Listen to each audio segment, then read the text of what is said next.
Do you have an arcade machine that plays all the consoles and arcade games in one place? In one package? No. I was actually just talking to my friends, though. What I'd really love is just like this black box where it can just play every fucking console ever, just emulate it, and do kind of what the RetroTink does where it can just upscale it. It'd be so convenient. Then I wouldn't need to like have splitters and shit for all my OG consoles. Just one big fucking box where I can pop a GameCube disc in, an Xbox disc in, just no hassle. And just play it on my fucking CRT. That'd be so nice. $1 million idea. Not really. That shit would get shut down so fast from all of these companies, bro. Are you kidding me? You could probably make one yourself, like a very bespoke one probably, but you couldn't sell it. A PC. No, but I'm not talking about just like an all-in-one emulator. Because I've been a big physical media guy. Appreciate the raid, Moki. Hope you had a good stream. I've been a big physical media guy. So I want to be able to use my physical media really conveniently. So if I just had like one box that could just take all my fucking load of physical, it'd be so convenient. And upscale it like the RetroTink does. Oh, that'd be lovely. That'd be so lovely. You could buy a mini Linux PC, connect to your CRT, and just LARP the discs into a hole. Then that could work. You're onto something. Wait a minute. Didn't a streamer in China make that? You're talking about that content creator who made the Switch, Xbox, and PlayStation.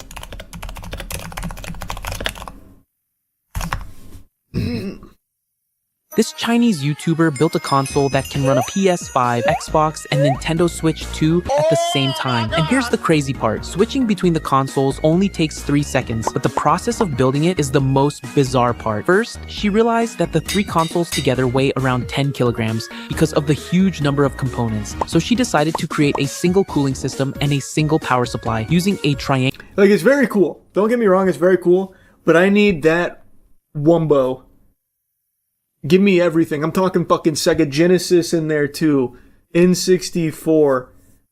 Turbo graphics. I'm talking the kit and caboodle where it could just take anything. The closest thing to what you want is the Retro Freak. The hell is the Retro Freak? Which I can think is. Okay, see, wait, we're getting somewhere. Having the Retro Freak on my desk and plugged in every single cartridge I can think, man, this is just looking kind of wicked, to be honest. This is an overkill of cartridges and looks like a huge monster at this point. See, I like that. That's some good shit right there. That's some good shit. So now you take this and you wumbo it again. Then you give me some N64, you give me some GameCube, you give me some Xbox, you give me some Xbox 360. And by the end of it, I'll have a fucking giant box that's the size of my whole room. That is cool, though, man. That is very cool. Literally just an emulator that fakes reading games. Oh, that's not the impression I got. I guess maybe it is, though. He did mention it emulates it. So, yeah, I guess it just fakes reading them. But then in that case, why would it matter if there was multiple cartridges? You basically want a console that looks like the ultimate GameCube monstrosity with all the attachments. Oh, here we go, like that. Yeah. Yeah, fundamentally like that, yeah. Oh, that's some good shit. I think it'd go hard. Maybe it's just me, but I think that shit would go ballistic. It'd probably cost a lot to make, and you could never sell it, because I think you'd just get shut down right away if you're emulating more modern consoles. Well, not even emulating. Let's take emulation out of it. Well, actually, no. I would definitely want emulating. Especially for like upscaling certain things. So, I don't know. There's a way. You could definitely make one. You know, I'm gonna message Nick. I'm gonna see if I can pay Nick to do it. He's the guy that made the CSGO chair for us. He's the fucking GOAT. As long as you don't want to emulate the Switch, that's when Nintendo sends the assassins. Fuck them. We do the Switch too. Can you imagine? I mean, what are they going to do, though? Like, it wouldn't necessarily be emulating the Switch. I'd just have it housed in this monstrosity. And it would read the game like normal. And it would just basically do what it does now when I plug it into the computer. Wouldn't have to emulate it. The whole point is that I could use my physical media and conveniently put it into this thing. Oh, something I didn't even consider, though. Controller. Well, no, I guess it doesn't matter. I could just do one controller, one size fits all. But then I lose some of the charm of playing like N64 on the classic controller. There's some bugs we'll have to work out. Maybe we could also have the controllers fucking flying off of it like some kind of Lovecraftian monster. Nah, a controller actually fucks it. Either have 30 ports or rebind every time you swap consoles. Yeah, that would be kind of tough. Unironically reach out to Shank Mods or Ginger of Oz. I'm not familiar with either one of them. Transforming a 90s Hot Wheels PC into a modern gaming beast. Oh my god, I remember this PC. Holy Toledo. Wow. What a throwback. Hello, I'm Shank, and this is the Hot Wheels Sleeper PC. Oh my god. Absolutely top-of-the-line gaming PC crammed into the infamous 90s computer case. But what's even crazier than this monstrosity is the story of how I wound up building it. It all This seems so cool, what the fuck? I haven't heard of this channel. Oh, they're not very active, that's why. Oh wow, there's actually only 11 videos here. Damn, what a shame. This seems so cool, I gotta watch that whole thing later. Hello, I'm Shank, and this is an average-sized 27-inch cathode ray tube TV, also known as a CRT. It's almost 2 feet thick and weighs about 100 pounds. Up until the mid-2000s, most homes in the United States had a tube TV like this. Goddamn right, I got mine right over there, the old JVC. Ginger of Oz does similar stuff too. I built 5 different portable Wiis. This is a G-Boy. It's a fully portable Nintendo Wii crammed into a case that's identical in shape to the original Game Boy, making it one of the smallest portable Wiis I've ever built. I think that this is one of the greatest portable Wii designs of all time, which would be a pretty tasteless thing to say if it were my own design, so it's a good thing it's not. In fact, all 5 of the portables I'm showing off today were designed by different members of the portabilizing scene, who have been kind enough to give me the opportunity to build. How big is the portabilizing scene? I haven't heard of that before. Damn, he's also not super active. I built a PlayStation. This is a piece of art titled PlayStation, a wonderful creation by artist On Dang. When I first saw this image a few months ago, my first thought was, huh, that's cool. And my second thought was, wait, I could build that. And the idea has been firmly lodged in my head ever since. There's only one way to get it out of here. I need to speed up the course of nature and carcinicize a PS1 myself. And this is our starting point.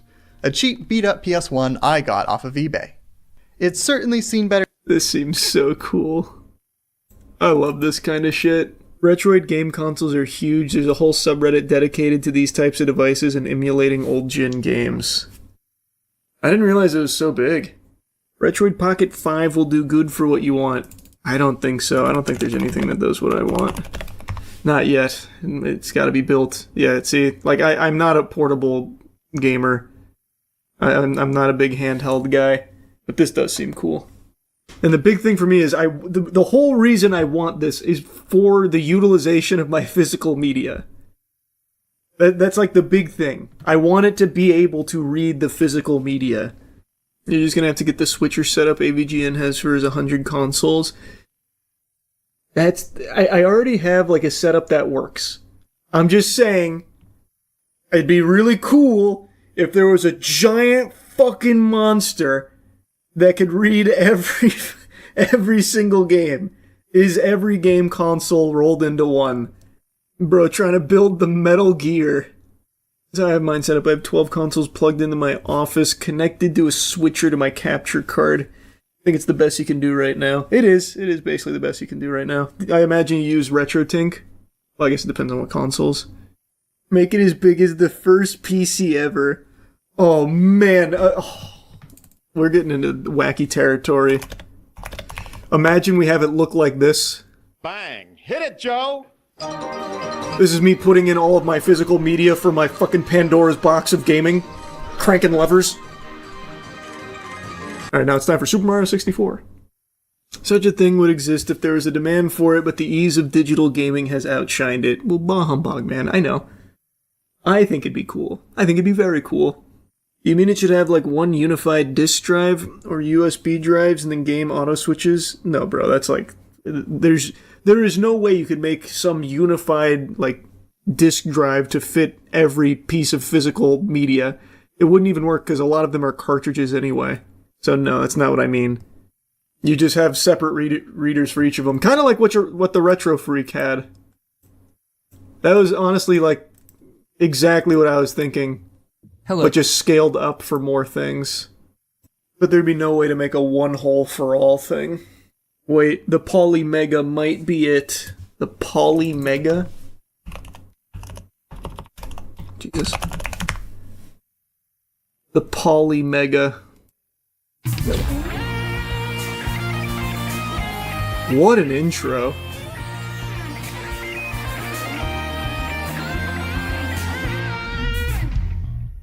That was cool. And welcome to GameSec. Today we're checking out the Polymega from Playmaji. This is an emulation device that's been around for a few years now, but only recently have many of the pre-orders started to be fulfilled. Basically, it's a standalone unit that can play CD games for several different platforms, and you can also buy individual modules to attach to it that'll play your cartridge games and will let you use your original controllers if you like. The base unit costs $550 on its own, and each module costs $80. Not cheap, but I'm not here to tell you what you can and can't. Turbo module for TurboGrafx 16, PC Engine, and Super Graphics games, and the Ultra module for Nintendo 64 games. Powering the Polymega is an Intel Coffee Lake S CPU branded as a Celeron G4 900. Man, this channel's production is crazy. It has 2 gigabytes of DDR4 RAM. It also has 30 gigabytes of internal storage, and this can be expanded with SD cards or even an SSD. It uses a Linux-based OS and licensed emulators like Mednafen, Messen, Kega Fusion, and MAME. Inside any given module, we have fairly simple electronics that mainly serve as an interface for the cartridges and controllers. No game processing is done here. Powering on the system for the first time, you have to agree to a lot of different nonsense, and then you can set some things up. The unit comes with a bunch of pre-installed games that you can play, like Double Dungeons on the TurboGrafx 16, or Dragon View on the Super NES. This seems and pretty even cool. The Genesis version of Tin Star, among others. You can adjust things like the display area, which is quite slow to do, and it seems to shrink it vertically faster than it shrinks it horizontally. You can't adjust the axes independently. You can also choose from a resolution of 1080p and, well, just 1080p.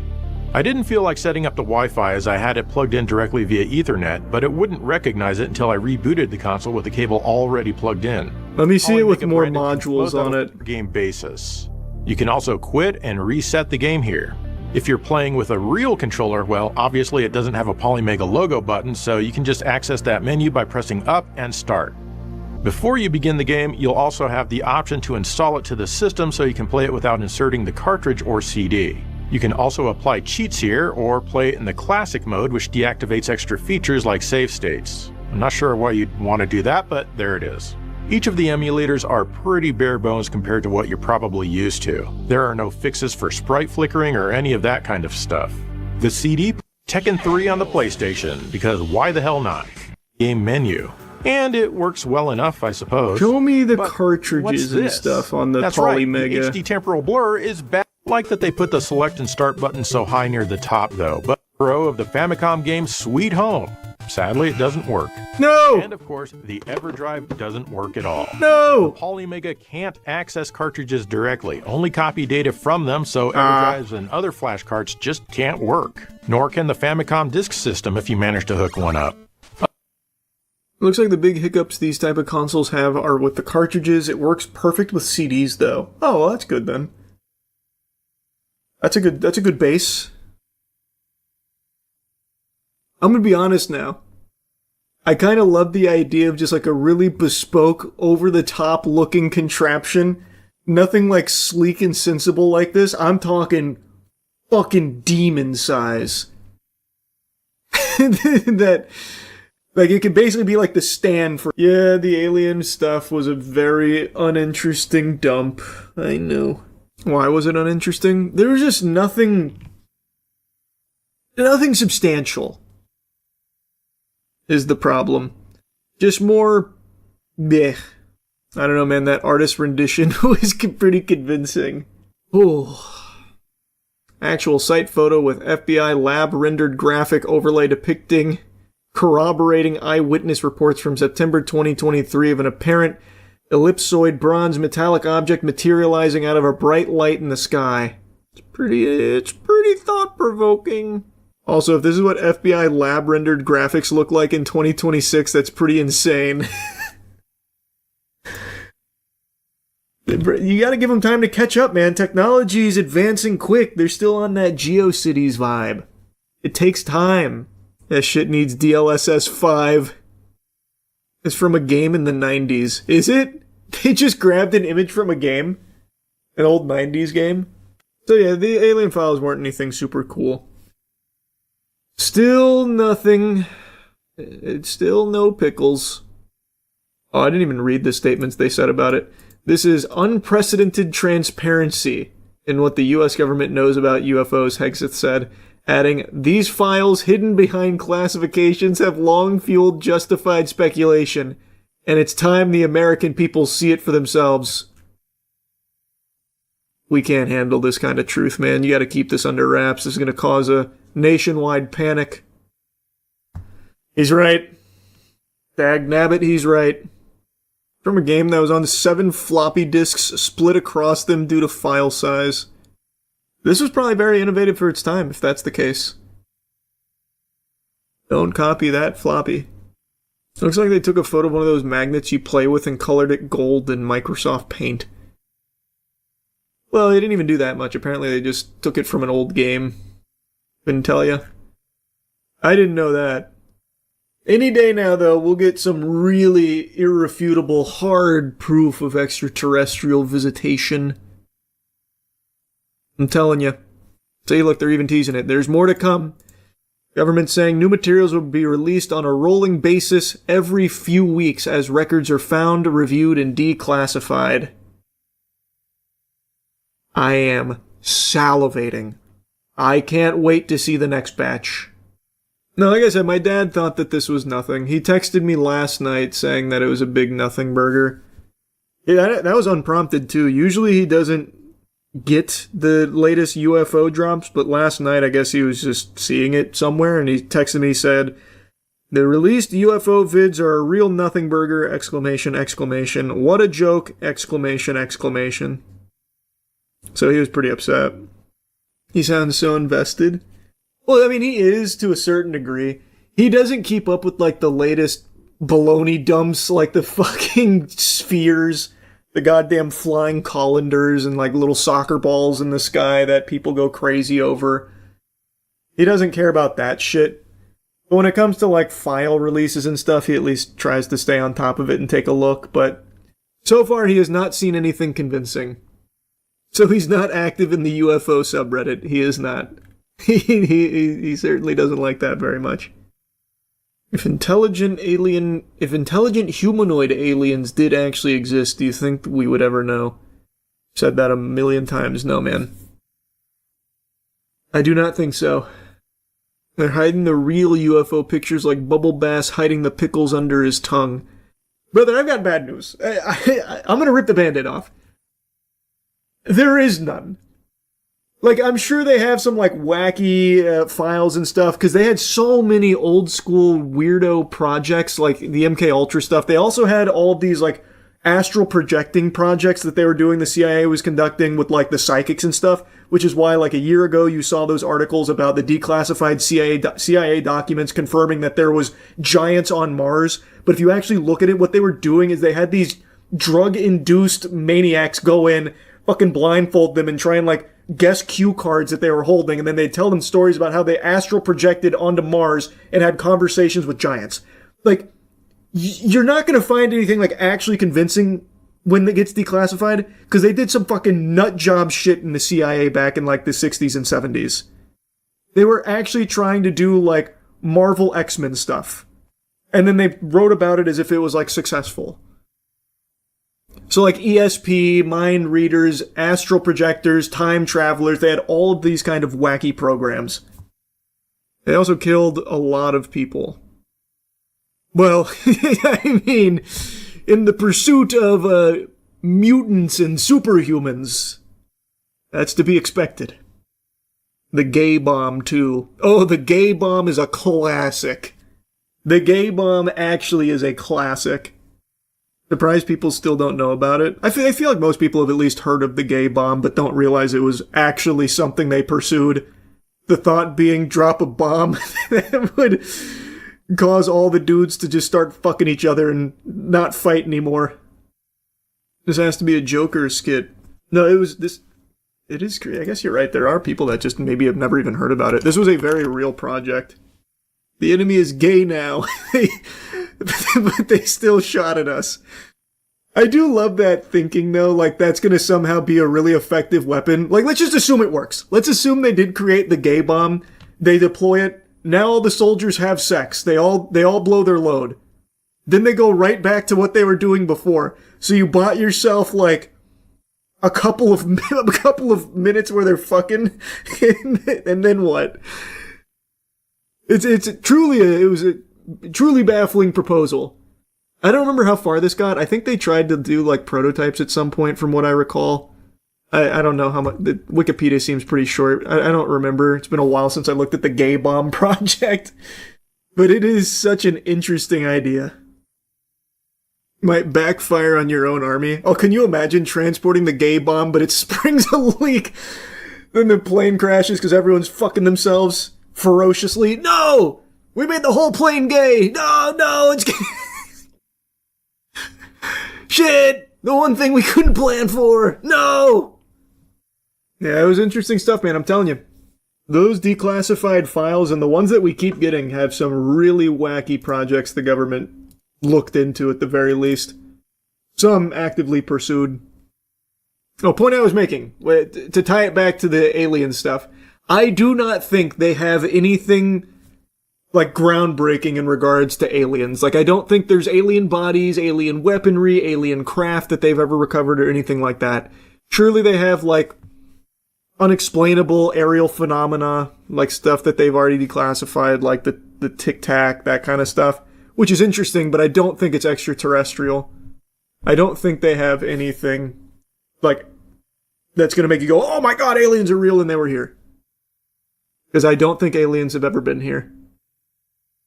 Because if they have, we would have never known about them. They're not going to get all the way here and fucking crash. That's not going to happen. The technology that they would need to get here, it would be unthinkable that it would somehow malfunction here. You can't even begin to understand and comprehend the technology that would be necessary for a different species to make it here. It defies our understanding of everything. But you can't debunk that tic-tac, can you? I can't. I don't know what it is, but I just don't think it's extraterrestrial. I don't think it was aliens in their cruiser. Just because I can't explain it doesn't mean that that's the default correct answer. You can't tell me whether or not there's poop in my pants right now. There's no way. You can make a guess, but you don't know. 50-50 chance. Yeah. You heard about the Amazing Digital Circus movie getting leaked and some people are blaming the creator? What? For leaking it? The creator said who cares and the fan base irked out. Wait, what? So wait, the Amazing Digital Circus movie leaked and the creator was like, oh well. And people are upset about that? I think that's I mean, I'll look at it real quick, but to me that sounds like a good attitude to have about it. What are they supposed to do? Fucking freak out? Fuck all of you! How dare you! Like, I feel like handling it with grace is far better. So the much anticipated finale to the popular YouTube series is already leaked online. The theatrical release, distributed by Fathom Entertainment, with the officially unreleased episode 9 runs for an hour, which is twice as long as the typical entry. Cinematic conclusion, fan favorite, releasing on June 4th. Okay, here we go. Unfortunately, leaked footage of the entire film and its Brazilian dub have emerged online the past few days. The finale to the web series has faced controversy for not having a simultaneous release in theaters and on YouTube and Netflix, though this timed release schedule is crucial for bringing fans who would normally watch the series on the internet into seats at the cinema. Responds to the leaks on Blue Sky, writing, I haven't seen what the leaks even are, but I'm going to guess probably not. And since deleted posts where she replies, who cares? The animator later apologized on the platform, stating, I know people are upset with my response, which is fine, but I kind of just wanted to make a cartoon, and it ended up being way more trouble than it's worth. Oh man, not a fan of what the fan base has become, it sounds like. Admits that she can't keep my heart in this thing anymore, and it's gotten too much bigger than me, and I probably shouldn't be the figurehead of it. That's sad. I feel like shows like this generate such an odd and toxic fan base. It's not just shows. When you reach the level of popularity like The Amazing Digital Circus, it's always going to get weird. It's pretty much everything that reaches that level. I don't hold it against this property in particular. Feel bad for her, though. I mean, I'm sure she's doing well as a result of it, but it seems like she has really been burnt out and just doesn't like what it's become. The entire episode got uploaded on Reddit 3 days ago. Yeah, everything leaks now. That's just the way it goes, unfortunately. I don't see what's wrong with her response. Who cares? I don't see what's so bad about that. I don't know why people would be upset. It happens. It was out of her control. All she can do now is just be like, alright, there it is. Like, why are people mad? I don't know, this is my first little bit reading about it, so I don't know if it goes deeper than this. I couldn't tell you, but to me this seems like pretty fine response to all of it. Dolan Darkus made a video on it. Is there more to it than just this? Let me see. Welcome back to... This is a long slop from Dolan. A 3-minute slopperoo? Well, okay, so how does it go so deep? I don't understand. Enlighten me, Dolan. Slop Live. The Amazing Digital Circus situation is getting out of hand. If you aren't caught up, basically the final episode is coming out soon and is meant to come to cinemas. Well, somehow the episode ended up leaking early online in a Brazilian dub, and when the creator of the show, Gooseworks, was told about this, they initially said the leaks probably weren't real, and then when they were told they were definitely real, they said, who cares? This, of course, caused a meltdown amongst the fanbase, with a lot of people saying she deserved to have it leak and she shouldn't be acting this way about a show that she created. I love that. You shouldn't be acting this way about the thing I like that you made. I know better than you know. Bro, it's her fucking show, man. Again, I see no problem with her just reacting that way. It was out of her control. The shit leaked. I think it's a lot better than, raising up arms like, alright guys, we gotta go over fucking war. It's scorched earth time. I can't believe it. Fuck everyone. We're coming for scalps now. I think that's much better and much more respectable. To me, that is handling it with grace. Just like, okay, you know what? Is what it is, I guess. I don't see the problem. Other tweets saying things like, Gooseworks is racist, into incest, a bad writer, and overall a corny and insufferable person. I couldn't care less about the show leaking. Now, she did end up deleting her response and made a follow-up response saying, I know people are upset with my response, which is fine, but I kind of just wanted to make a cartoon, and it's ended up being way more trouble than it's worth. I really just can't keep my heart in this thing anymore. It's gotten too much bigger than me, and I probably shouldn't be the figurehead of it. It's also worth noting that the Amazing Digital Circus fanbase is probably one of the worst fanbases on the internet right now. Okay, Dolan, let's not get carried away. I don't know too much about the fan base for it, to be honest. But that's baloney. I'm going to tell you right now, there ain't no way that's true. No, there's no way. Nope, I'm shutting that shit down. There is no shot. Is probably the reason Gooseworks no longer seems to care that much about the show. One tweet with 50,000 likes saying, the Amazing Digital Circus got leaked, and instead of getting mad at the leakers, we're mad at Gooseworks. One with 60,000 likes saying Goose's apathy is 1,000% justified. They did everything they could to prevent this, got harassed non-stop. So these are very popular. It seems like the sentiment is like, hey, I think she's in the right for just expressing that. I think it's fine. So is it just like it seems like it's a small piece that's mad at her for just being like, who cares? It happened anyway. This fandom genuinely deserves nothing. Another saying how Gooseworks' last few posts on social media were basically her saying she'd been pulling all-nighters to make the finale look as perfect as possible, just for it to get leaked and a bunch of people saying it either sucked or celebrating its downfall. And this is the sort of people we're dealing with. This person complaining that Gooseworks used a song by a black man covered by a white man in the ending of her show, attaching a video of people chanting white power. They then told in the replies to not spread misinformation, as the song was actually covered by an Asian man, not white. What is and happening? Their response is to say, sorry for the misinfo, but whatever, the tweet still stands. Listen, guys, it was incredibly wrong. But I'm still mad. Fuck you. No, I don't think the tweet still stands at all. This is the sort of people that we're dealing with, just absolute morons. And I think this tweet probably sums up the whole situation, saying Gooseworks is a victim of the childish, infectious rot that is internet fandom culture, an entitled, bratty, mentally deficient, and emotionally subpar group of adult consumers that eat and eat and eat and throw a tantrum because they choked on their content. Damn, that was I think deep. another problem is that the loudest people in the fandom are all like 13 years old. And someone dug up this old tweet from Gooseworks 3 years ago saying, when this circus show comes out, I'm going to have to ask all of you to sign a waiver stating that you'll be a good fandom and not a horrendously vicious, annoying one. Rough. Otherwise, I'm going to have to make the show bad on purpose. Well, I think she has the opportunity to do one of the funniest things possible. Thanks for slopping by. How interesting.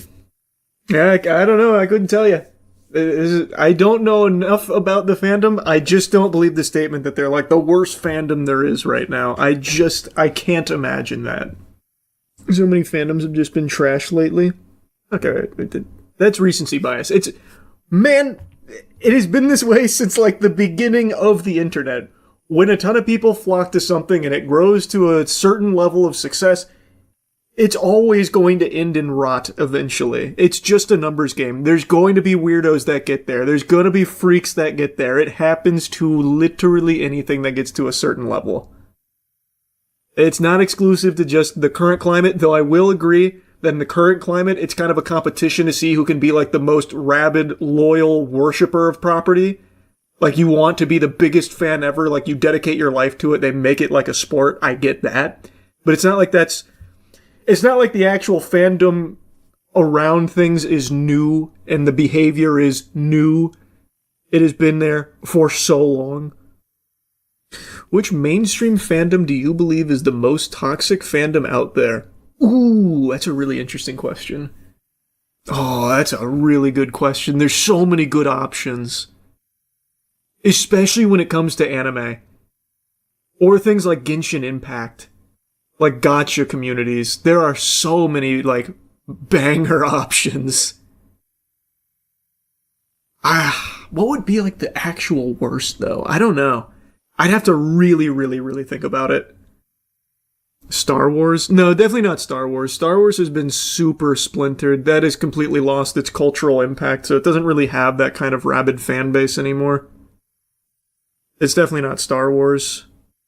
It actually might be Snyder Cult. It actually genuinely might be the Snyder Cult. They go ballistic. There was also that one Snyder Cult member who literally stalked people at, like, conventions and stuff if they talked shit about, like, the Snyderverse. It might be them. They are super weird. Damn, I don't know. I can't think of anything over that right now. I'm sure if I really racked my brain for a little while, we could think of something better. But for now, probably the Snyder Cult. Archives right, it's My Hero Academia. I always hear about My Hero's community being, like, really toxic and aggressive. I never saw it. I never saw anything crazy from them outside of, like, some, like, fringe weirdos, but I don't know if I just missed it because I wasn't super tuned into My Hero. Like, I stopped watching it actively around, like, season 3, and then picked it up again in the last 2 seasons and caught up. So I might have missed all of it? I don't know. I never saw it. That fandom moved on to Gachi Akata and are now harassing that author. True, Dankin! Wait, that's so true. Well, I don't know about it being the My Hero community that moved to Gachi Akata. But the Gachi Akata fans, they are vicious. To the author, it's like herself. It's crazy. They are just so mean to her. Telling her how she should write it, what her story actually is and should be. It's fucking gross. Yeah, that's a good one, actually. I didn't think of that. In your opinion, why do you think there's a huge influx of ass people rather than boob lovers? I feel like it's the reason Hooters went out of business. Okay, I'm going to tell you right now, it's not the reason Hooters went out of business, but that first part of the question is an interesting scientific inquiry.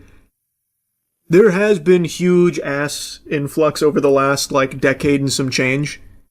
It has been like a Tookus society we've been in. When it used to be about honkers. I personally think it's because of, music, movies, and models going more in, prioritizing ass over titties.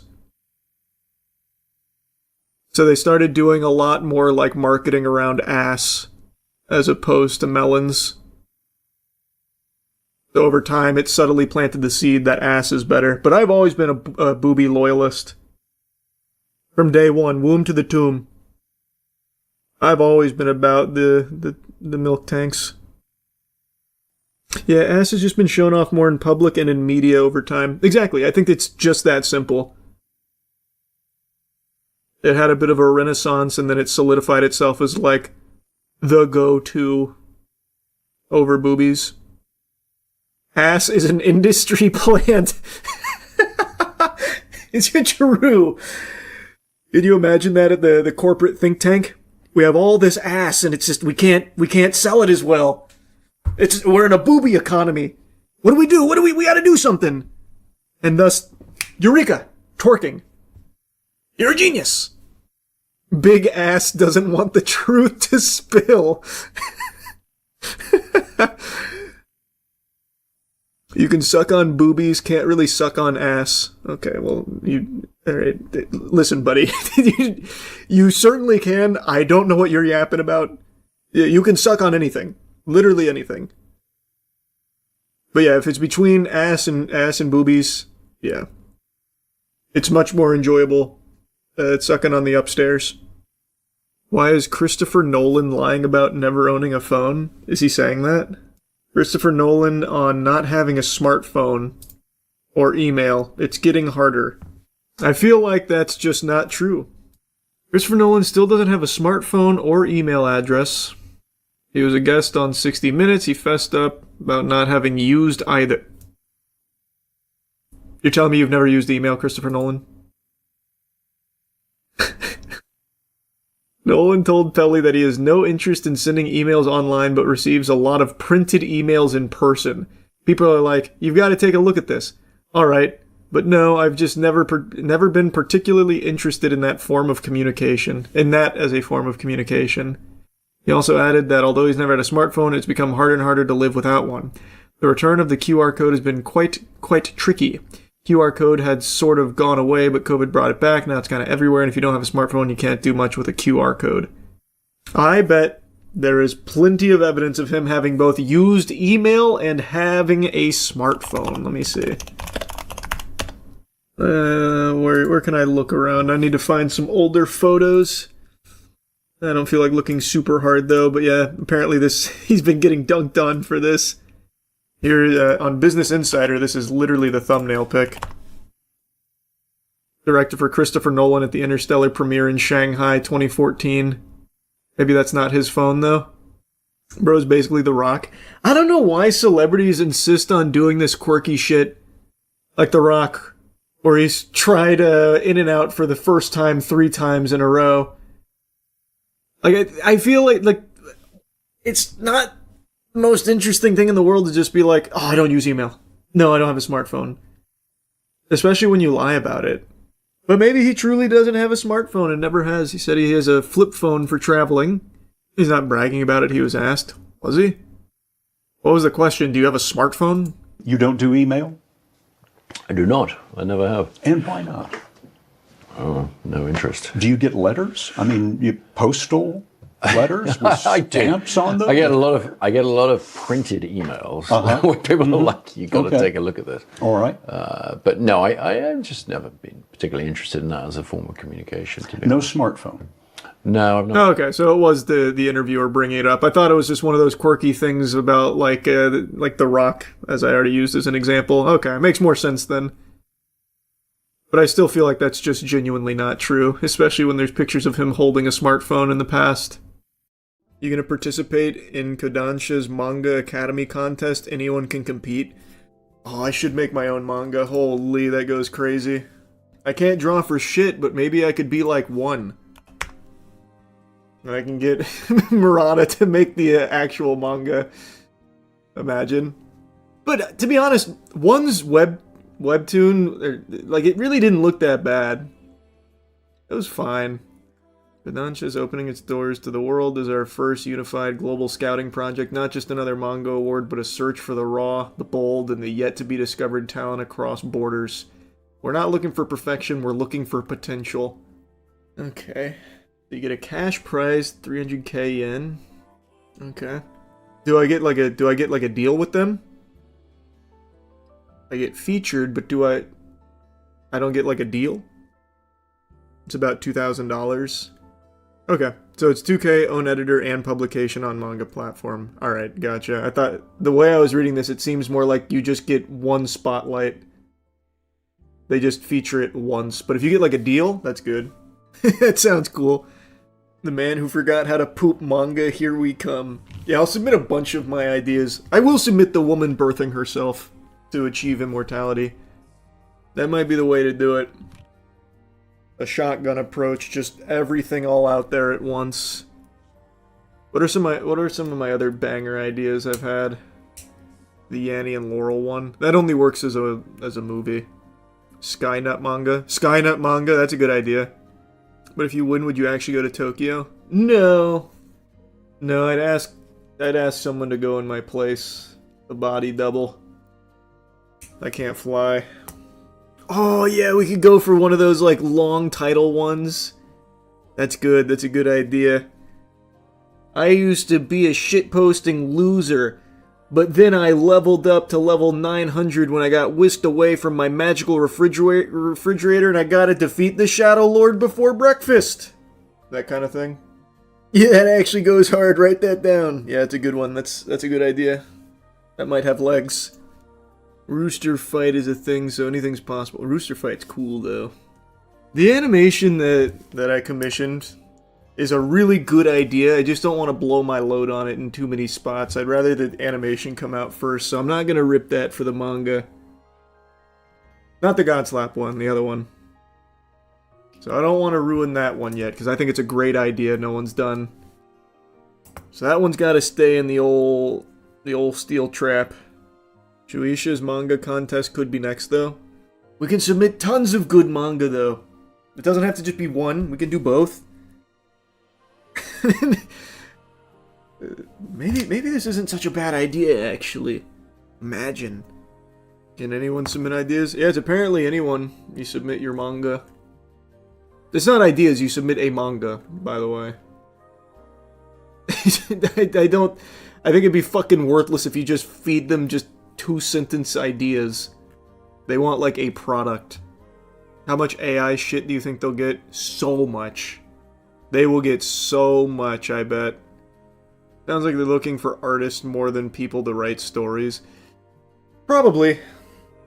That would be my assumption. They'd probably prioritize the style over the writing. I would think. Maybe not, though. Oh, this guy's onto something. AI fuck my mother, so now I must hunt down with the Demon Lord in order to find the creator of the AI, but on the way I find a robot that I fall in love with. I think you've got something there, Deku. Adapt your League documentary into a manga. Wait, you're kinda cooking. Based on a true story. That might be the way to do it. It's not a bad approach. It's definitely not a bad approach. That's for sure. A tournament manga, but scalpers fighting over Pokemon. instantly sued. You lost the contest and you got Nintendo knocking at your door. You're cooked, bro. That's never gonna work. Would you ever visit other countries without flying? Probably not. Yeah, we'll see. Who knows? Make a Baki spin-off about unnamed cop 1. Oh, generic police officer? That could be a cool idea. A character who never actually participates in any of the fighting or the story itself, but is always a witness to it. So you experience the story through his eyes, because he just happens to be in the right place at the right time to see everything unfold. You can travel by boat, though. Terrible idea. I would never travel anywhere by boat that far. An awful, awful journey. I thought people in Florida love boats. True. Boats are fine. Boats across international waters over the course of like a 2-week trip? Fuck that. I got no problem with boats in general. Going out and fishing and stuff, but I would never fucking take a 2-week voyage to go somewhere on boat. Your requirements for flying is having a fighter jet with military pilot and parachute rig. So would you travel on a boat to another country if the captain was Navy? Yeah. Oh, for sure. If for some reason the fucking Navy was like, oh, Charles, you wanted to go to Sweden? Yeah, hop aboard. We're actually heading that way right now. I'd do it, yeah, at that point. Because if anything goes wrong, I'll just take one of the choppers out or something. Yeah, for sure. Hey, we're about to park this aircraft character in Sweden, leaving from Tampa. You want to hop aboard? I'd absolutely do that. Or Japan or something, wherever it's going. Like you would know how to fly a chopper. I wouldn't fucking fly it. But I'm assuming if something went catastrophically wrong, everyone would be taking choppers out of there and I'd just hop aboard. But if the military's already willing to chauffeur me around, then yeah, I'd just take the fighter jet. It wouldn't be my first choice. If the military for some reason was willing to use resources to let me travel somewhere, I'd do the fighter jet. With parachute. And on the lap of the jump master. But that's flying. It's not the actual act of flying that scares me, it's the act of dying in a plane. But if there's like backup strats, like failsafes, like there is in a jet with the ejector seats and all of that stuff, oh, I'd for sure do that. Pretty sure everyone's afraid of dying. Exactly! Which is why it's completely rational to be afraid of flying. That's what I'm saying, so you get it. See, you're starting to understand it. What about a blimp? There's only like fucking 4 blimps left in the world. No, man, I wouldn't take a blimp. That's waiting for a disaster. Fucking Hindenburg. Well, hopefully we can connect countries with those speed trains in our lifetime. Yeah, that'd be cool. I like that idea. I also am waiting for Pangea 2. When everything just comes together again, then I'll just take long road trips. Either one of those would be great for me. We need teleportation. That'd be cool too. That one I don't think's ever happening, but... Well, I also don't think Pangea sequel's happening anytime soon either, but... Teleportation I know's not happening. But maybe like pneumatic tubes or something from continent to continent. But I feel like that'd be fucking awful. You'd definitely just die in transit there. It'd just blow you to pieces with the speed. That's probably off the docket. Lakers 3-0 thoughts. Like I said, man, I genuinely cannot believe it. I thought that was just going to be a fucking sweep. No Luka, no Reeves, like, I don't know how the Rockets are getting spanked by them. I genuinely don't get it. But it is pretty impressive. It is pretty crazy. I didn't see the ending to Game 3, but I hear it was actually all a LeBron carry job. LeBron needs to retire already, has more money than God. Hey, it's probably not a hot take, but I truly think, and I've said this a lot actually, when I was younger I thought differently, but in my older age now, I truly think it is far better to just keep going. Like if you have like the capacity to keep going, you keep going until you physically cannot. Like when Tom Brady retired, I was pissed because I knew that guy still had some more high quality years in the tank. He could still be playing right now. He didn't need to retire. So I hope LeBron just keeps riding it till the fucking wheels fall off. Because at 41, he's still cooking. Like, I know, like, the standard classy thing is to go out on top, whatever. Fuck that. You go until you are pathetic. You go until you are literally a joke in your sport. That's what I'd rather see. Some Spartan type shit. I guess kinda. But like, to me, like, if I was ever at that caliber of anything, if I quit at the top of my game or like quit after like a good season in my twilight years, I would always think, what if? Like, and it would tear me to pieces. I would have 1000% like every day be like, fuck man, if only I just kept going. Now it's actually too late. And as a spectator, I want you to keep going until you make me sick. Then you end up like Phillip Rivers. Phillip Rivers is a damn hero for coming back. You were going to go pro in the NBA if you just kept going. I still think there's a chance. I still think you get me on a 10-day, I'm putting in a bucket. Like, I still think at any point in time, I could get that call. You'll do better than J. Cole, at least. That's what I think, too.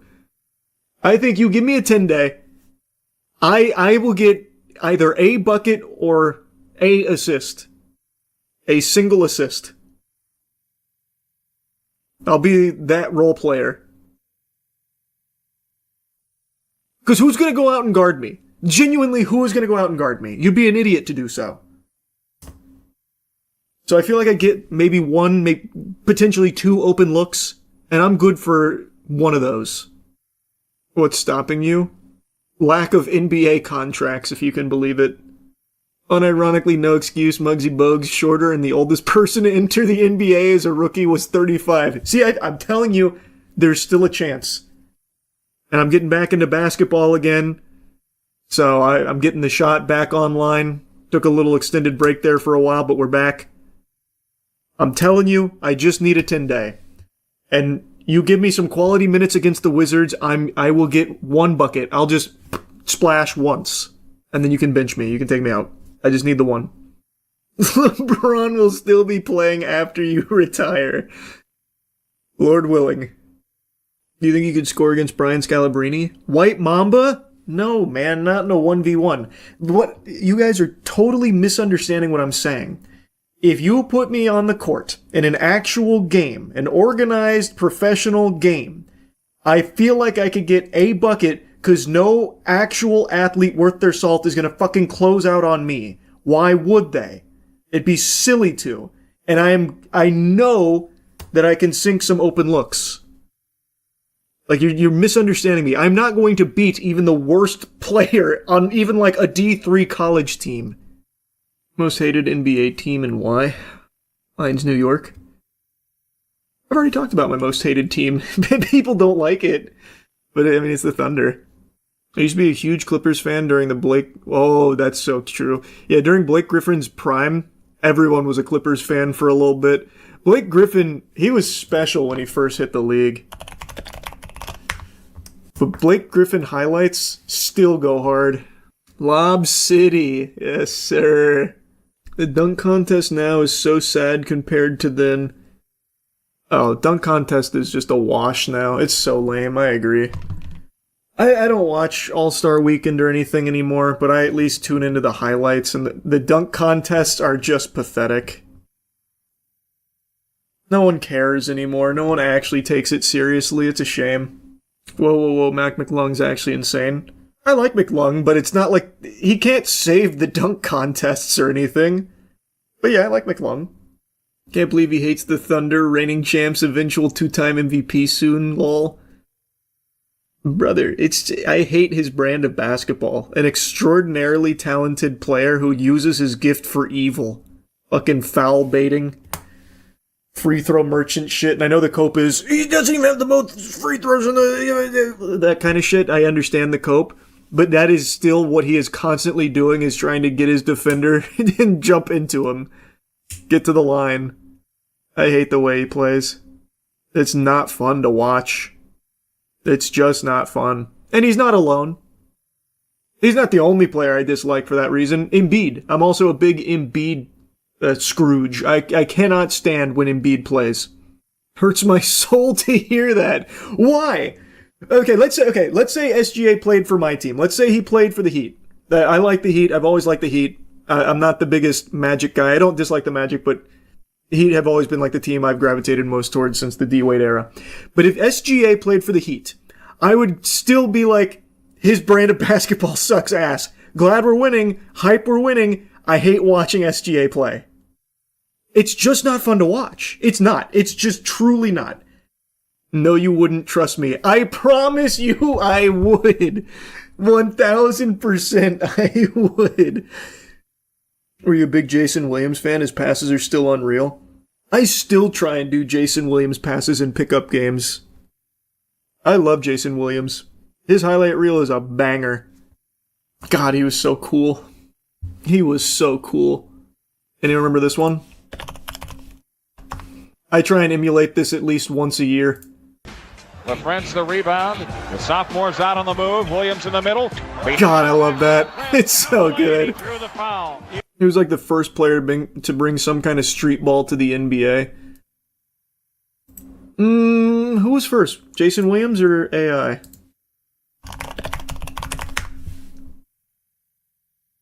I can't remember. Jason Williams came in 98.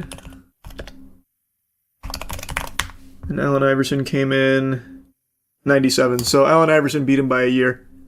Allen Iverson was the one that really innovated the street ball game in the NBA. It is still such a crime that he had no ring. But he was loyal to the 76ers, bro. Allen Iverson, my favorite basketball player of all time.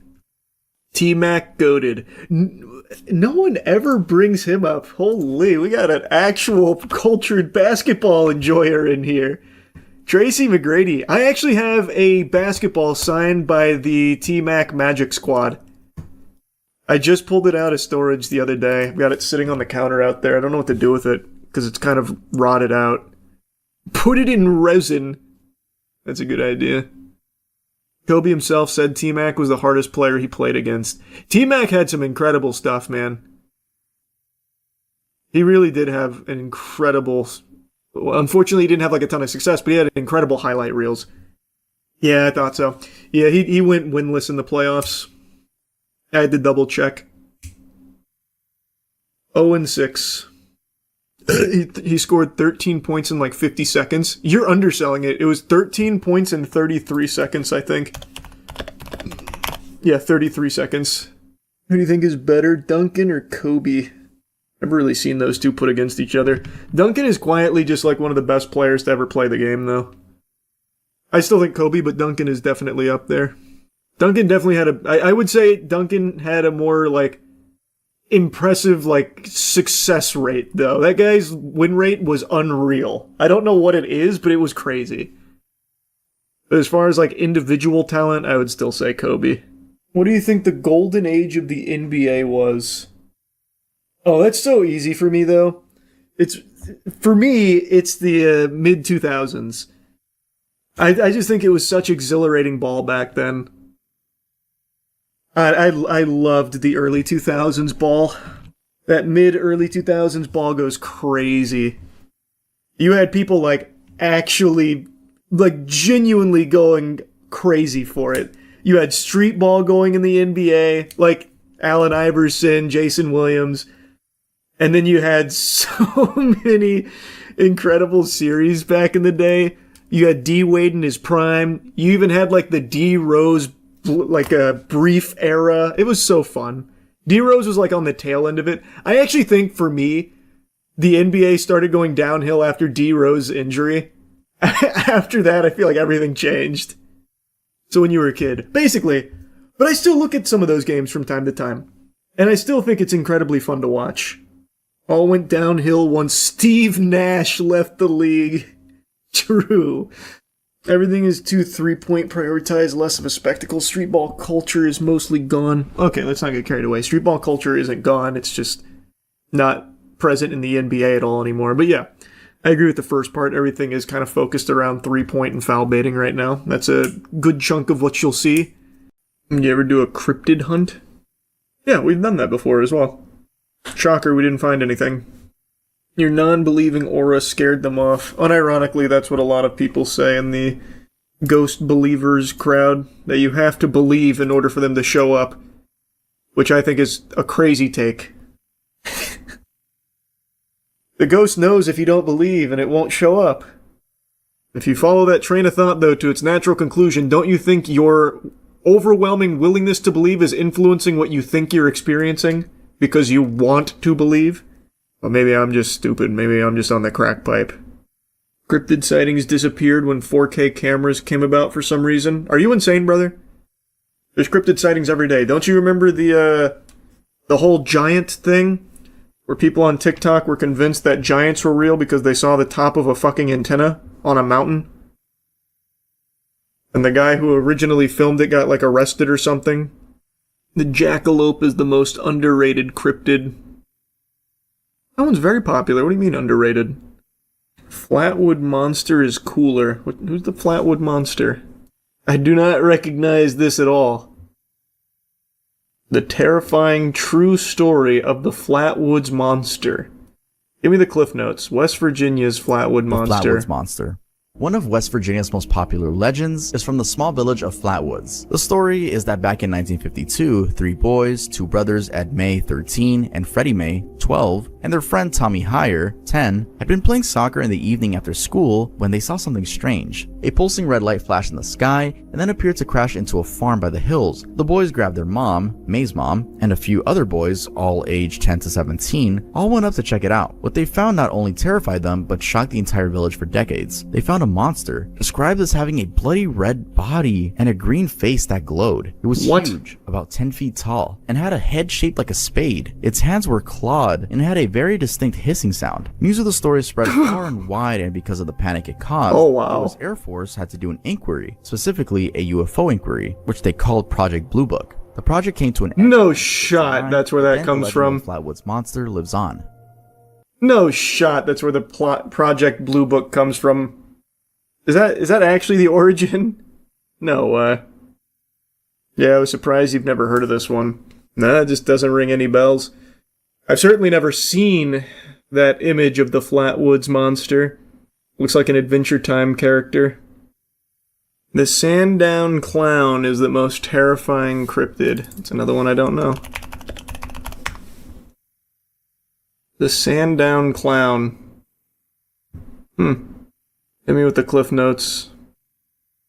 Did you know about the alien clown? The Sandown Clown is a humanoid entity that was seen by 2 children near Lake Common, England. No, that shit's the Amazing Digital Circus. The children heard an ambulance-like sound and came across this being, which was described as a mix of a clown, robot, and alien. Standing over 2 meters tall, the Sandown Clown was thin with a large head, blue triangle eyes, a flat brown nose, and yellow lips.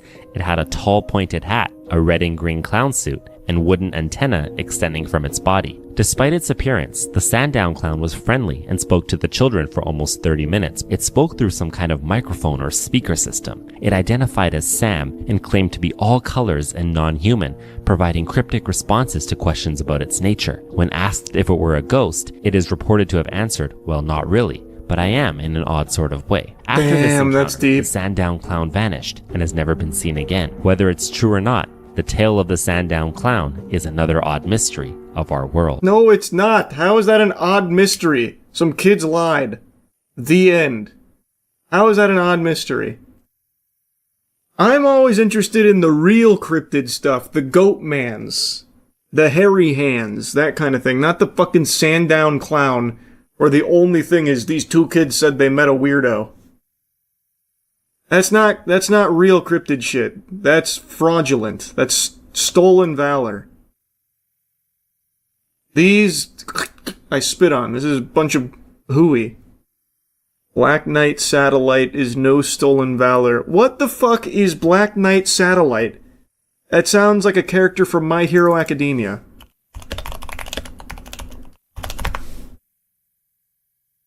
What?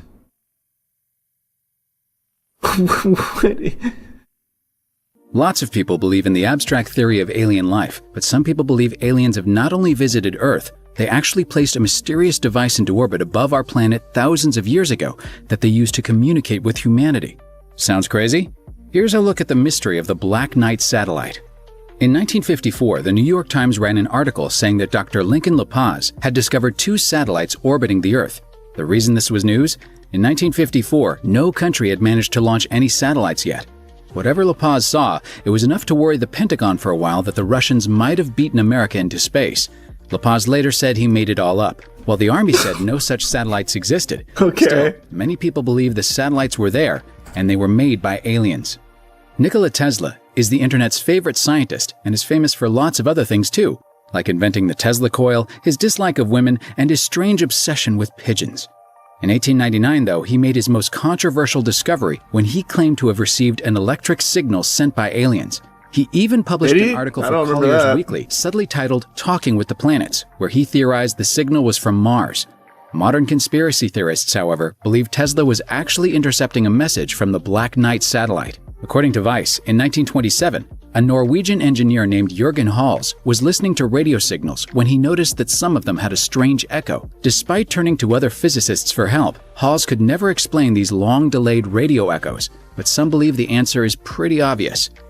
By the end of the 1950s, the space race was in full swing, and both the US and USSR had managed to put satellites in orbit. But according to Skeptoid, on February 11, 1960, a radar used by the US Navy picked up the presence of a strange, dark, tumbling object that didn't belong to either country. Americans freaked out, worried that it was a new Soviet satellite, but Time magazine announced it was just an innocent piece of space junk. However, thanks to declassified documents, we now know that it was a cover-up, as it was actually an American spy satellite doing reconnaissance on Russia. But is that just another layer to the deeper cover-up of the Black Knight satellite? Probably. Even the French managed to get in on the conspiracy action. In 1961, a scientist named Jacques Vallée made a startling discovery. This isn't even encrypted, by the way. You have provided me with something that's not even encrypted. Unless the Black Knight satellite then came down to fucking Florida, grew legs, and now haunts the forests of Apopka or something. Puckwudgies are my favorite. They're pretty creepy and believable. Know of them? Puckwudgies. Are we making up words? We're fully in fucking Poppy Playtime Society now? Puckwudgies? Holy fake cryptid fan. Is this something that's blowing up right now? Puckwudgies? 2 to 3 foot tall, gray-skinned, magical woodlands creatures. These are pretty believable, you say? A pukwudgie is a fascinating mythical creature deeply rooted in the folklore of Native American tribes, particularly the Wampanoag and Algonquian peoples of the northeastern. Man, that is an unfortunate looking little guy. Yikes. Oh man. That's gotta be awful. United States. These diminutive beings are typically described as standing knee-high to a human, with distinctive features such as wrinkled grey skin, large noses and ears. Pukwudgies are renowned for their capricious and sometimes malevolent nature. They take pleasure in playing pranks on humans, often starting as harmless tricks but occasionally escalating to more harmful actions. In some legends, they are even believed to possess the power to cause illness, bad luck, or in extreme cases, bring about death. They are also associated with a range of mystical powers, including the ability to create fire, shapeshift. This is just Dungeons and Dragons shit. Where's the evidence of the Punkwudgies? Oh, it's this guy again. This is the guy that keeps finding fairies. He's just there. Ah, you see? That was a quick glimpse there. What? Bring his little ass out here and make him dance for me. No, he's not there.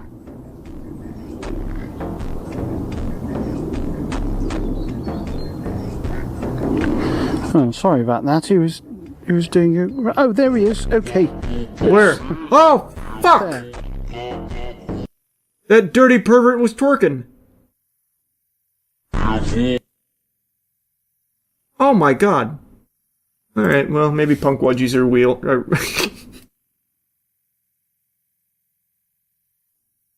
They exist. I'm a believer now. Can't argue with the facts. Next he's gonna say he hasn't heard of the Fresno Nightcrawler. That one actually somewhat sounds familiar. At least that one rings a bell. Can't say I've seen the Fresno Nightcrawler. The name sounded familiar though, but I do not recognize this SCP. Wow. That does give me a lot to ponder. Just when I thought I had seen it all. I know all about Mothman. See, Mothman's a real cryptid. That's an interesting cryptid. These are nothing. This is all trash. Trash garbage. Not real cryptids. You hear about the recent mysterious patterns of death and disappearance of 10 UFO researchers? It's 11 now, isn't it? Who are the missing or dead scientists with connections to government research? Steven Garcia, 48 years old, last seen leaving his home in Albuquerque on August 2025. He was on foot carrying a handgun, with police reportedly warning he may have been a danger to himself. He worked as a property custodian at Kansas City National Security Campus, which manufactures non-nuclear components for nuclear weapons. He had top security clearance at the facility, which would allow him wide access. Frank Mawald, researcher with NASA Jet Propulsion Laboratory, died July 4th, 2024 at 61. Frank managed the development of the SBG Visweir instrument and had previously overseen successful delivery of 2 instruments for the AMRC program. No public cause of death has been provided. Carl Grillmeier was shot to death on his front porch. He was an astrophysicist at Caltech who collaborated with NASA and found water around exoplanets. He was known for his work on collisions of galaxies and his search for water outside our solar system. There was no clear motive for his death. Detectives arrested Freddie Snyder later that day for carjacking, connecting him to Grillmeier's death. Although detectives believed the two men didn't know each other, Snyder had been arrested in December for trespassing on his property while carrying a rifle. Michael David Hicks died July 30th, 2023. Physicist with JPL, specialized in comets and asteroids. Worked on major space missions, including DART. His passion for science was coupled with a deep appreciation of art, pursued projects in visual media, woodblock prints to oil painting to metalwork. Cause of death not disclosed. Disappeared February 26, leaving his New Mexico home. Rumors about his connections to alleged UFO programs sparked questions about his missing case and probable connections. During his tenure in the Air Force, he oversaw classified space weapons programs, head of research at the Wright-Patterson Air Force Base. Monica Riza, another JPL employee, disappeared June 22nd while on a hike. Melissa Cassius disappeared from her home June 26, 2025. An administrative assistant at Los Alamos National Laboratory forgot her work badge, decided to work from home that day, took her daughter to lunch, disappeared. Anthony Chavez, an employee at Los Alamos, a former employee at Los Alamos, disappeared May 4th, last seen leaving his home on foot. He hiked trails, distributed flyers to businesses, reviewed hours of surveillance footage, diligently followed up on every tip. Nuclear physicist Nuno. This one I think most people know. This one was a very big story, because this one happened pretty recently and was national headlines because of the work he was doing. But he was shot to death from a fucking madman. Jason Thomas disappeared December 12th. Wife reported missing when he didn't return home. Body was recovered in Massachusetts Lake, March 2026. That's all of them so far. And the list just keeps growing every week. How many scientists are linked to the government? Some of these deaths are pretty spread out. Unless there's like a couple hundred of these guys, it doesn't seem too odd. I don't know. But I still think it seems odd regardless, because it's all in a relatively short period of time. You see, IGN gave Mouse PI a 6. Why? Because the protagonist kills too much. Was that actually one of the reasons they gave it a 6? The protagonist kills too much? I love noir. I'll take all kinds. The hard-boiled detective, the seedy crime story, neo-noir, and tropes of classic noir films and novels, as well as 1930s cartoons more broadly. It doesn't seem to get why those things are there, or how they're used to tell compelling stories. By fusing a hard-boiled detective mystery with a fast, retro-styled FPS, developer Fumi Games has made a shooter that is thematically incoherent, with the apparent aspirations of its story contradicted at every point by the actual action. Of all the Steam libraries and all the PCs in all the world, Mouse PI for Hire walked into mine, and I wish I liked it more than I do. It's over! What is that statement? Of all the PCs in the world, it walked into mine? That's such a cringe sentence, bro. You bought a game. Well, you didn't buy it. It's IGN. They gave you a game. You downloaded it. It's not even a good noir take on something. That was awful. You got nowhere left to run. I run toward the dream! A bright future ruled by big mice! Mouse follows Jack Pepper, a private eye in a world where everyone is a mouse, after Wanda Fuller from the Mouseburg Herald sets him on the case of a missing magician. I can give you more than a crumb, Jack.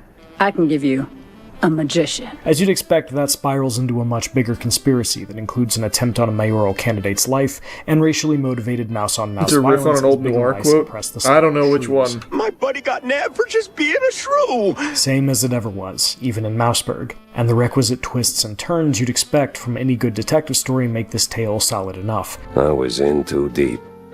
Way deeper than I signed up for. What bothers me, however, is how overly referential so much of it is. The world is full of mice, so everything is about cheese. Everything. A bad guy? He's a cheese-legger. These cheese-leggers in on the shrew racket. Yeah, that's fair. Mouse with a sultry voice. That's a fair criticism. As Gorgonzola picante slapped on a mozzarella platter. Someone need to assure you they're telling the truth. Swear on my It grates him. That's fine. This is charming initially, then it never stops. Everything is a reference to the fact that everyone is a mouse and mice like cheese, and when it's not, instead it'll be a reference to an old cartoon, or the fact that this is a video game. When you jump, just act like you didn't. I should have probably guessed the former when one of the first things I saw was a steamboat named Willie, but at least that and the reference-heavy power-ups are cute. Constant callbacks to classic films or other video games? Not so much. And it doesn't end there. A boss fight in the sewers? It's a literal alligator because of course it is. If you're looking for the cheese-liking foreman, Who Jack cares? That he doesn't look like much of a boss.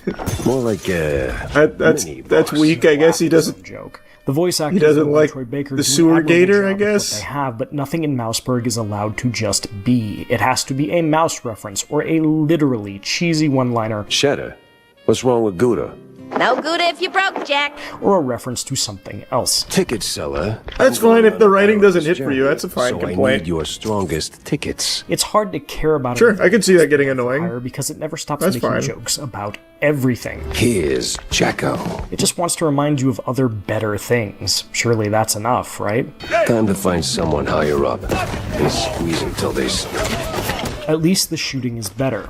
This is the latest in a wave of boomer shooters inspired by old school FPSs like Doom or Quake, and it's a decent one at that. You start with a pistol in Jack's fists, but you'll soon acquire a shotgun, dynamite, a James gun, which is just a Tommy gun, and more unique stuff like the Devarnisher, which shoots what looks like Elmer's glue that melts the flesh from your enemy's bones, leaving only a skeleton. Why did you shoot 3 of Throwing that at stuff one like double shield jump, enemy, bro? dash, spinning tail for hovering, and a slide, and Jack's got some stylish moves when the bad guys show up. This ain't Quake, but it does feel good.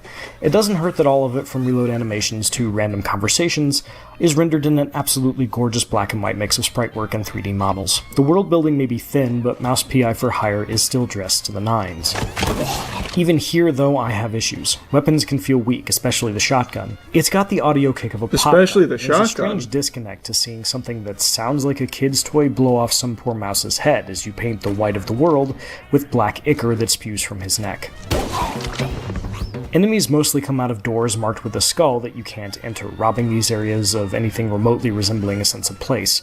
Levels also Alright, really I don't want to watch the rest of it. So what brings it to a 6? He just doesn't like the jokes? Police in Mouseburg would be the safest city in the world because nobody would be left alive to commit crimes in the first place. It's hard to buy into Jack as the regular guy who needs to gather evidence I'm told he is when he just wiped out the local police department, you know? The police blockade.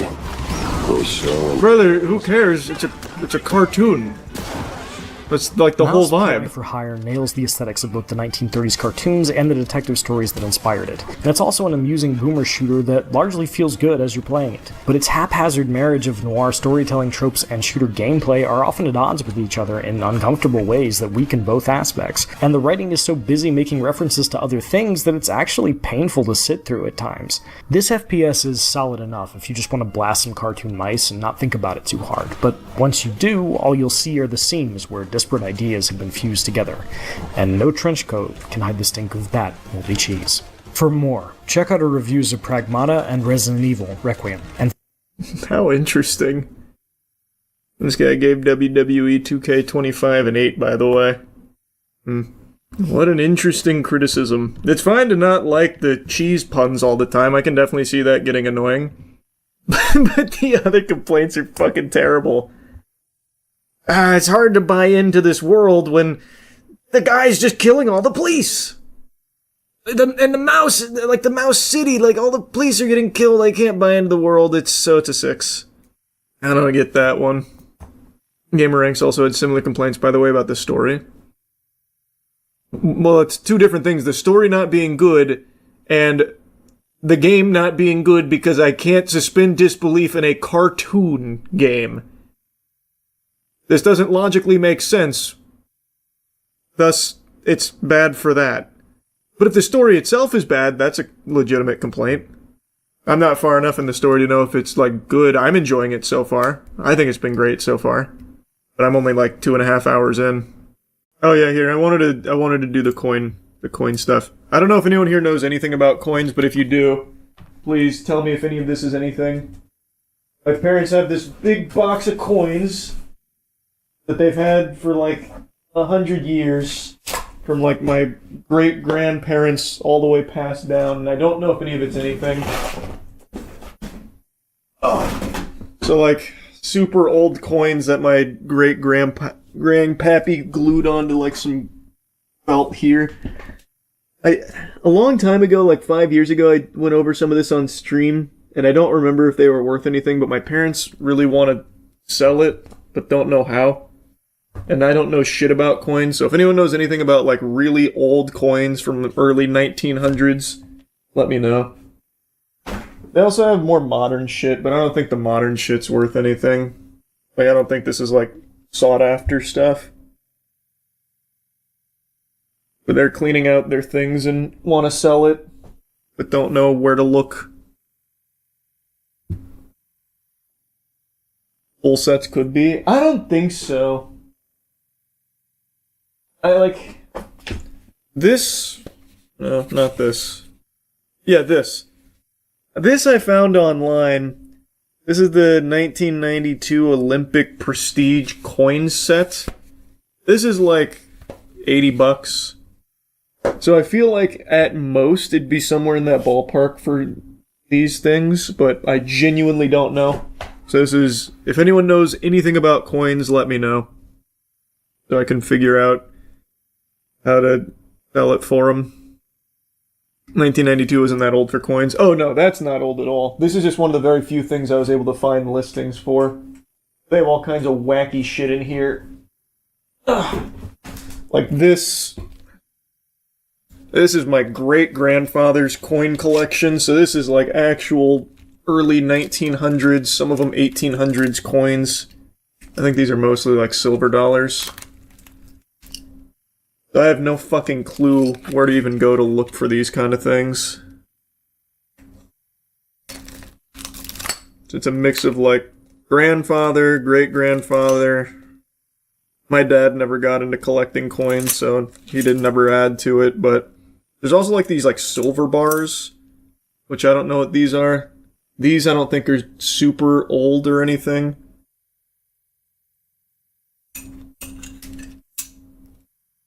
Send it to PSA. I don't know if they do coins. Yeah. I'll toss it to PSA.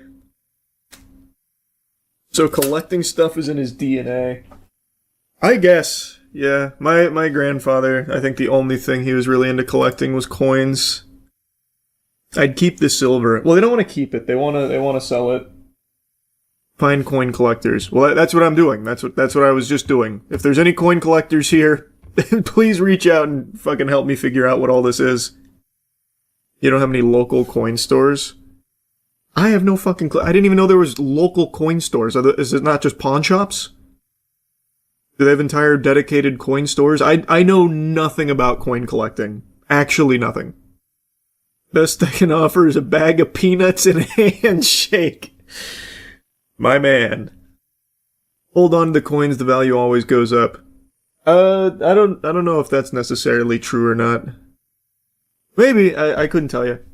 All I can tell you is my parents just want to sell them. So they asked me to help. But I do not know anything about it. What's the percentage of silver they're made of? I don't know, man. I haven't gone in there with the tools to figure that out, and I haven't really thoroughly examined them past just like looking at the plaques, so that way I could find the equivalents online. So for some of those, I know like roughly what the value is. But like the ones in like the individual sleeves from like 100 years ago, I have no fucking clue. Freddy Faz coin. Thanks, brother. Yeah, it's helpful. What's the oldest coin? There was a couple from the 1800s that I saw in there. I don't know where they are now. There's just a ton of loose coins throughout this whole box. I have to find it again. But there was a couple from the 1800s. Oh, sorry, I didn't mean to interrupt. Don't mind me. Just got back from a being clean and smelling good competition. I got first place. What's my secret? I go to usecheeky.com and use the soap. Check out that new Ghost in the Shell trailer. Manga finally getting adapted. Oh, the, Science Saru Ghost in the Shell? I think it's Science Saru.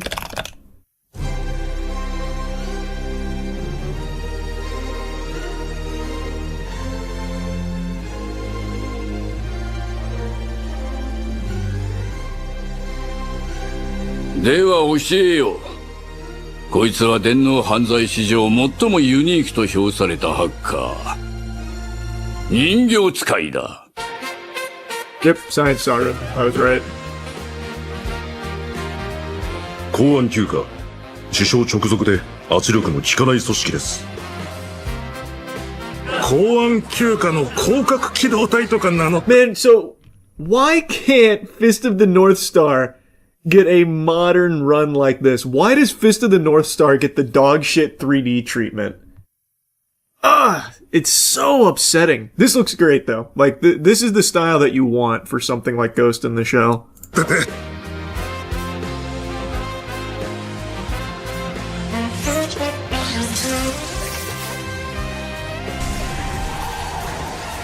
Shindigakishaに言わせれば、情報過密時代における心の空洞化だとか。女性の名前は草薙素子。公安休暇の対テロ要員との情報が入っています。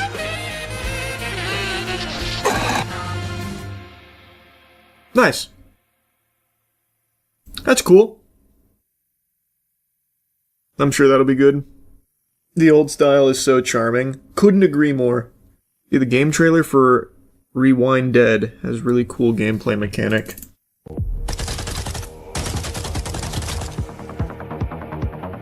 Instantly kind of feels like super hot.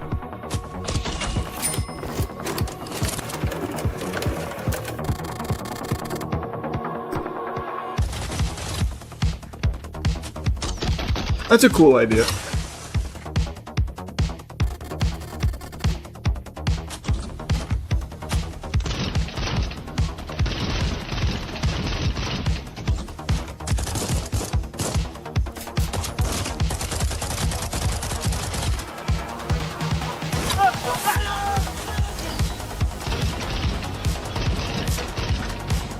This seems fun.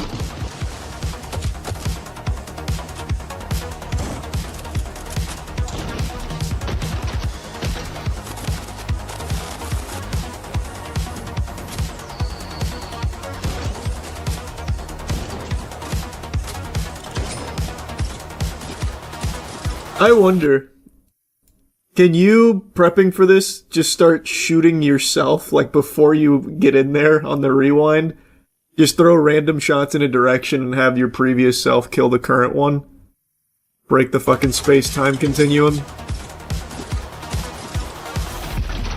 Yeah, that's cool. That is creative, I like that mechanic.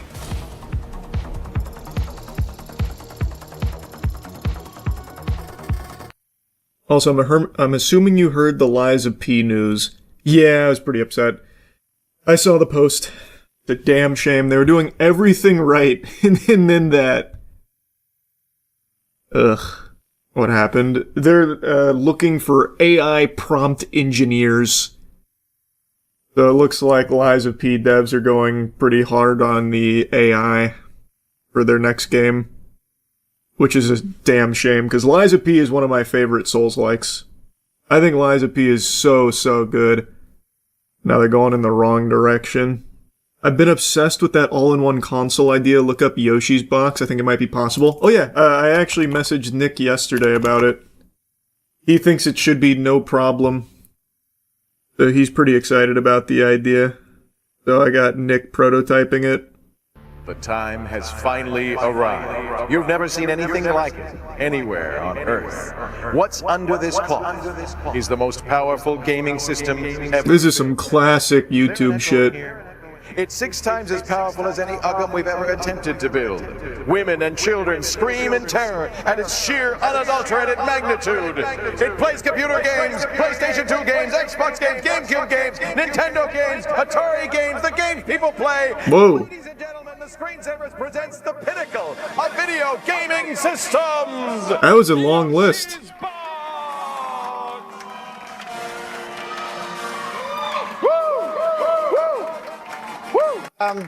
Pop 1,000 different. Oh wow.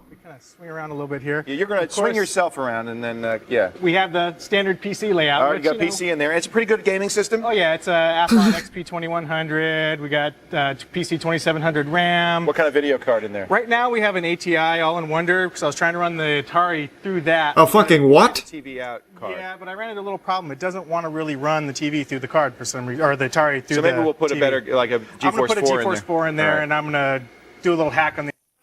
There's the GameCube. Oh, that's so cool. That's so By cool. the way, you got the Xbox logo on there. Microsoft's going to love that. All right. I'm sure they will. What else? Look at these fans. Look at those. They're all lit up. How are they doing that? I got these from ThinkGeek. They're basically LED lights with fiber optic tubing going onto the fan, and it just. Man, this doohickey is cool, bro. They really cooked with this. And you got the Xbox in there. But then you said, what about retro? And we're not going to play MAME. We're going to play the real thing. We've got a Super NES. There's Mario right there, baby. So there's your cartridge, and you got an Atari 2600 VCS in there. Yep. I got it all packed in here. Where is the Atari? I'm telling you, man. I think we've got a great idea on our hands. It's not something that could ever be like mass produced by any means, but if Nick can crack it and just do every fucking console ever in one giant doodad, oh, I'm gonna be a happy camper. What year is this thing made? Brother, they have an ATI Wonder for their graphics card. This is like 2005, 2006 maybe? Doesn't say. But I don't think it's 2009. I think it's before that and they uploaded it to YouTube in 2009. I think if you go with backward compatible consoles, it should decrease the amount he has to work with. That might be the way. Do like the backwards compatible PS3 and Xbox Series X, or Xbox 360. The Xbox Series X I don't think has a ton of backwards compatibility, I don't know. But yeah, that might be the way. You see Wimboing, did you see, Wimboing? Did you see Wimby elbowing Naz, yeah. He got a whole suspension, didn't he? He got a flagrant 2 for it, but I'm pretty sure he also got a game suspension. That was a dumb decision, man. No, it was no suspension. I thought I read that he got a game suspension for it. You sure? Pretty sure I saw that this morning. Oh no. As of 2 hours ago, he avoids suspension. So I guess it was just a rumor that he was getting a suspension. It was kind of an accidental elbow hit. Don't think he did it deliberately. Brother, I'm a Wimby fan. That shit was malicious. What do you mean, bro? That wasn't an accident. And this is coming from a guy who really likes Wimby. Of the guns you shot, what type of gun are you the worst at shooting with? Ooh. That's a good question. It's gotta just be the big iron. I legit cannot shoot 6 shooters at all, man. At all. I actually can't aim them. I am terrible with them, but they're a lot of fun to shoot. So easily that flintlock was brutal. Brother, my aim was perfect with the flintlock. What are you talking about? Right down the pipe where I was looking every time. Ever shot a deagle? Yeah, we did that for the famous guns tier list we did like a year ago. He saw the Assassin's Creed Black Flag Resync trailer. Looks amazing. Ubisoft is so back. I didn't see the trailer. I saw a couple of the images, though. I didn't know they released a trailer. Whoa! 28 minutes. Damn, they gave you the kit and caboodle here.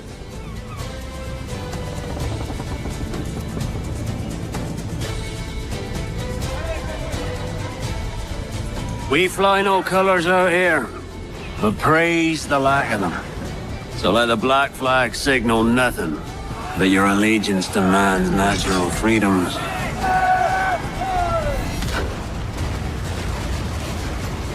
If a man plays the fool, then it's only fools he'll persuade, but appear to be the devil. And all men will submit. We're pirates, kid. We take as we please and become who They we fixed like. all the problems with the original, like shitty modern day segments not who and you tailing are. missions. Who am I then? That sounds positive. You're a wonder, Kenway. You've a knack for this kind of work. It ain't work if you love it.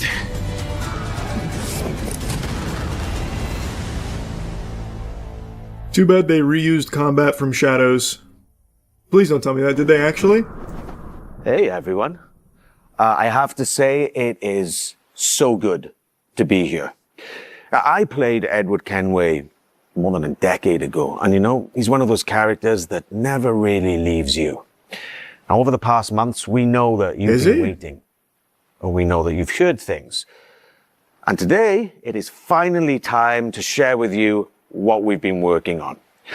Assassin's Creed Black Flag Resynced is a faithful remake of one of the most beloved Assassin's Creed games. It's totally rebuilt from the ground up with the latest version of the Anvil engine and enriched with lots of new additions.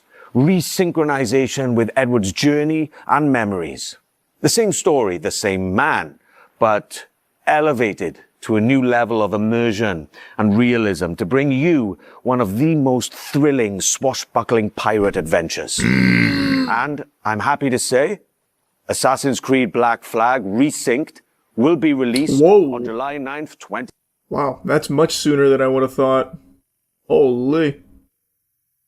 Man, they must have been working on this for a minute. Hey, that's cool though. I always appreciate when they do like a quick release from the reveal. And you're not left waiting and forgetting about it for many, many months. 2026. Today, guys, you are getting the real deal. The first ever look at gameplay. Everything that's been rebuilt, reimagined, and some behind-the-scenes stories. But enough of my talking, yeah? Let's just jump right in.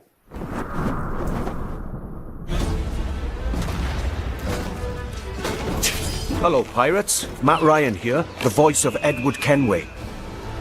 And this is Assassin's Creed Black Flag Resynced. 13 years after the original, this remake brings the classic game back to life.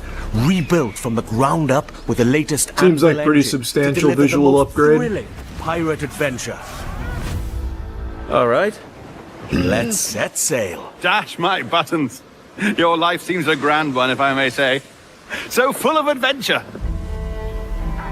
You play as Captain Edward Kenway, a rebellious scoundrel eager to make a name for himself in the pursuit of glory, freedom, and a search for a better life. I've seen your face before. Yous mates with them pirates down in Nassau. Let me see Shut some of the your bloody combat. gob, or world be truly alive. There we go. All these new interactions offer multiple ways. Yes, this was a pretty big pain point. We remember. Now, the action continues. Your objectives remain, but your target will react, and you must adapt accordingly.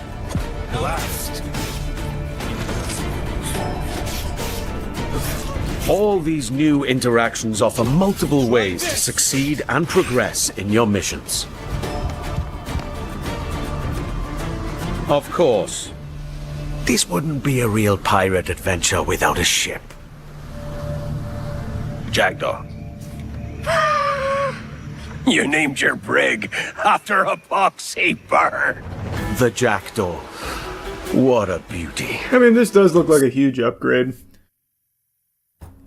As long as they didn't ruin it, I'm sure it'll do extremely well.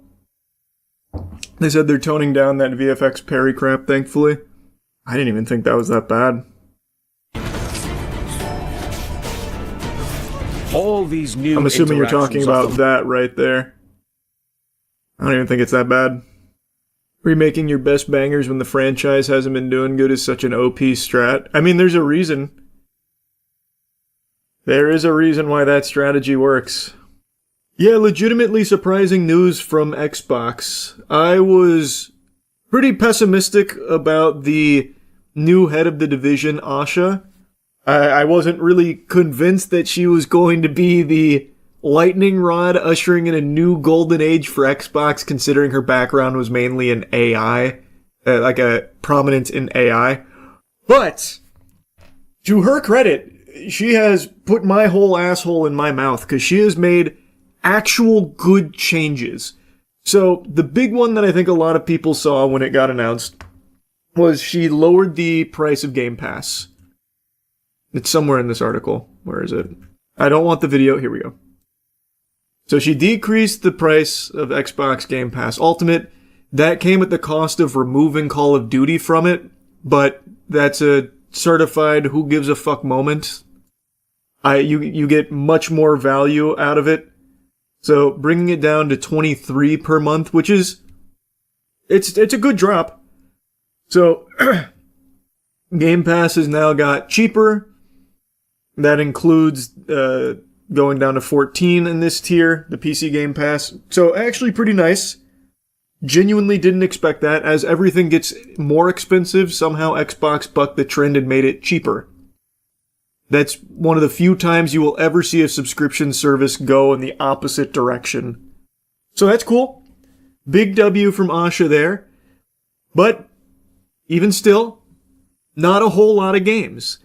And then it seems like Asha has committed entirely to wiping their whole ass with everything Xbox had been doing. I believe the quote was, "The path that led us here is not the path that's going to lead us out." Something to that effect. Basically saying, us ending up in the shitter, that strategy, everything that got us to that point, we're flushing. We're done with. So they unveiled a new logo, reminiscent of the classic Xbox logo. Banger. Great idea. They ditched the "This is Xbox" campaign, or "We are Xbox," whatever it is. Oh, "We are Xbox." Or, no, it is "This is Xbox," right? Yeah. The new one is "We are Xbox" as opposed to "This is Xbox" campaign. Good call. Like, actual positive changes. And there was a further commitment to quality games and not AI drivel. There was another statement, I don't know if it's in this article, but basically going over, like, we are truly focused on actually delivering good games and, like, bolstering partnerships, not going hard on AI shit, that kind of thing. Yeah, that's what it was. Human-crafted games instead of AI slop, is what they said. Guys, watch, he's falling for it again like he did with the Halo Studios rebrand. True. That is true. I have been hurt before. Speaking of Halo Studios, by the way, it couldn't be worse. They were making a battle royale, but luckily they came to their senses. They had a come to Jesus moment and said, "A battle royale in 2026, that's a death sentence. We're way too late to that trend." So then it's been revealed that they're reportedly working on a Halo extraction shooter. So that way they could be late to that one too. Incredible. It is actually incredible just how delusional Halo Studios is. Formerly 343.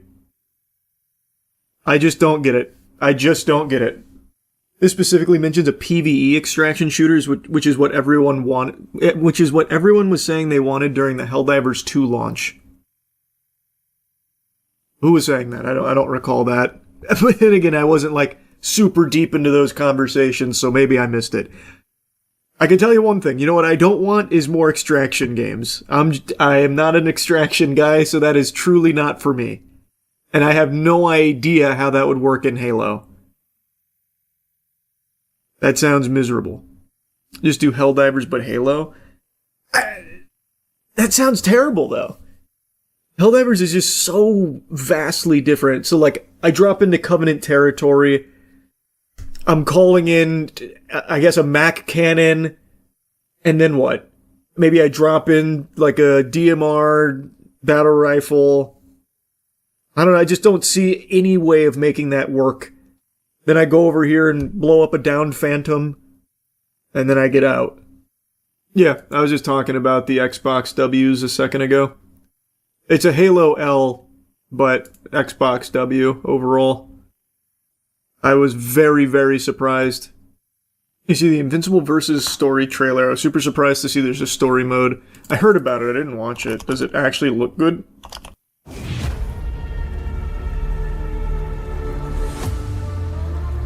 Dad, please. You don't want to do this. I came to this planet for one reason. To conquer it.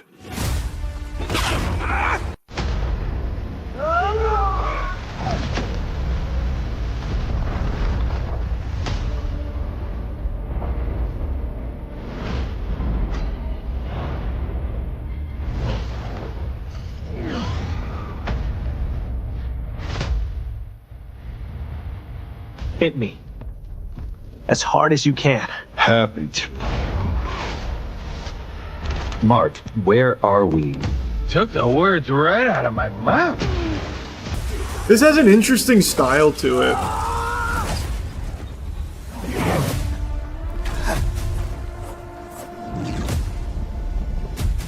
Your government will comply with our demands. The actual game, though, just didn't look very good. What an interesting We cannot look. allow that to happen.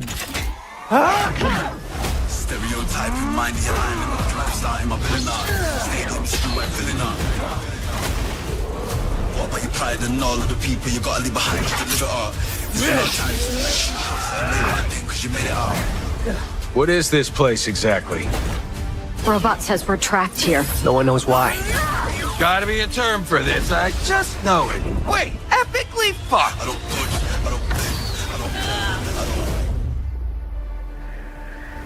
Are we clear now? You're one of us, or you're dead.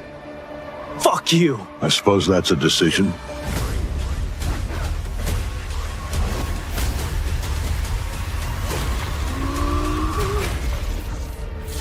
No, maybe I will try it for the story mode.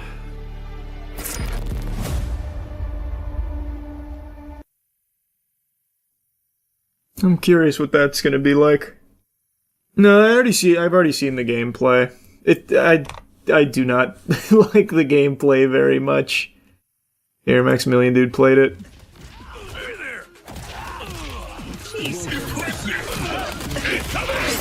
Hey, man. Come on. I'm getting punched. Hey, counter fail. I'm dying! Counter fail again. I'm dying! What's the timing now? Counter fail again! It's just not a fighting game I think I would really like all that much, but the story mode did at least pique my interest. Yeah, I'll start it.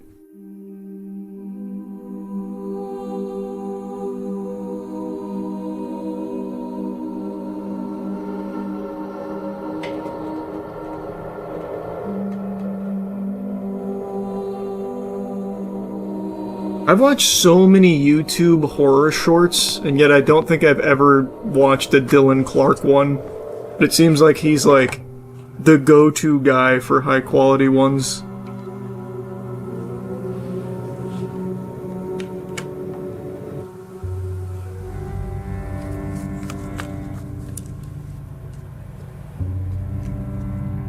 What does God look like? I'm going to show you a painting, or rather, a photograph of a painting. Just take a moment and stare at it. What do you see? Nothing. If the answer is nothing, if it just looks black to you, don't worry, that's what I see too. But that's not what everyone sees. The painting I've chosen for this project is titled Portrait of God. While most viewers see nothing, some insist they see a person in the darkness, one that they can describe and draw out with consistent details. It's a man, or close to a man. You're wrinkled, skinny. Really skinny. He looks skinny. He's smiling. He's grinning. He's smiles down at us. Almost looks like the corners of his mouth got smudged. Well, he's wearing a mask. It's too wide. That guy sounds like me when I'm doing my wizard voice in RP. His eyes are big. They're big. They've got this glint in them. This speckle of light in them. Honestly, it's unsettling. Of course it's frightening. That kind of power should be. I don't like looking at it. I don't like it. It's beautiful. Maybe it's just a trick of the light. Maybe they're seeing something they want to see. But how are their descriptions so consistent? Maybe they really are having a religious experience. And why does God appear to them and not us?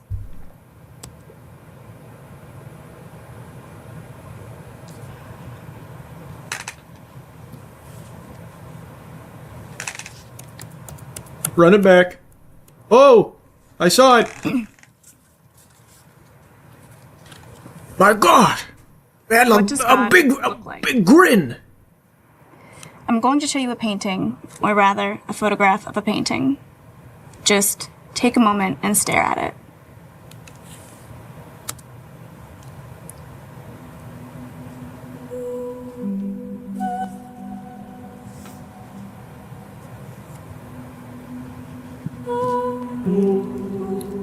What do you see?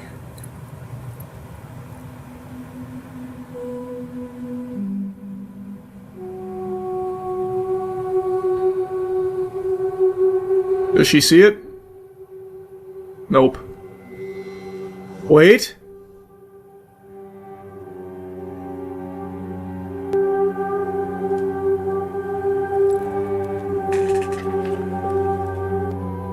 It's there, it's coming into focus. He's not being shy.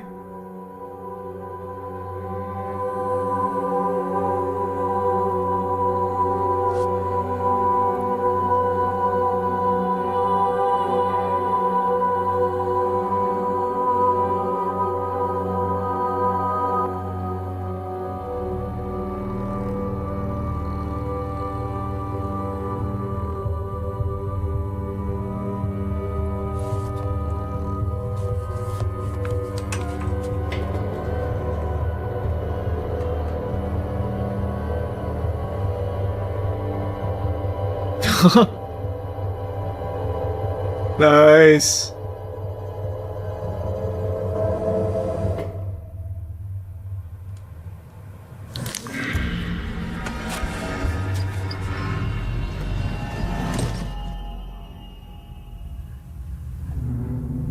Oh no, now she's in the portrait.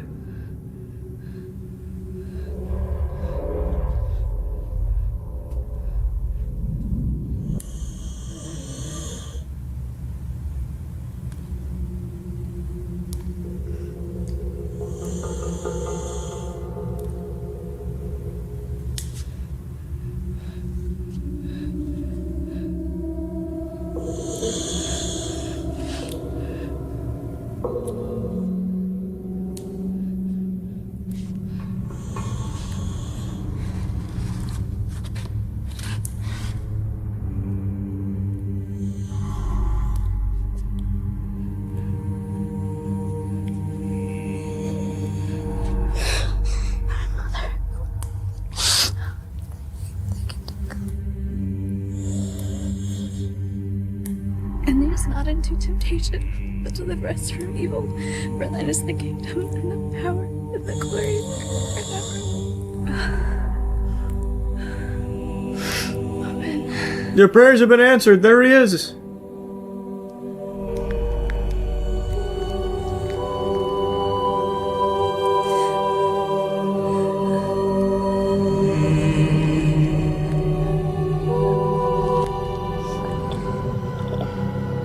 This looks like the jump scare guy from that mining horror game that I played a while back. Like in the tunnels.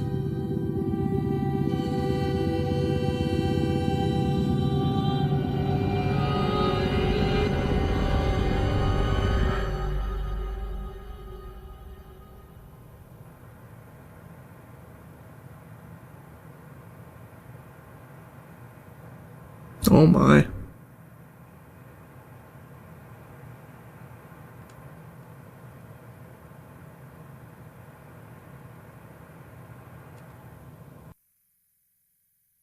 That was good.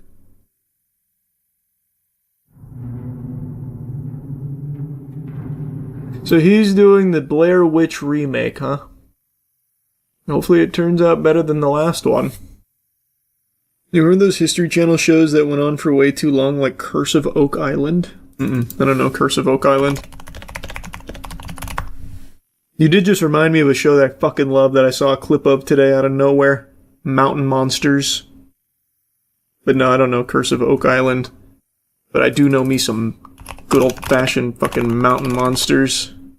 Dude, I love it so much, it's actually just them LARPing in the woods. Yeah, I wanted to do something like this with my friends, like a TOC video or something. But, like, we hire guys like this, and we just send them out there on a hunt for, like, various things, like, on our land. It's just, I'm not certain it'd be super safe. Well, we wouldn't give them, like, actual guns for it, no. We'd give them, like, small arms. like fly swatters and stuff. So we'd send them out there with we'd treat it like Phasmophobia, right? We'd give them their task, like go out there and find the Yahoo, and then we'd dress Aaron up or something as the Yahoo. He's out there and he's making a bunch of noise, a bunch of ruckus.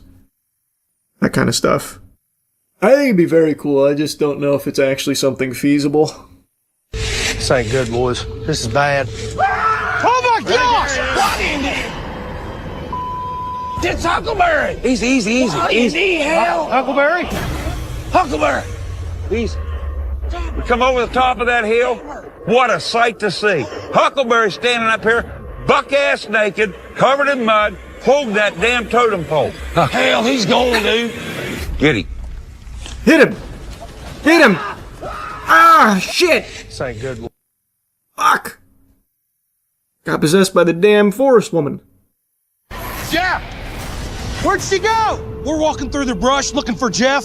I look Jeff. up, and there's a little girl pointing at him. She takes off running. I try to follow her, and she disappears. Where'd she go? Jeff! Jeff! Once we got to Jethro, I got a hold of him. This man ain't home. Jeff! Get over me! Come on! Hey! No! Jeff! Get off of me! We got Jeff down on the ground wrestling with him, trying to get him to calm down. I've never seen Jeff like this. Get off of me! You slap him out of it. That little girl standing right there. What? What are you doing? Get cool. Jeff, where'd she go? Where'd she go? This dark forest and the woman in the woods, she's got a hold of Jeff, and we damn sure got to work with him to get away from her. Thank God. What are you doing to me? We're trying to help you. The holy slap. Pushed her out. See, I think that'd be so fun to do. Like, on our land, I think that'd go so crazy. No, this show is great. Mountain Monsters is so good. Oh, if Queso wants to come down and do it, that'd be great. That'd be so fun. But the reason why I say I don't think it'd be overly safe is because I think this land they use is like a set, so they go through and actually make sure there's nothing dangerous in there. Our land, it's no holds barred. Like in the fucking Flintlock video, there was just a giant water moccasin. So like it wouldn't be the safest environment to do it in. And I don't want to go back and somehow make it more safe. Yeah, I saw David is finally being arrested. I haven't watched the Law and Crime video, but I imagine they break down everything. We talked about this when it was first starting. And there was a lot of people actually, like a surprising amount of people still defending him. Like, we don't know the whole story yet. David's probably innocent, even though there's irrefutable evidence of him at the very least dating a child.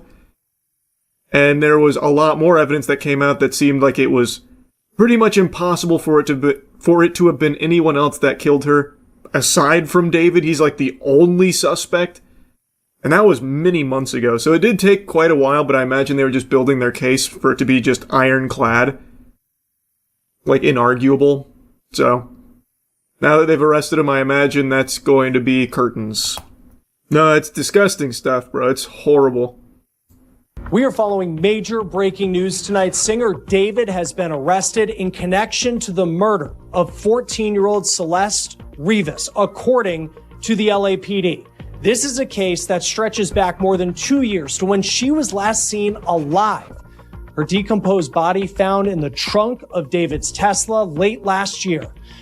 His fans came up with a delusional theory over how that was possible that involved like the craziest mental gymnastics that you wouldn't find in even like the most unhinged of fiction, about how like it was like cartel that actually did it in order to frame David, and they stuffed her body in the trunk of his car because why would he do that in his car? It doesn't make sense. David's far smarter than that if he was actually going to kill somebody. It was crazy. And I'm so curious what those same people are saying now. When I talked about this when it was first starting, I actually got a lot of shit from chat pushing back like, this is crazy, Charlie. How could you possibly think that he could be even remotely guilty in this case? And we don't even know if he was dating this child, even though, even at the time, back in whatever it was, September, October, whatever, even at that time, there was tons of evidence about him dating a child. And then everything that came out basically confirming it was him that killed her. And still refusing to accept it like, well, if he did it, he'd be arrested by now. Thinking everything's like the movies where they fucking rappel in and break through your windows the second that something pops up. They have to build a case. Granted, this took a lot longer than I would have expected, but it was never going to be instantaneous anyway. Bro even left clues in his songs. True. He himself was even dropping the breadcrumbs. They weren't even subtle. And it's not a full-blown conviction or anything yet, you're right, but it is a arrest. And I imagine because it's taken this long, they have compiled irrefutable, inarguable evidence. I don't think he's getting out of this one. And again, there's literally no other suspects in the murder of this girl. None. It's just him. Like, unless they brought in a suspect that I didn't see it somewhere along this way, like they fucking found the Muffin Man or something that they're saying, like, oh, it could have been this guy, which I don't think they are. It's literally only him. He's gonna get less than 10 years? I don't think so. I know a lot of people think that he'll probably get off easy because he's a celebrity. I don't think so. This is a very serious murder case. This is like this is a big case. I don't think he's getting off, with a slap on the wrist. I really don't. I thought his security was also a person of interest at one point. I don't think so. I think that was only ever like a TikTok conspiracy. I'll double check real quick. Well, actually, maybe it's in this video. Maybe they'll talk about it. Because I'm pretty sure that was just TikTok weirdos that were trying to cover for him or something, fucking smokescreen for him. Like, check the security guard. It was probably that guy.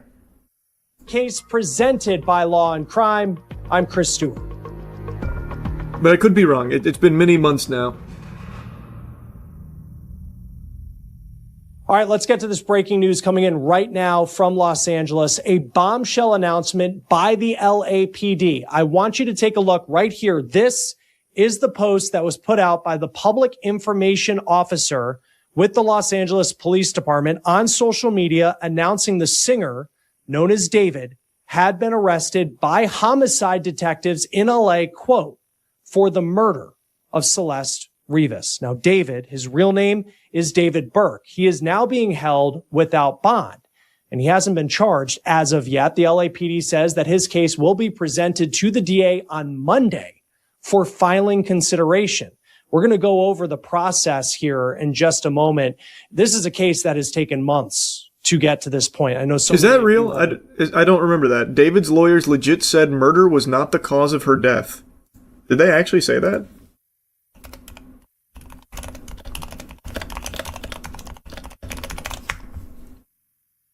Wow. You're right. David's lawyers claim he was not the cause after homicide saying... Here, hold on. Let me read through this and get the quote. Okay, no, not exactly what they said. I see where you're getting it confused, though. They're basically saying that since no cause of death in the teen's case has been announced, that they're ruling out that it could be David, according to his lawyers, more or less. It can't be David. They haven't even ruled the cause of her death. That's an interesting angle to try, though. Well, no cause has been determined. as she was like chopped up in the back of the fucking trunk of his car. We don't know if it was murder. Following this, and now it seems like the next step, a major step, is still something that's going to take some time before we learn a lot of information about this case, and we'll be talking to former federal prosecutor Nima Rahmani about that here in just a moment. But as we focus now on this announcement, it may feel like a long time coming because David was announced as a suspect in November of 2025. Now, before we get into what will happen next, I do want to get you up to speed on this case because it is one that has been going on in some ways months, in other ways years. According to the LAPD, this all started in September of 2025, and that is when officers responded to an impounded lot in Hollywood after there were reports of a foul odor coming from a vehicle, a Tesla. Now, that vehicle, it had been towed days earlier after it was found on a street, abandoned, it seemed, in Los Angeles. Now, police say that vehicle, that Tesla, it was registered to David Burke. And many people in the music community know him by just one name, David. D4VD. Now, when detectives searched Why do you say it car, like that? they found a body. And that body was later identified as a 14-year-old girl, her name, Celeste Rivas Hernandez. Her body was in the front storage area of the Tesla. That's like the trunk of the vehicle. And it was in a state of decomposition, law enforcement said. Investigators have said that Celeste may have been dead for weeks before she was discovered. The teen's mom told investigators that she was last seen and heard from in April of 2024. See, so like, I don't think there was ever another suspect. Not officially. I think it was only ever David. Let me see. What's this? January of this year, 2026. David's alleged close friend, a man named Neo Langston, was arrested in Montana for failing to appear as a witness in a Los Angeles grand jury investigation. And a week after that, Langston was spotted entering a Los Angeles courthouse and reportedly testified before the grand jury. But since then, for the most part, frankly, crickets in this case. No real developments, of course, until now. Joining us. Okay. The Tesla absolutely have security footage on those cameras. They record everything. It would prove everything. That's what people were saying at the time, too, but I don't think that shit ever came out. I know. Like I said, it took a while, but it's always going to. They can't just instantly go in. They have to build the case. It definitely took longer than I thought it would. In the trailer for Metro 2039, I have not. I ask you, do you want to come out of the darkness and become a pure nation? I ask you, are you ready for great changes under the guidance of a great leader? If you are, then wake up and open the door for the noble right. Wake up, wake up, wake up, wake up.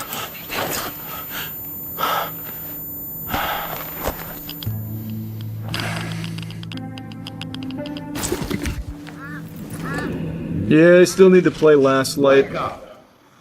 Wake up to a pure nation, clean air, bright future.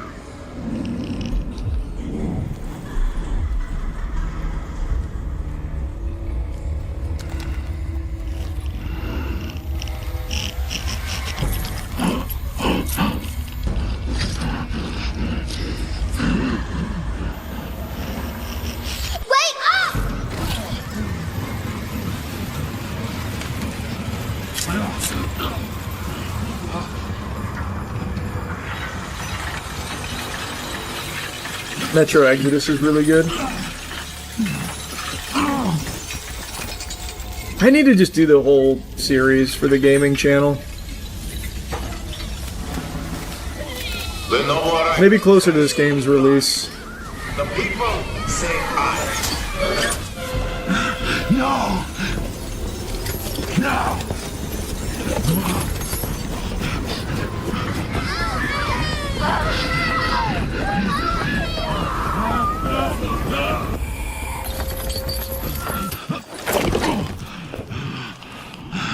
Fear not the enemy's threats, for the Führer under protects you. Where are they taking them? Can you hear me? They do. We hear everything. But you don't let them speak. No, it's not about me. I won't ask again. It's all about you. Damn, Doc Ock.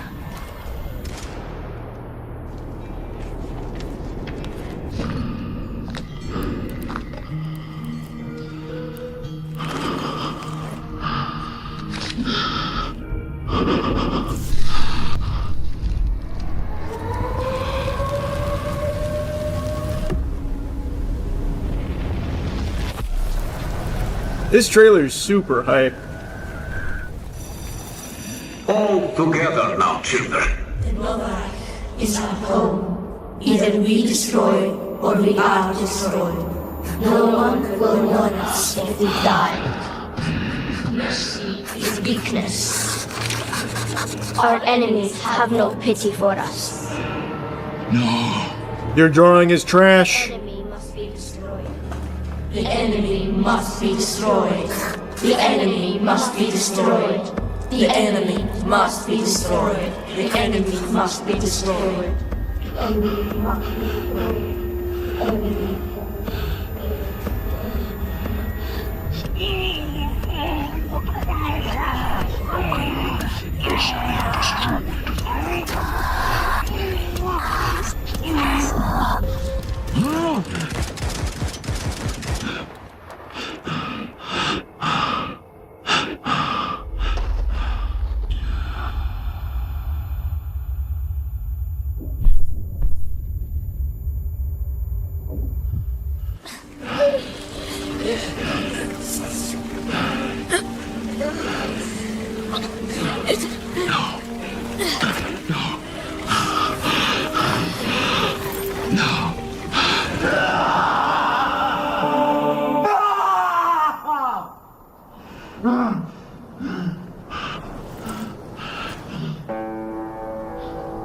Man, the visuals in this trailer are crazy.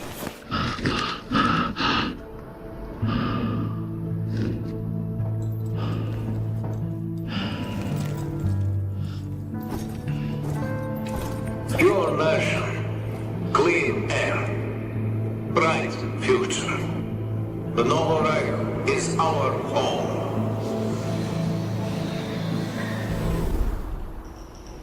They have gameplay in this? Do they really?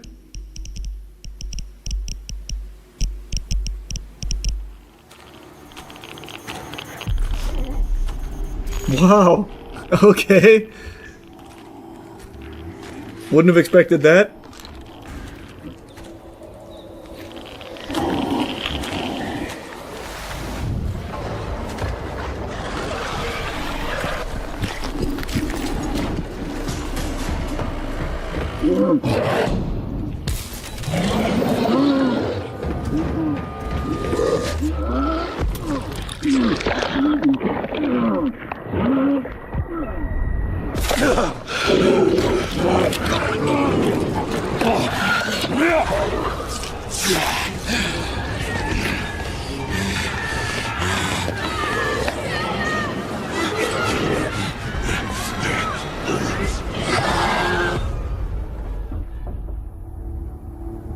Well, I'm stoked. Yeah, I definitely need to play through the whole series. 2033 is the only one I actually have played through, so I need to do the other two. You saw the super creepy email the voice actor for Hazel in the new Fairly OddParents cartoon received? Fairly OddParents voice actress Ashley Crystal Hairston shares disturbing obsessive email from fan fixated on character Hazel. Ashley, the last time I sent you a message, you ignored me. I really did not appreciate being discarded like that, so I'll try to reach out to you again. You do not have to respond, but I implore you to at least listen to what I have to say. But if she doesn't respond, you feel discarded and get upset and then send another email. It's a lose-lose. You're not even really giving her permission, it's the illusion of choice. I'm going to assume you did not read the DM I sent you. But on the off chance you did, I apologize for using racial slurs. So I'd just like to reiterate that I am completely in love with Hazel. She is perfect in every way. To say I'm in love with her is honestly an understatement. She is the love of my life. The universe itself has told me that Hazel is my soulmate, and who are you to go against God? This immediately has the DNA of that guy who killed his sister over his love of Clementine from The Walking Dead. It was this Nicholas Prosper. It was his sister that he murdered, right? I'm pretty sure it was. This is some very, very, very disturbing shit. We talked about this on stream a while ago. But he became obsessed with Clementine from the game. A child, by the way. And I think it was he let his sister play the game and he was watching and then didn't like a decision that she had made. Why did you kill Larry in front of Clementine? That kind of thing. And then killed her. It was actually his whole family. He killed all of them. What? Oh my god, what? It's been a while since we went over it, but I thought it was only one person that he killed. It was his whole family? Yeah, you're right. The Prosper family murders. 18-year-old Nicholas Prosper murdered his mother, Juliana, his sister, and brother. And yep, all three had been killed by a double-barrel shotgun. He also intended to commit a school shooting. And so his father survived. On September 16, 2024, his father, Ray Prosper, shouted, "I still love you, son. It's not your fault, okay?" That's just heartbreaking to hear, man. I couldn't even imagine being a parent and having something like that, where your son is a fucking evil monster. It must be the most difficult thing in the world to come to terms with. And now your whole life, everyone that you've loved, your wife, your kids are dead because of your son. That's just an entire brain breaker. Prosper shared a pre-recorded video where he referred to The Walking Dead online at 6:22 a.m. and disposed of 2 mobile phones, believing this would protect a group of pedophiles he talked to on Twitter. At one point, Prosper abandoned the bag containing the shotgun and ammunition in a bush at a playing field. At 7:55, Prosper left his hiding spot, walked down Birmingham Road toward a passing police car, which he flagged down with a raised hand. Prosper believed that all schools in the area would be locked down, so his plan was foiled and decided to surrender. That's how they caught him. He was charged with 3 counts of murder. This video, like, he had a YouTube channel dedicated to his love of Clementine. Like, it was all documented. It's on Living. It's completely fucking crazy. Like, it's unbelievable. It's beyond disturbing. Here's one of the videos. He went home with it, and there he set up a webcam, put on his best bucket hat, and began to film a video. Right away in the video, he clearly states that, due to the decisions Giselle made in the game, he was planning on mutilating her face beyond recognition. On June 30th, my sister decided to make the only correct choices in episode 1 of season 1 of The Walking Dead games, and for that her face will be mutilated further than necessary. After mentioning his sister, he turns his attention to a video he saw on YouTube. This was gameplay footage of the Walking Dead game recorded by a channel called Living Echoes. It's just fucking horrifying, man. Sick, twisted, evil people out there. But point is, this is giving me that exact same energy. This feels like the exact same guy. This is dangerous. Genuinely is dangerous. Like, it is wacky to point and laugh at the freak, but this is a genuinely dangerous, unhinged person. What I'm trying to say is that to see you, Hazel's voice actress and co-creator, ship Dev0 broke my heart. She's my wife and I love her more than anything. God hates you for getting in the way of Hazel's and my love. Soon you will feel the universe's wrath. Hazel is mine and mine alone. I love her, and she loves me. I will never forgive you for the hurt you have caused. I suggest you take down all the Dev0 posts you made, the interviews mentioning it, and stop shipping them if you want a peaceful life. Yikes. Hazel is canonically 10 years old, by the way. Well, yeah, that's pretty clear. It's Fairly Odd Parents. That Danny Phantom dude had a YouTube channel too, right? Yep, oh god, what was it called? Something Blaze? Was it Andrew Blaze or something? All about his obsession over the Amber. Yeah, it was Andrew Blaze. Thought so. Scary stuff, man. Scary stuff. He also did a shooting such a weird phenomenon. Yeah, he went and killed coworkers. His real name's Randy Stair. But he went by Andrew Blaze online and was obsessed with her from Danny Phantom. It's scary how common this stuff is getting. Feels not safe. I wouldn't say that it's getting more common. It's just we see a lot of it now. But this kind of obsession has been around for as long as, as long as I can remember. Think about the Bjork stalker, for instance. But if you're talking about like the phenomenon of people getting obsessed with fictional characters like in cartoons and shit, I guess that's a little newer since cartoons are a little bit newer. But those kind of people have always existed. It's fucking scary. And they seem to always get obsessed with children characters in the cartoon. Clementine, Hazel. Like Annie Wilkes from Misery. I don't know who that is.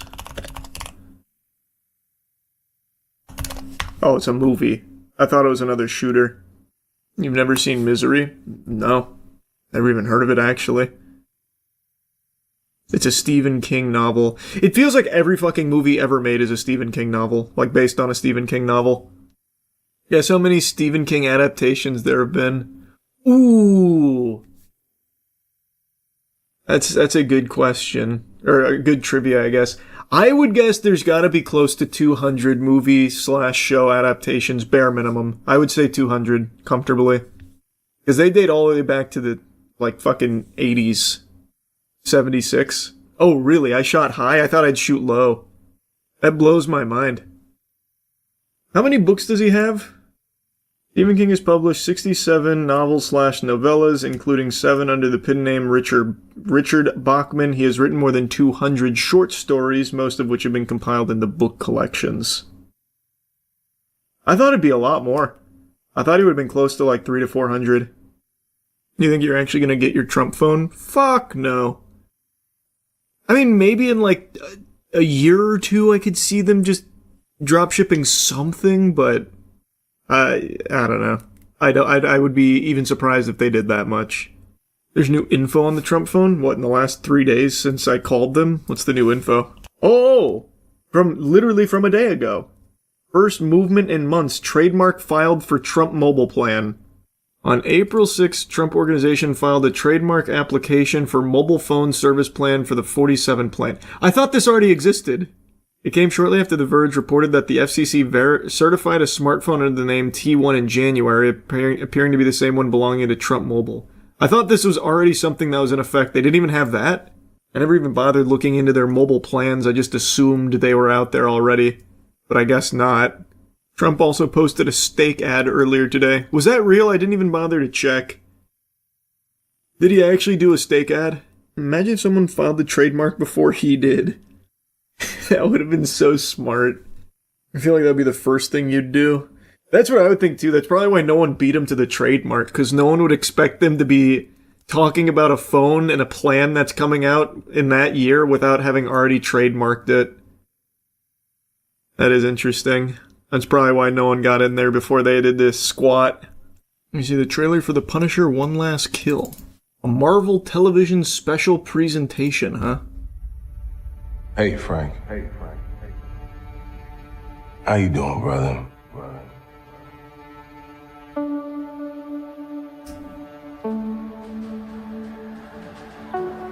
Talk to me.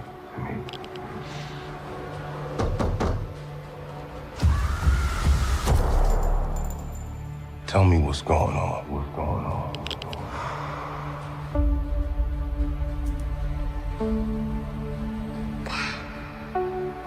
You think God's gonna forgive us for the things we've done?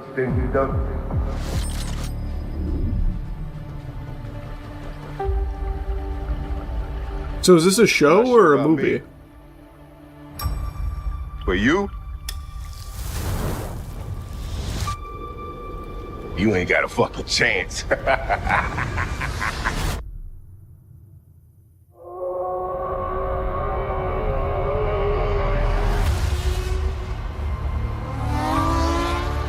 It says television in the title. Are you blind?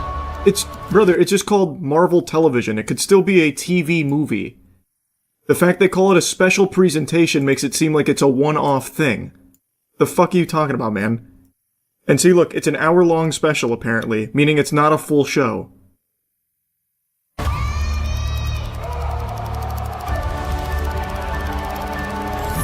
That's all you got? That's all you got? That's all you got? That's all you got?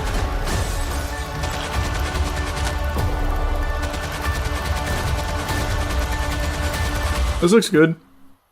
I still never finished the Punisher series. That seems cool, though. That seems cool, though. Being written by John Bernthal's cool, too. Writing and directing, right? That's what it said at the beginning. That is pretty cool. Oh, no. Writing and EP. Thought it said writer-director. Didn't John Bernthal say he hates people that take naps? Yeah, it's the big meme, because he's, like, very outspoken against naps. He hates naps. He even gave, like, a half apology for it, too. Why? What's the point? If he hates naps, he hates naps. I'm not gonna lie, that second video title has got me really curious. Business owner gets himself and all of his customers arrested? How do the It looks like this lady's holding a baby. The baby go away in cuffs, too? What happened? How does that happen? Has anyone watched that yet? Is it interesting, or am I being clickbaited? No, it's good. Alright, I'll take a peek. If this is some lame shit, though, I'll be mad at you personally. Okay, everyone, we are here at the Minocqua Brewing Company parking lot. Everybody say hi. Hey! And there's a police force around our place right now. Let's take a look at this gentleman over here. This is Kirk, a man known throughout Minocqua for all the wrong reasons. And today is yet another day that he locks horns with his longtime enemy, Greg. But unlike the other times, today local beef to end differently. How long is this going to go on? My kid raising here's got to put up with this nonsense. There you go. Okay. Yeah, that's what we're... I'm going to go over there myself. Please don't. Please don't. This is getting so... We're going to make sure that this is transparent and public because we don't trust the federal government anymore. You're part of a very big very fair at the moment because unfortunately you may be great guys, but your president and your regime is not. Wait a minute. The chaos begins around 5:20 p.m. on the evening of June 27th, 2025, after Greg Walker, the owner of Lakeland Times, calls the police in Minocqua, Wisconsin, following yet another dispute with the owner of a neighboring business, Minocqua Brewing Company's 48-year-old Kirk Bankstad. For the responding officer, this feud is nothing new, but he doesn't yet realize that this time, Kirk isn't alone. Bankstad's over there in the thing. You see the woman in red, the guy in green. So I walk out and they say, "Hey, Walker, f*** you can make sure you call the police department or the sheriff, you thin-skinned." They're all over there. They're antagonizing me. Why? Well, he has a criminal thing going on. There's bail here and everything. We're witnesses to a crime on him right now. I don't understand what's happening. Why is there so much bad blood and animosity with you here, Greg? Are you an asshole? What's happened?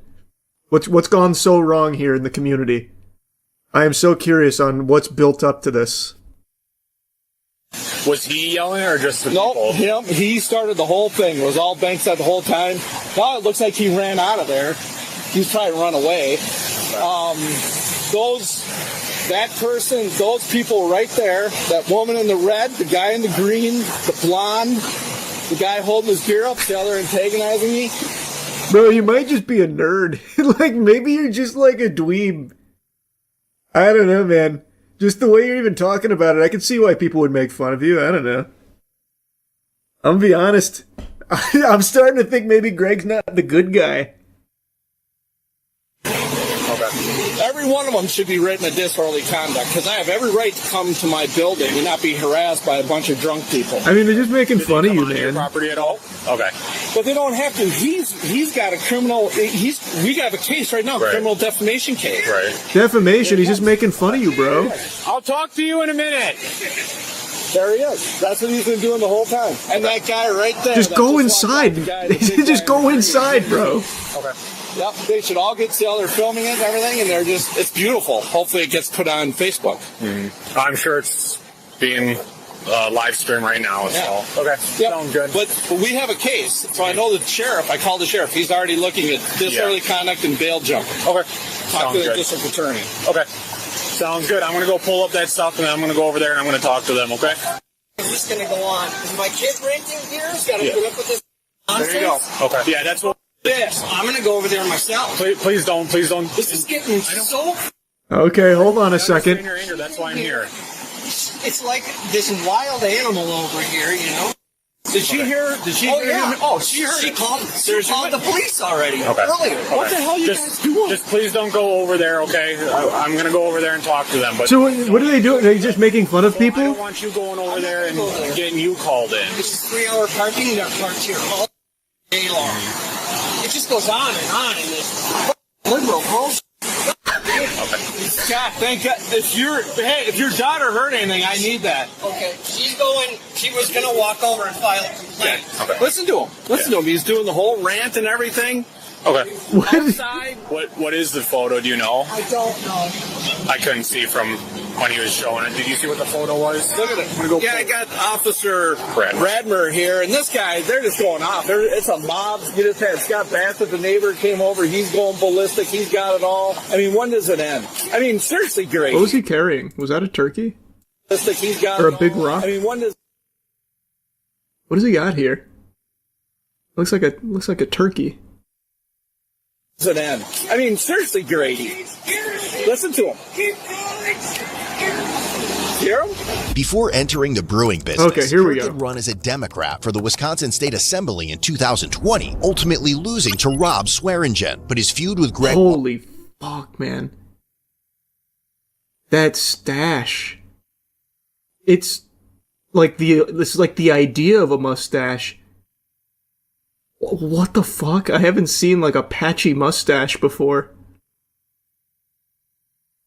Walker dated back to 2015, when Kirk criticized a Lakeland Times article about a local festival, accusing the paper of being misogynistic toward a female Chamber of Commerce director. Over the years, the conflict only escalated. So this has been going for a decade. After another Lakeland Times story, Kirk began publicly calling Walker a crook on social media, claiming he had heard Walker had a drinking problem. Then, in March 2021, Kirk falsely accused the newspaper of using a derogatory slur to describe the local Chamber of Commerce director. In reality, the paper had used the word idiocy to criticize the chamber's actions surrounding a festival, not the slur Kirk claimed. But even this was only another chapter in their long-running feud, and this time, another family had been caught in the crossfire of Kirk's stunts. Hey Grady, it's Officer Radmer. Okay, so now this is who we just saw on the other side. So this is Scott. Shift here. Yeah, so I just got on shift here, so I'm figuring out what's going on here, but they're yelling across the road and pointing, and it sounds like they were swearing and stuff at Greg and employees, and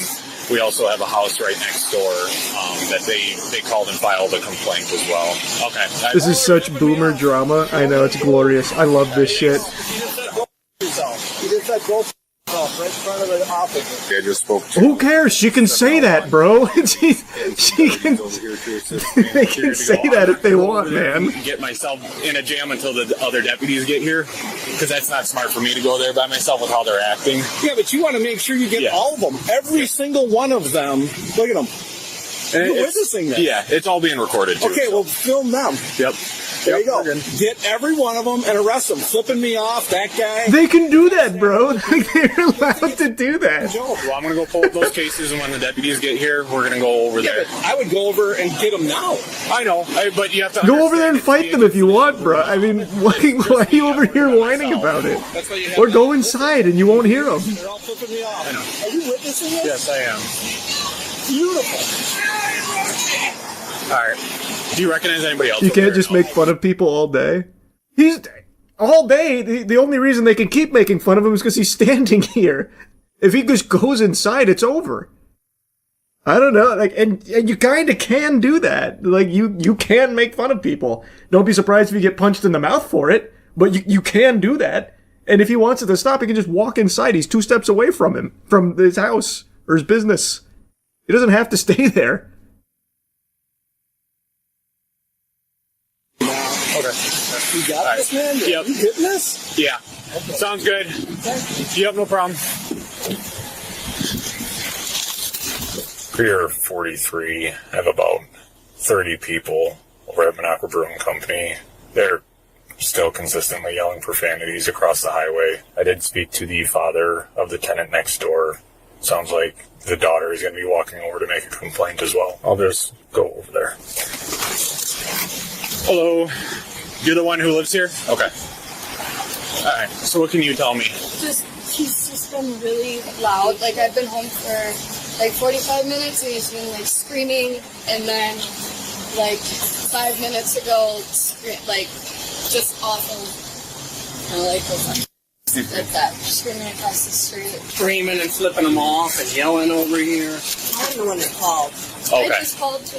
Because they were flipping me off. Just please, everybody, just don't even go over there and look at them. I don't want to make this, you know. I ran my leaf blower just to drown them out a little, so you don't have to listen to this nonsense. Because right now, That's not really a good plan, bro. How's the leaf blower gonna do So I'm anything? waiting for some deputies to get here as well before I go over there, because I know it's Play some music or something.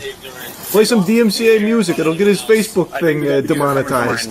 Think. Hopefully they're stepping on it. Think, Mark. Put a lock on its door. That's the county thing. Because, yeah, the county is the one who said he can't operate. I don't know. I know everybody is asking that question. I'm asking that question myself, too. Yeah. He's going to close up and go before everybody gets I had to pull up some stuff on my computer, but I'll be hanging out here until the deputies get here. While Kirk's actions were nothing new to officers, Walker, or much of the community, they still managed to provoke outrage. In May 2021, Walker officially filed a libel lawsuit against Kirk after he refused to remove posts calling him a crook and a misogynist. Then in August 2021, while that lawsuit was Kirk made another shocking accusation, falsely claiming that Walker had allowed his own brother to die in a hunting accident so he could inherit the family newspaper business. What the Kirk would fuck? later admit that parts of the story had been fabricated. In October 2023, This guy's just a maniac. jury awarded Greg Walker $750,000 in damages, one of the largest defamation verdicts in Wisconsin history. A year later, in October 2024, the judgment was reduced to $580,000, with Kirk personally paying $50,000 while the remainder was covered by insurance. But if anyone believed this lawsuit would finally put an end to it all, they were wrong. Less than a year later, so much Kirk was lore. back doing what he had always done, and things are only going to get worse. Hey. So they're all standing in their beer garden, looking over at Greg Walker, flipping him off, cussing at him and everything. Kirk is involved with that, and I know he has, I believe, what was it? For his open misdemeanor. God damn it! I need to see them talk to Kirk. Go over to him. Expect Sheriff Grady Hartman Oh wait, to this is come his and arrest POV. me because they are friends. Kirk pulls out his phone once again to record a video for his social media about the incident. Okay, everyone, we are here at the Minocqua Brewing Company parking lot. Everybody say hi. Hello. Hello. And there is a let's see. There's a police force around Damn, he is our hammered. place right now. Let's take a look at this gentleman over here. This guy is a Minocqua Police Department officer, and this is Greg Walker. Everyone, Greg Walker, who is the owner of the Lakeland Times, who is we call it the Westboro Baptist Church. We call it the Westboro Baptist Church of Minocqua. Greg Walker has called the cops on us, and he expects Sheriff Grady Hartman. He expects Sheriff Grady Hartman to come and arrest me because they are friends. He expects Sheriff Grady Hartman to come and arrest me because they are friends. And I think somebody else with him is Heather Holmes. Wait, someone just typed in his chat. One person. Blocked by the... God damn it. Like it censored it. Ooh, there is a no contact, is what they said. I don't know how many viewers he has, but this is the first comment that we've seen pop up. So I'm assuming this relates to, like, their litigation. And this guy is saying probably something to the effect of, why are you yelling at him? There is no contact. Something like that, maybe? Sheriff Grady Hartman to come and arrest me because they are friends. And I think somebody else with him is Heather Holmes. What's happening here, folks, is a standoff between the Hatfields and the McCoys. We have the I don't know about that. hole in the state of Wisconsin, who would be Greg Walker, who owns the Lakeland Times and the, what are we talking about? River News of Rhinelander. We're giving a beer. God damn it. He's actually got some viewers in here. What the hell? Totally disgusting. I can't believe some of the other businesses don't speak up. Is that what? I can't tell if that's for or against this. Yeah, we're giving a beer tasting, and we were lamenting the poor state of journalism in northern Wisconsin because Greg Walker only reports the news that he wants to be told, and he also sues people when he doesn't like what they say about him because he's the thinnest skinned person in the history of mankind. But unlike most other times, he isn't alone. In 2024, Kirk was also charged with criminal defamation after posting a photoshopped explicit image of Walker and one of his editors. Although those rare criminal charges were later dismissed, they resulted in strict bail conditions being imposed on him. But even that didn't stop him. In February 2025, Walker filed another lawsuit against Kirk, accusing him of violating their privacy by using Walker's name and face on his politically themed beer products, including one called Snowflake Holiday Ale without permission. And even now, he's only rubbing everyone the wrong way. I got the whole county coming right now, so I just started my shift. Yeah, I bet he makes it himself. He probably doesn't have a graphic artist. I bet he's making all of it himself. Hey, Greg, smile for the camera! Greg, that's Greg Walker, everyone. Unfortunately, I can't... Oh, here we go. That's Greg Walker. Greg Walker is the publisher of the Lakeland Times. And the Lakeland Times has sued us for defamation, and Greg Walker has called... Arrest you for what? Having fun? Is what that one comment said. Called the cops.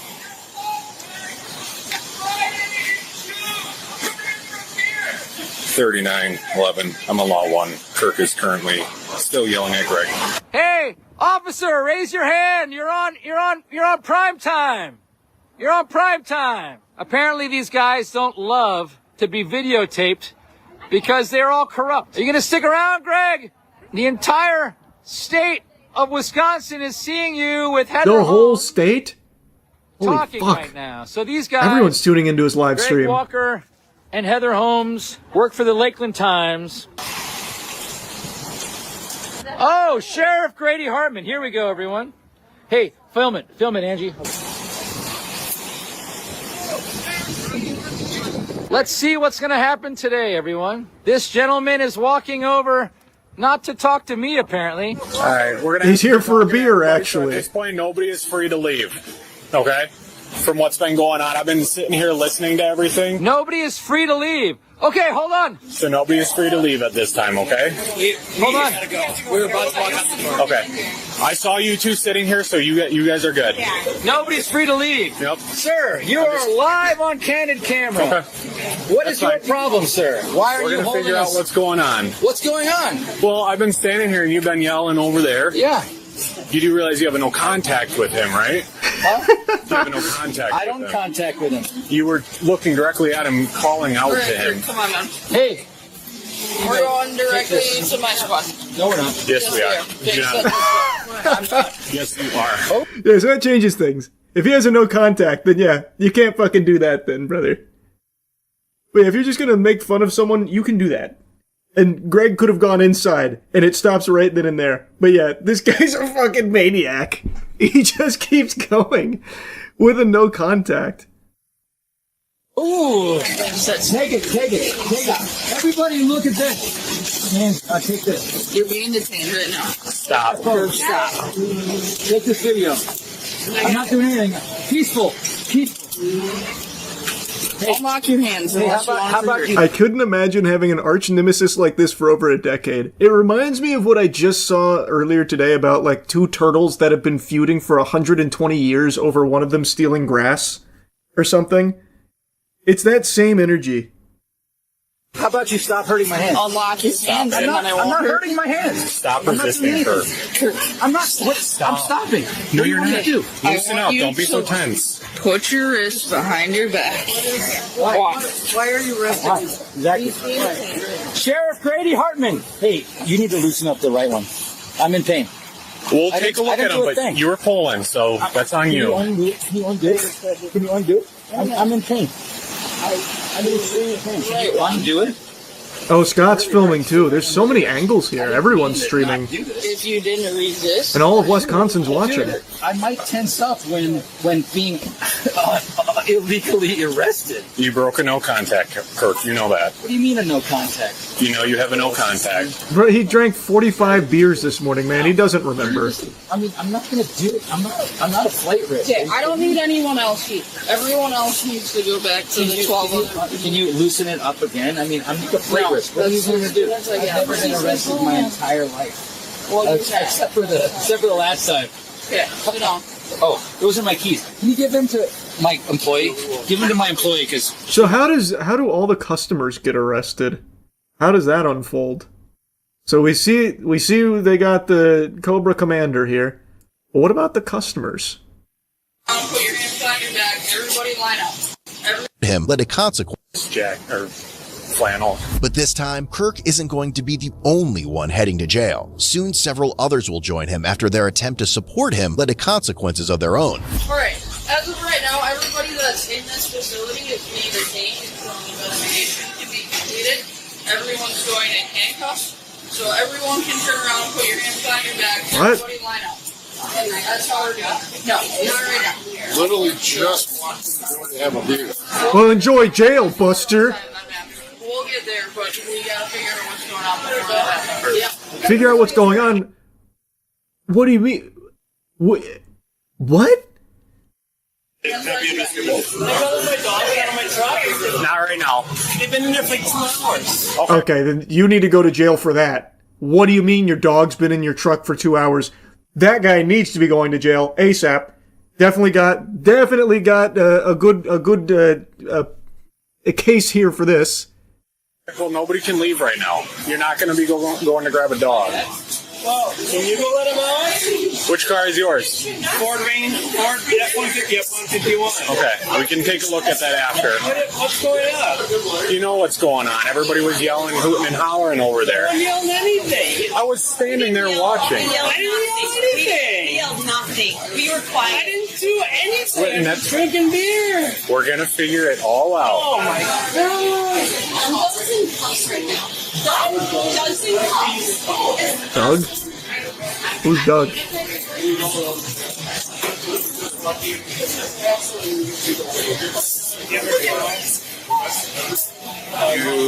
everybody that was doing it? So the one that she took away, he was yelling. She's saying... They can yell. Okay, this makes no sense. They can yell if they want. They can make fun of Greg till the cows come home. Bangstad can't because he has a no contact. I don't get this one. This makes no sense to me. They're not... It's not harassment. That guy can just walk inside. They are doing nothing but making fun of him if they were even yelling. I don't know. I only saw Bangstad yelling. Now this is some goofy shit. Next to Kirk going like this, over towards Kirk. Or over towards Greg. I need to point out the guy in black shirt, one that's still recording. That one? It's not harassment. It's not.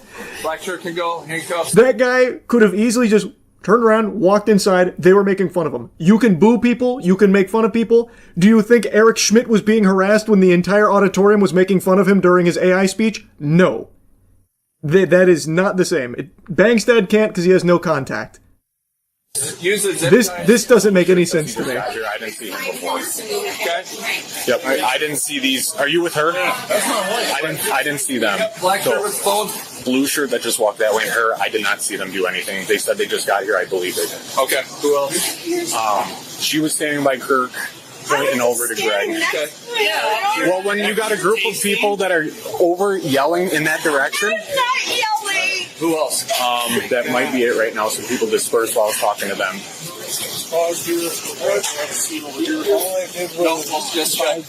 You're an employee. He's grabbing everybody.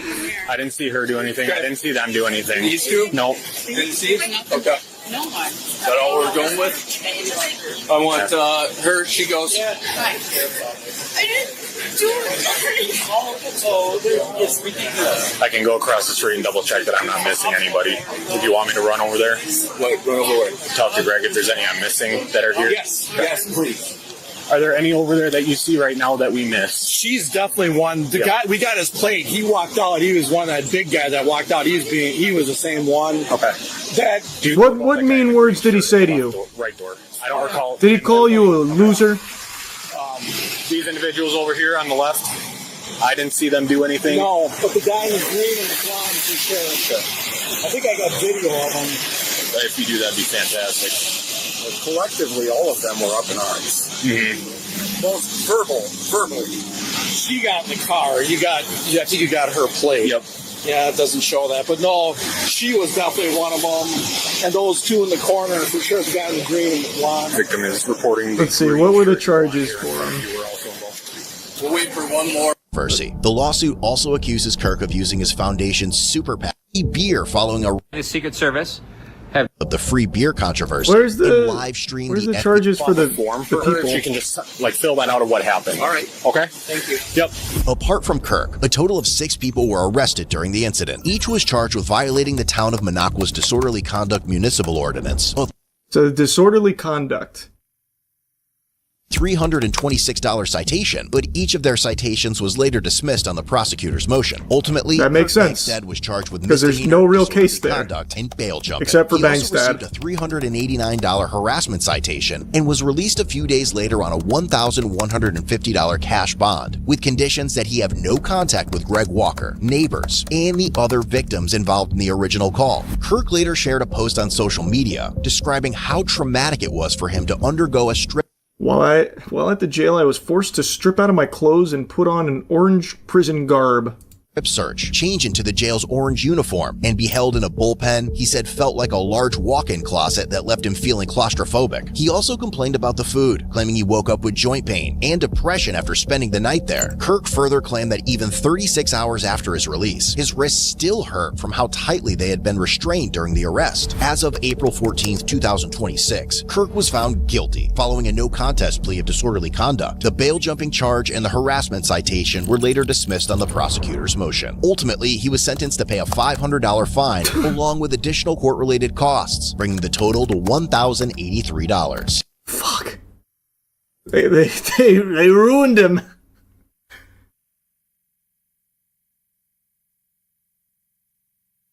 What a wacky story. Yeah, I'm sure it was the food. I'm sure it had nothing to do with all the copious amounts of alcohol that he was consuming that day, by the way. Yeah. Keep watching, there's more.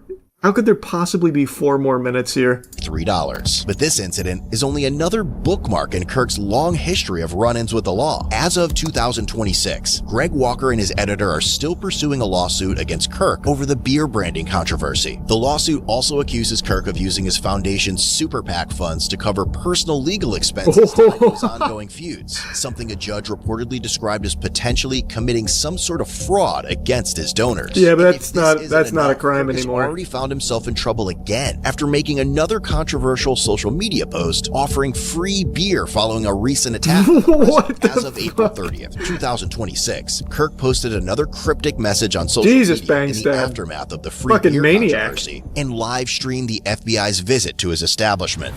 The FBI and the Secret Service have just pulled up. I've got my lawyer, Fred.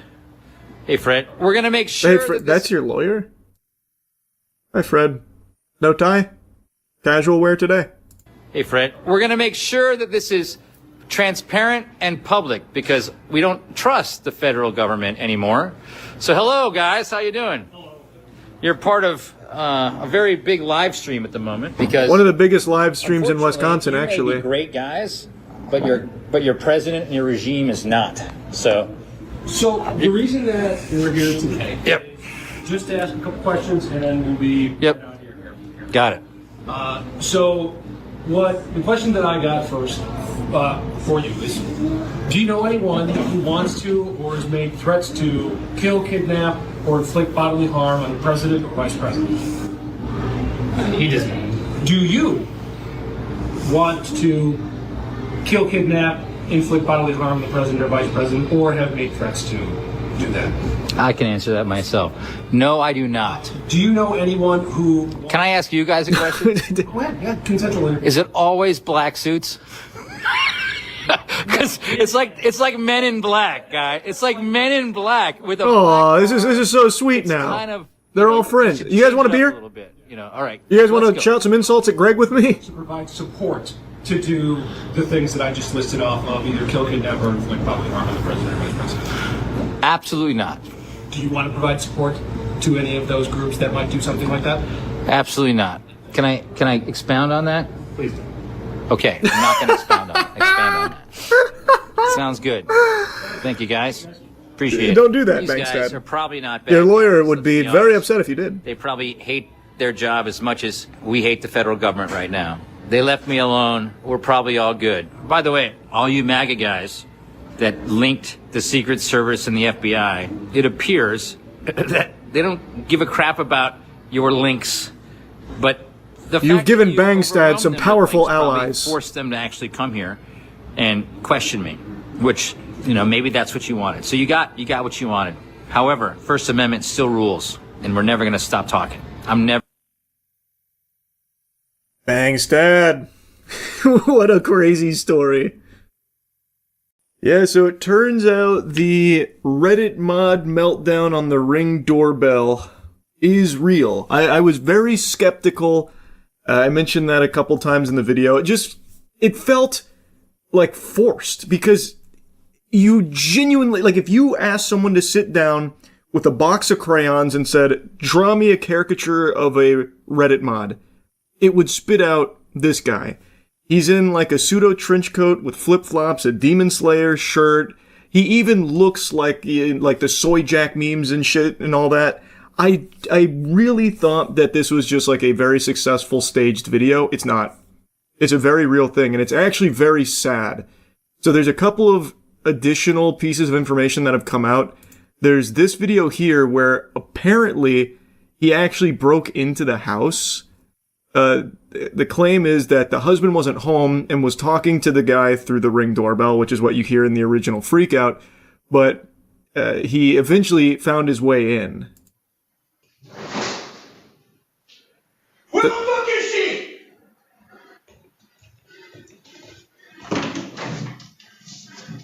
Huh? Victor, you around? So he's asking where the fuck is she? I'm assuming it's the daughter that he was talking about at the door. He starts opening these doors like it's a Scooby-Doo chase scene, like looking around. And he seems like he's in like a trance almost. Like this seems like he's having an episode of psychosis. It is what it looks like to me. And he's asking for someone named Victor. I don't know who he's looking for. Maybe Victor Von Doom or something. I have no fucking clue. But he's looking for Victor and trying to locate some girl that he believes is in distress. Victor, you around? Huh? You like raping little girls, bitch? Huh? You fucking try me, I swear to God I'll fucking kill you. Do you understand me? Where the fuck is she? So I don't know who he's talking to there. In the comments, the poster said that they know who this happened to, which is how they have this Ring footage that he had sent it to him. In the comments, apparently the wife of the homeowner was home and had like locked herself in a room to try and stay safe. And I'm guessing that's who he's talking to there. Where he says, if you try me, I'll fucking kill you. I'm assuming he's talking to the wife there. And he didn't know this guy. So this guy was, I guess, just taking a cruise through the neighborhood and then picked this house. You okay? Are you okay here? What's going on? Where are you? It's a little quiet, but you can hear him say, are you okay? Are you okay in here? That could be the wife he's talking to there. I'm not sure, but he was saying something like, I'll kill you to someone else, like if you try me. And then he says, are you okay in here? To someone too. I'm not sure, who he's talking to there or what that's about.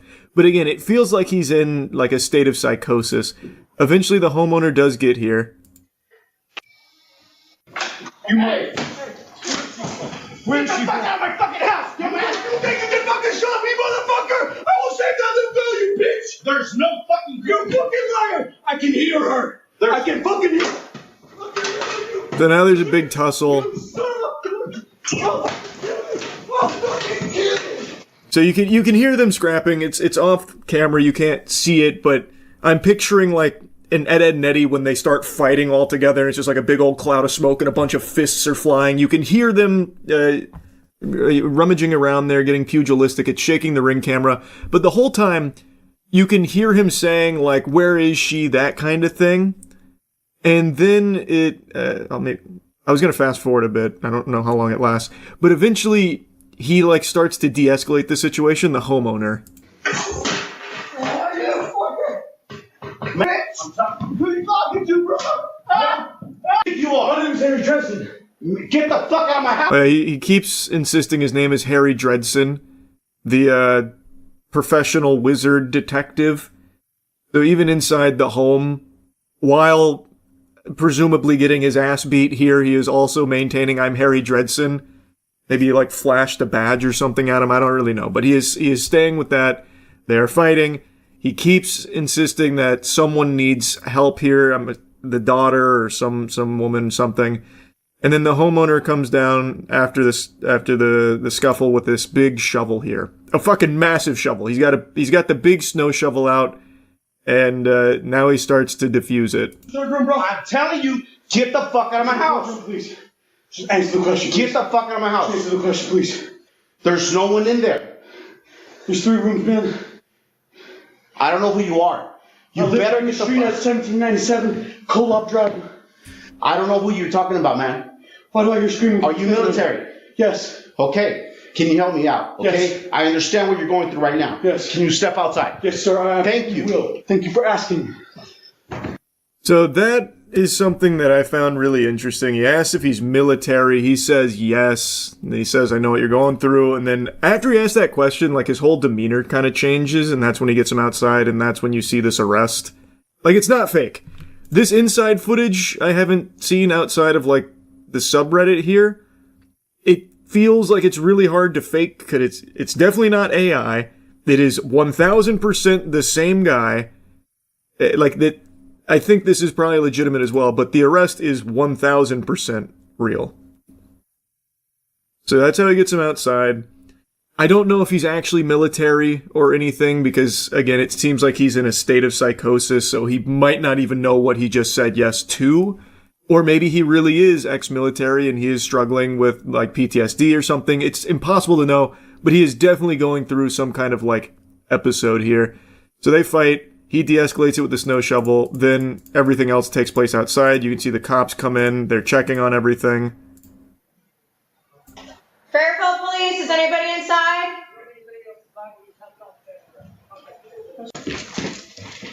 Fairfield Police Department.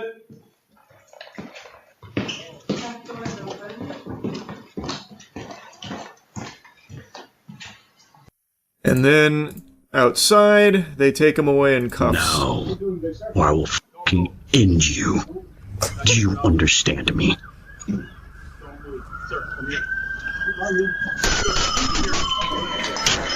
He rang the bell. The fight is on.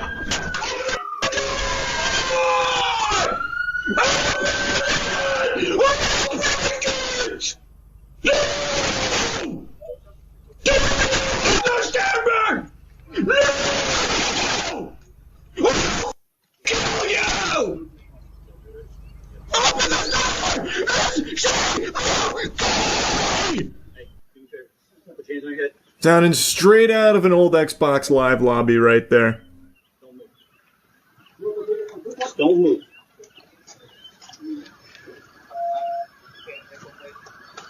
But yeah, they've got him out here now. And again, that's the homeowner that you can see here. He's wearing the same thing, so it's definitely the same guy. I think there's no world that this is somehow fake or staged. These aren't actor cops. These aren't like fucking strippers or anything. These are real. His police report is out there. He's facing a lot of charges. It turns out it was 1000% genuine, which I cannot believe. Me after 2 beers. well, bub. Interesting. But yeah, then they take Cobra Commander away. It was real.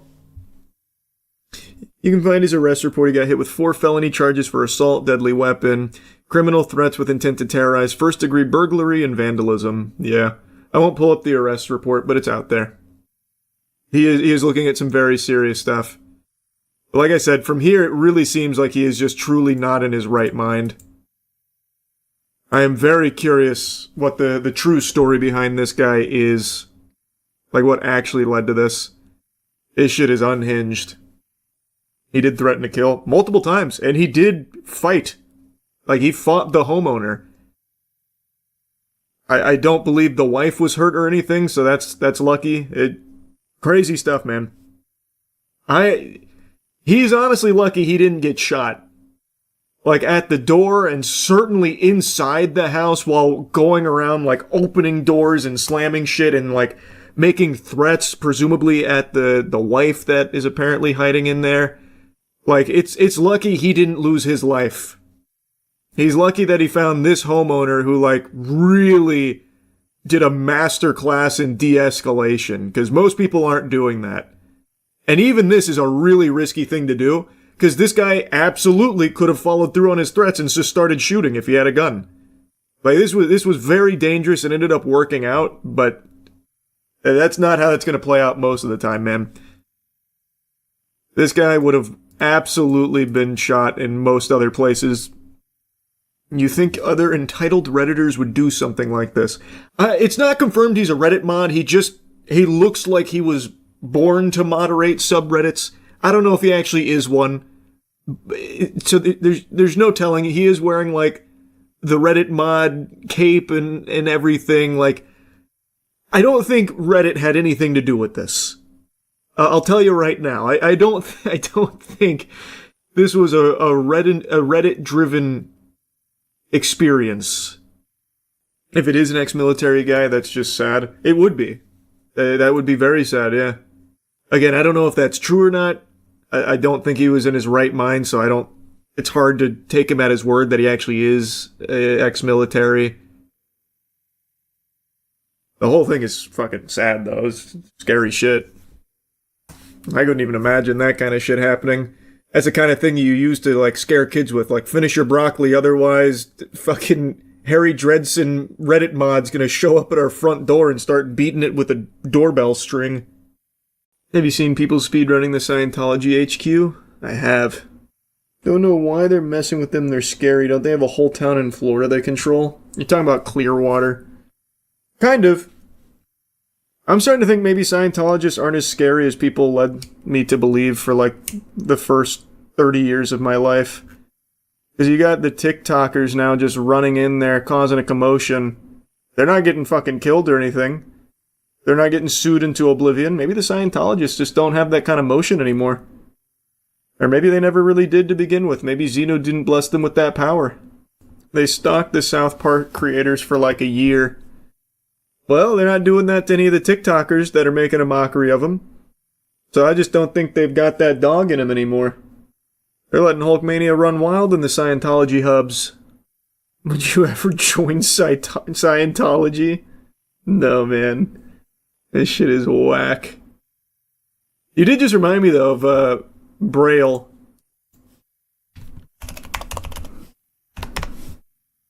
Every now and then I think about Braille skateboarding and when Scientology gets mentioned.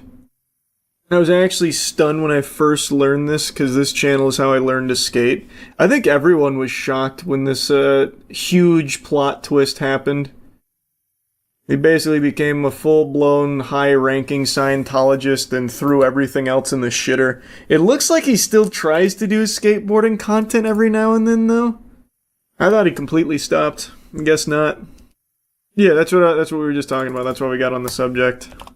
Online, and unlike many of the ones I cover, I can actually get behind this one. Scientology speedruns. A bunch of TikToks are going viral where these people will literally just run straight through the Scientology building and then see how far deep they can get into it before getting caught and kicked out. Typically, I'm not a fan of these pranks where people just throw those glasses on then bother people for views, but when it's Scientology, I think we can all agree they deserve it. Anyways, since so many of these videos are going 37 viral, that means more and more people are going to try and do it, so I'm excited to see where this goes. Someone told one of the creators to get 30 people to do this with them, and I'm just waiting for that. I also want to see how far someone can go. What does the top floor of the Scientology building look like? Is it like Tom Cruise with a final boss health bar on him? I bet you will it's an alternate dimension. It's Xenu's throne. It's like where the 5 elders go to worship Emu. No one ever gets to the top floor of Scientology. A CERN gateway, yeah. Have Aaron join as a joke. We pitched that idea a couple times over the years. It's not a good joke. It just puts them in jeopardy. There's not even any fun content for it.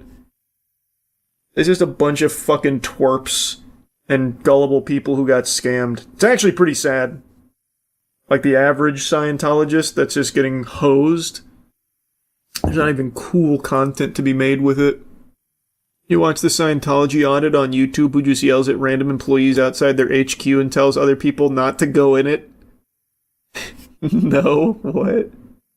Wow. Scientology audit, streets of LA. Damn, these views are crazy.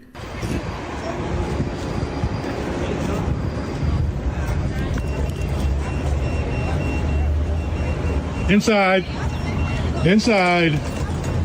What the fuck? No way, right? They actually have a little device that beeps when an anti-Scientologist is roaming? That's some Metal Gear Solid shit with the question mark going over their head. Holy. No, it can't be real. It can't. Oh, don't do it. It's a cult. That's a cult right there. It's a Scientology. It's a cult. Don't do it. Don't do it. You know, this is a banger. Oh, they just kicked him out. How you doing, sir? I'm a suppressive person. You might have to go inside now. Come on, inside, inside. Inside. Good boy. Good boy. Oh, they blurred the window. Good. Oh, you locked him out. Hey, you almost locked him out. Good boy. Good boy. What the fuck? This is even goofier than I thought. What in the hell? Scientology stalker.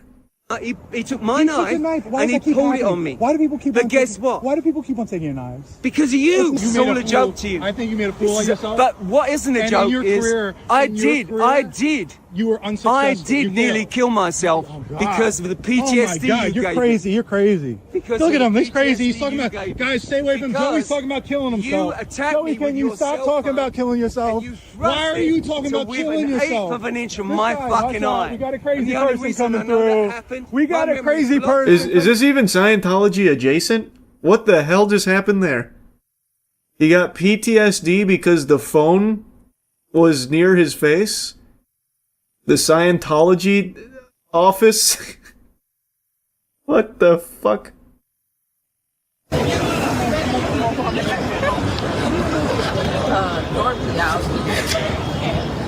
You know.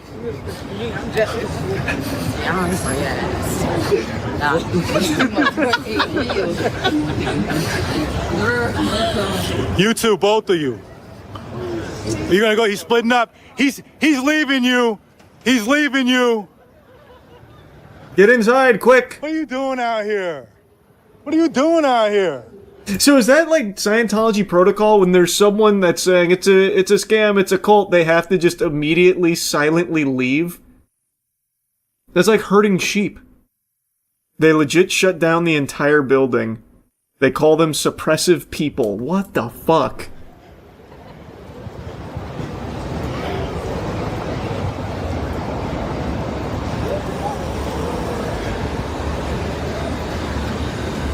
Where's he going? He's not retreating. You Oh yeah, he over and is. show me your tummy.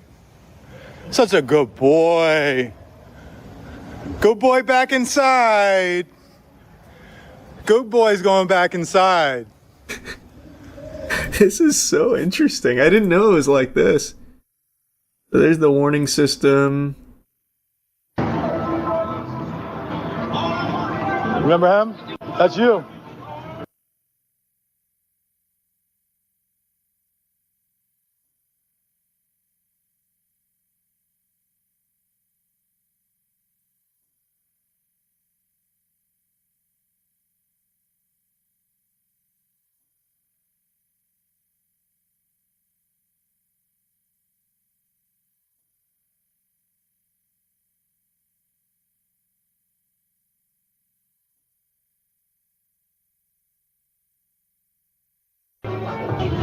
He's a good-looking guy, right? Probably, man. That seems like that was just a normal guy that got fucking roped into the cult. No way out. Damn. That shit's deep. Oh, of course I know about Scientology. I just didn't know about this protocol where they have to go inside. Go inside the second this guy comes around and says, "Loser! Scientology bad." Then they have to shut down the whole building and fog the windows. I didn't know that. What's the Defender video? Oh man, we got another Scientologist grinning. I can take that phone and break it on the motherfucking concrete. Is that He's talking to him. Holy fuck, wait, this is new. This is big. This is big. He's breaking Scientology programming. You're gonna get a spanking. You are going to get a spanking. You can't do that. You need to retreat inside the shelter ASAP so they can lock it down. This is not protocol. He's speaking. threat? Is that a threat? Is that a threat? Is that a threat? You know what you made? What you just did there is a criminal threat. That's a criminal threat. You go to jail for that. Yeah. Have a good day. Yeah. Huh? I'm the criminal. Well, I mean, yeah. If you go ahead and break my, or you threaten to break my phone, that's called an assault. It's called the First Amendment. I have a right to. Them or no? Do you see any threats? He's not threatening them from anything I've seen. He just says, "Boo, boo, boo." You can do that. Also, what just happened in this frame here? It's like a Snapchat filter's malfunctioning. You're bothering them. Too bad. It's called the First Amendment. It's I looked like in between frames in an anime. I have the First Amendment right to speak out against a cult. If you want to defend a cult, knock yourself out. Why don't you go work on your own life? I'm working on. I'm sure you haven't done shit. What are you doing for yourself, That's buddy? You had the Band-Aid on your face. Go. You couldn't even afford a whole Band-Aid. You had to do a half of one. Who split your shit? Yeah, walk away. Oh man, we got. This guy's not a full Scientologist. There's no way. He's Science curious. He's not. There's no way he's fully indoctrinated. He wouldn't have been speaking. He wouldn't have been allowed to speak. They would have already muted his vocal folds. Scientologist got bro. They got you, bro. They roped you in, bro. I noticed. No, don't worry about it. But I don't see a book, so you didn't sell the book to him. No money. Oh, she's shipping it, huh? Bro, they got you. She bro. said. She said words. They got you. You know. Yeah. Let me. Can I look at the questions? And how much do they charge you? See, Oxford capacities, right? They make it sound like it's part of Oxford University. It's not. It's just, why did it say Scientology capacity? So that's their personality test. They use that information against you. They told you you need help. And they told you we're going to need, buy the book for $75, take the seminar for $125, but you need them. This guy knows his shit. You go in there and take that test, they automatically say you need them. Always. It's a standard answer. It's a scam. How much money did they get out of you? They got $20. Ah, man, bro. I just take the lot. They wouldn't let me go. They wouldn't let you go, right? Yeah, how long were you in there? At least like 2 hours. Like I've been. They got you, bro. Damn. Well, it looks like he's not going to be a member. Wow, this guy, he knows his shit. That guy was even saying they wouldn't let me go and they got $20 out of him. Saved his life, probably. Well, it seems like even before the Scientology audit guy started talking to him, it seemed like he wasn't really in it. Like he said, they just wouldn't let him go. Honestly surprised you've never seen this guy. I had never even heard of it.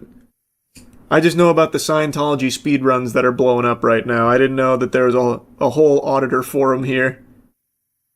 His son is a Scientologist himself, so he spends his life doing this all day. He hates them. Oh, that's gotta be awful. Oh, that's sad. Is that the actual lore behind this account? Because that is very sad, then. W fanfic if fake. A good lie if you made it up, I suppose. Charlie, they stand outside with signs all day that say, honk if you hate Scientology and stuff like that. There's a group of people that are anti-Scientology and tell people not to go in and get scammed. Hey, that's a good service. That's nice. Can't say I've seen any of that in Clearwater, which is like their hive. No, that's real. Check his second most popular video. His son died and the church mocked him for it. What the fuck? Scientologists mock my slain son. Scientology leadership ordered guard to bullbait me. Oh, that sounds truly evil. Criminality died in the end. You should have been a better father. Oh. You really should have. Yes, my son died. See, this is my son died because I'm a bad father. He wouldn't be going around and getting himself. Religious. Oh, what are you talking about? Oh, gunfight? My son didn't get in a gunfight. So the Scientology security guard made up a few lies about my son that I don't appreciate. The first lie is that he claimed my son died in a gang war. That's false. The second claim is that my son died while in a shootout. That's false. This is The third extremely claim is sad. He died while committing criminality. That's false. And the fourth claim is that my son died because it was my fault for teaching him said criminality, which again is false. So let's actually look at the facts of the case. Okay, so first off, my son was murdered in June 2021 while he was in the process of moving. He was with his girlfriend moving from Inglewood to Signal Hill in Long Beach. On the way there, he stopped at a friend's house in Watts. When he got out of the car and waited for his friend, 3 gunmen pulled up, shot at him 40 times, and hit him 17 times. That's just fucking tragic, man. That's extremely sad. Classic Scientology, though, going for the lowest possible blow imaginable. I don't want to hear the rest of that. That's just really sad shit. You ever know anyone who's in Scientology? No. I don't think you can know someone in Scientology. They get fucking stuck in the church and live there and buried there. You never see them again. I don't think you can actually even really know someone in Scientology.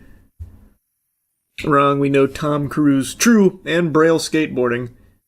But those are higher ranking members, not average people. I think the average person in Scientology is supposed to practice isolation. So, like, I genuinely don't think you can just be friends with, like, a Scientologist. They won't let you. You can, but eventually they will recruit you or try. Well, that's probably once they reach a certain level in the cult. Like, I think your basic member is supposed to be, like, completely isolated from others, so that way they just get fully indoctrinated, suckling from the teat of the cult. And I'm pretty sure that's supposed to be how it works. And then as you donate more and climb higher, then you can start, like, branching out. Yeah, I mean, I do hope hey, I'm no big fan of TikTok pranksters, but if they want to keep speedrunning Scientology, I'm all for it. This is a good prank. I like this.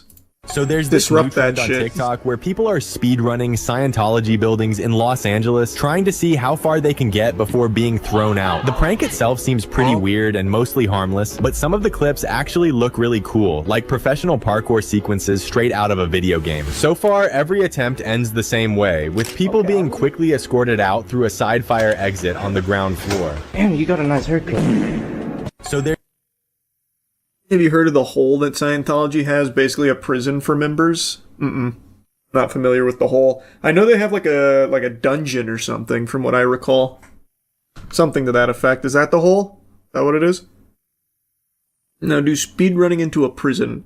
They're not going to jail for running around in the Scientology building. The most they do is get trespassed. A hole is a compound where they own a whole street and have 100 people confined. It's in California and has a wiki page. Damn, private compound near California. Dozens of its senior executives have been confined within the building for months or years. Holy. Like, this is all, like, well known and just gets allowed to exist, by the way. Not only does it get allowed to exist, they get tax exemptions. Hear about the girl who's seeking legal action on a guy for killing her in Arc Raiders. Oh, 2 weeks ago. Streamer files police report for getting killed in video game. Controversy between 2 streamers in Arc Raiders caused backlash. Often called Peach Streamer controversy, involves Peach XO and Nessie Does. Started as normal gameplay, quickly turned into reports, a ban and a copyright strike, even talk of police action. Okay. So she got ratted, is what it sounds like. According to several community summaries, first incident happened March 19th. God, they've even logged everything. Nessie and a friend were playing together. They met Peach in-game, acted friendly, but then killed her. Peach accused him of stream sniping. Nessie denied it, said game mechanics showed he had a teammate after this. Peach left an angry comment on his Steam profile, calling him a loser and a liar. Situation got worse when Nessie joined Peach and said GG instead of a normal reply. She insulted him, questioned his status, and even called him a real-life threat. Okay, so she treated it as harassment. Escalated further when they met again in-game, and Nessie killed her a second time. Peach recognized him, reacted strongly, admitted to mass reporting him across multiple platforms, including Arc, Sea of Thieves, and Twitch, and brought an Embark community manager named Osin into her stream and accused him of stalking and harassment and received a 30-day ban. How the fuck does she have that kind of power? She just got an Embark employee in the old Rolodex? How is that possible? Oh, there's a video from a day ago. How an aspiring streamer ruined her life over a skill issue. Each XO versus Nessie does. Maybe I'll have to watch that to see how all of this unfolded. He appealed the ban. Developer removed the ban, calling it incorrectly applied in-game ban, adding condition that he must avoid interacting with Peach. Many players criticized this, saying it effectively forces him to play with high ping or use a VPN. He uploaded a video explaining his side of the story. One of my good friends is currently being harassed Damn, by this a is streamer, big. including getting him banned in Arc Raiders and abusing the YouTube copyright system to stop him from defending himself. Defib dog, I'll do it. Hey!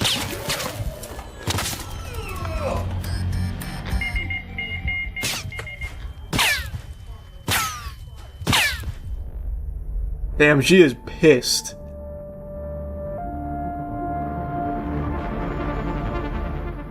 Now, what would you do in response to this situation?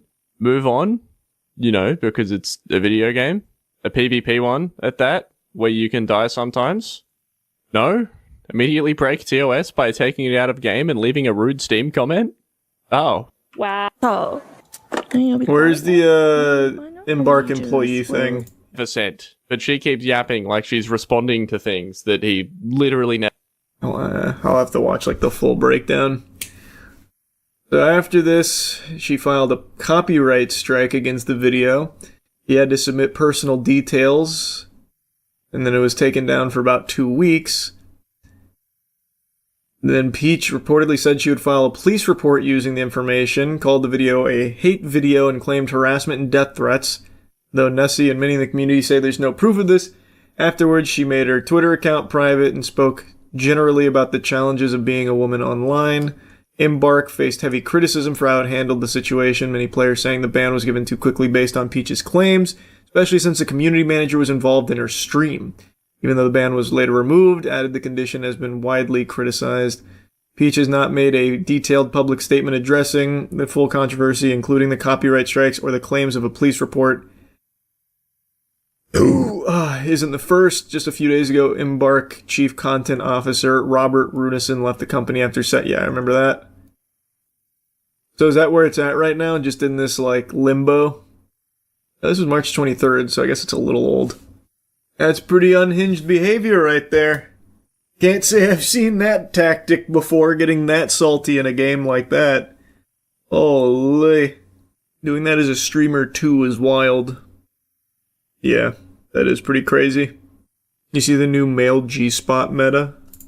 I did. It's out of reach, though. My loadout isn't equipped for the new meta for G-spot. It's apparently a place on your foreskin, not in your butthole. Male G-spot revealed, and if you guessed it's in the butt, you're wrong. Intensely pleasurable. Also, no one's guessing it's in the butt. That's what we were told for years. It was supposedly confirmed to be in the asshole. Not like people just randomly made that up. But now new evidence, I guess, throws that theory in the trash. After years of searching, I like that. I guess the fountain of youth.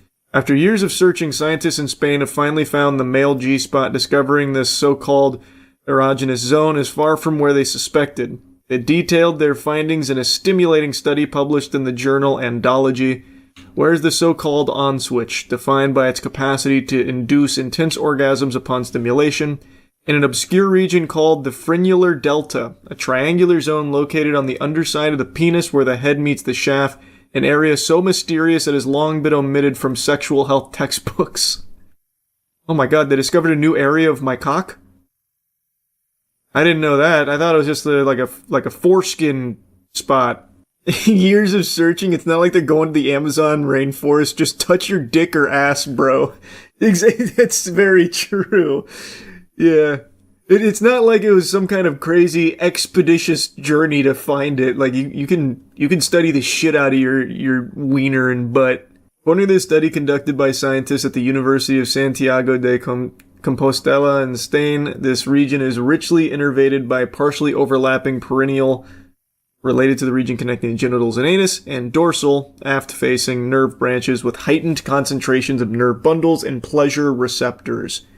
In layman's person terms, the frenular delta makes for intensely pleasurable and highly specialized sensations, according to the paper. By finding this penile pleasure panel, scientists have closed the book on a region that has eluded scientists for years, like sexplorers finding a phallic northwest passage. For decades, scientists have seen the prostate as the trigger for male orgasms, but had neglected to identify it on the proverbial pleasure map until now. That's good news. We're finally here. We've arrived. The apex of society. It kept hiding from us. Sex 2 is finally upon us. That's right. That's right. You can kick and you can scream, but it'll come all the same. We have discovered the male G-spot, and it's right where I said it was from the very beginning. I've been saying for years that the dark side of the moon on the penis it's highly unexplored. No one ever checks underneath. Do we flick it or something? You do whatever you want with it. You slap it, you fucking fart on it, I don't know, man. But I think you need to have your foreskin for it. Yeah, you can twist it and bop it. Can I sue the doctor that took my G-spot? I know. A question on everyone's mind now after this stunning revelation. The G-spot Krampus that stole all our foreskin, hogging the G-spots to himself. It's a game changer, not gonna lie, feels so good. Okay, I can only speak as a circumcised man, but I feel like there's no way uncircumcised dudes didn't know that. Right? Like, I feel like just through trial and error and experimenting, you would have found that, oh, this spot feels cool. Wow, this feels so good over here. Right? Like, there's no way someone who's uncircumcised read this and they're like, holy fuck, I never thought to touch under my wiener. I'm only ever on top doing this, like a DJ. Like, I feel like this isn't new information for, like, the majority of people. Is this now it's being officially labeled as the male G-spot. That guy's the only hooded homie left alive. Yeah, we have to preserve him. Put him in a bubble. We must study him. Ask him questions. The only man with a hot dog and a bun still around. So does that mean the spot in your ass was just LARPing as the G-spot? I feel like it must have been like maybe a placebo thing or something. I don't know, I never tried getting up in there and seeing what that felt like. But I feel like just because of all of the propaganda, like all of the articles written about it, a lot of people probably convinced themselves that this is euphoria, this is the good stuff. Meanwhile, they're just fiddling around in their butt. It doesn't do anything. The other channel video, which one of the boys can find their G-spot first, doing everything behind a curtain so you can only see the shadows. That's a good idea. That is a good idea. I'll write it down. I'll put it in the notes. So you're saying I've been sticking my finger up my ass for nothing. I wouldn't say nothing. You're becoming more familiar with your body. Knowledge is power and all that. So, I mean, I wouldn't say it was moot. You probably got some experience out of it. Mapping it like you're splunking. Exactly. Exactly right. He gets it. I once stuck my finger in my anus to get the poop out, but it felt kind of good. What's your plan, man? How would you get the poop out by sticking a finger up there? All you're doing is just plugging it further up. What the hell? What? How is that? What kind of strategy is that? It's not like a lawnmower with like a ripcord or anything. Like all you're doing is just poking it. Fish hooking, I guess. Oh, I guess. Yeah, you could be fish hooking. Turning my asshole into an arcade claw game. Wonderful. Nurses do it for chronic constipation. Well, I don't think they just... Well, I don't know, maybe they do.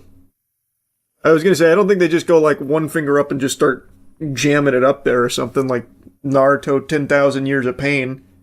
Like, I imagine there's probably a methodology to it. They just slap the cheeks around, probably. Can you imagine if that was the actual, like, medicinal strategy? I see you've got some impacted feces here. All right, bend over. Just all, like, bongos on their ass. It's shockwave treatment. They do it for kidney stones. Do you think the Artemis 2 launch was fake? Flat Earther Mark and Dave really do. Well, of course Flat Earthers are going to think it's fake, man, but no, it's not. There is overwhelming evidence to confirm its authenticity. That's just called delusion. You don't need foreskin, it's above the foreskin.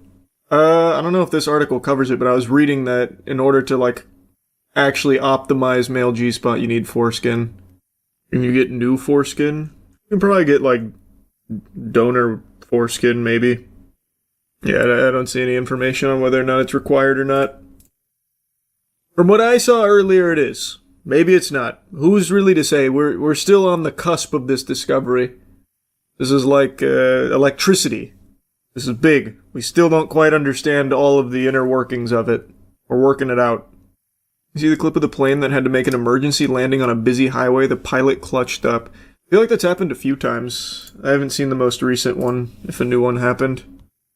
And for holiday travel, this was not the traffic drivers were expecting. A small plane coming in for an emergency landing. That was smooth. Right there in the eastbound lanes of I-78 in Lehigh County. I was seriously thinking, like, oh my gosh, it's going to hit cars. Like, what's going to happen? Cordelia Winkelspect watched it all from... That was very, very smooth. Just came flying down, landed so smoothly. It was crazy. It was crazy. I was holding my breath the entire time. The 1995 single-engine aircraft had 2 people inside, traveling from New Jersey to Indiana when the operator reported an unknown engine problem, according to Pennsylvania State Police. The plane was attempting to make it to a local airport here in the Lehigh Valley. The pilot figured they weren't going to make it, and they decided to make the landing here on the highway. Just before 9:30 in the morning, a safe landing with no injuries. The person whose dash cam captured this video told me she was in disbelief. And that is very cool. That is probably the smoothest one of those I've seen so far. You saw the video of the Tennessee school board member saying, "God, you're so hot," to an underage student during a live meeting? I did see that earlier. Matt sent me that. In the middle of the school board. Matt sent me this link earlier. I don't think he's even been kicked out yet. Okay, this is buzzing news this morning in East Tennessee. A clip from Washington County School Board meeting now has been raising red flags. A school board member's comment toward a student is causing some concerns. Listen to this. God, you're hot. You know that? Damn. Where'd you go to school at?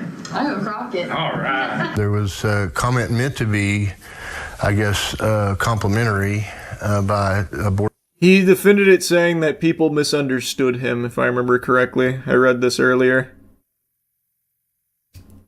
And the board laughs, by the way. They giggle about it. Oh, that's just Keith being goofy. Quirky. One of our colleagues, Keith Irvin, made a grossly inappropriate comment toward our student board member. Mr. Irvin has explained that he meant nothing offensive and that we have simply misunderstood his intentions. Mr. Irvin knows his own intentions, but the rest of us have to judge his words and his actions. What we saw was shocking. He objectified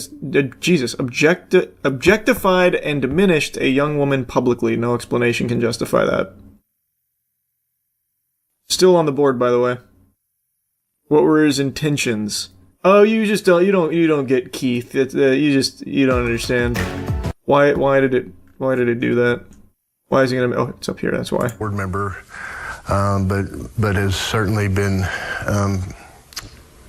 determined not to be. Hopefully you could understand what he was saying in that original comment calling that girl hot. The student was there to research different schools, present her findings to the school board. The school superintendent says because the student was not in immediate danger, they kept that meeting going, and some parents say that member's comments are unacceptable. Yep, they are unacceptable.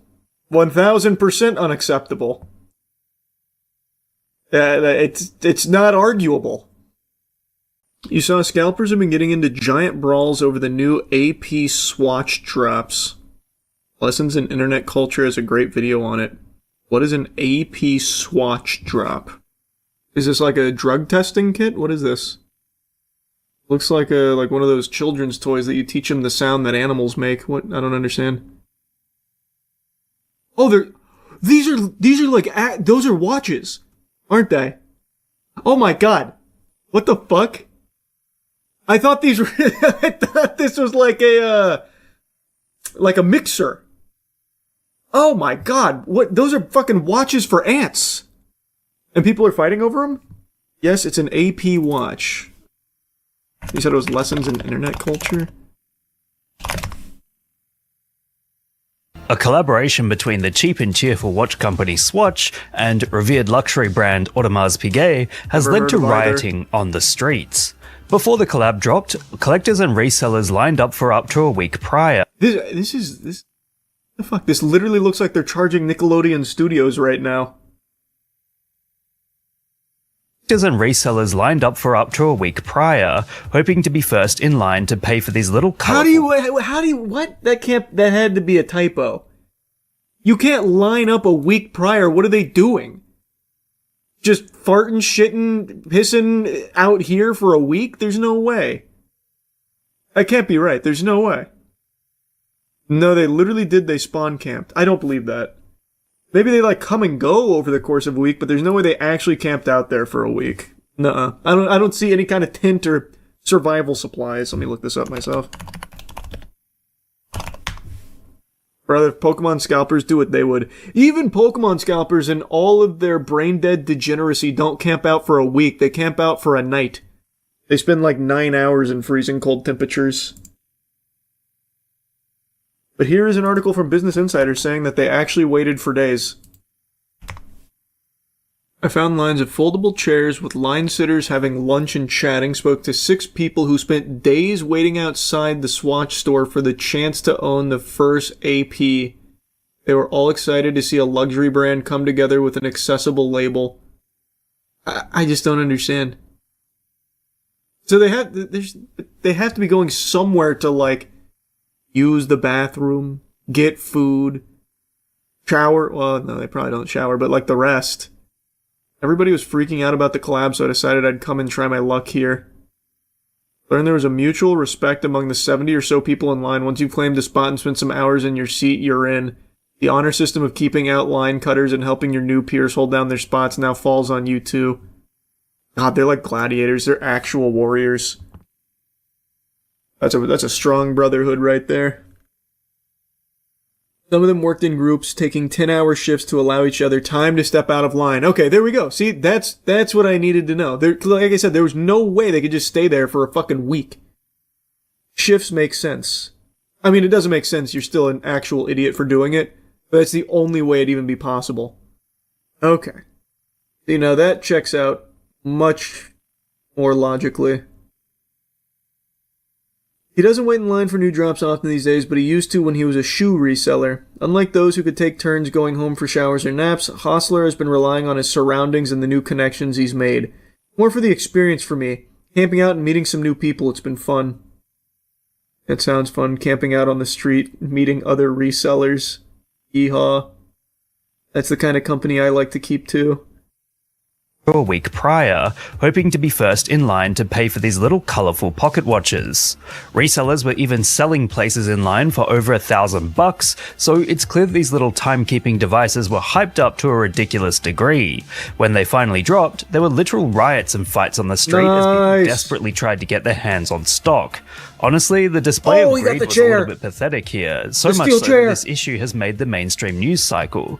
This is because AP is considered a high-status, ultra-luxury brand, and Swatch has suddenly made their products accessible to the masses. When something like this becomes... But I didn't even read the caption.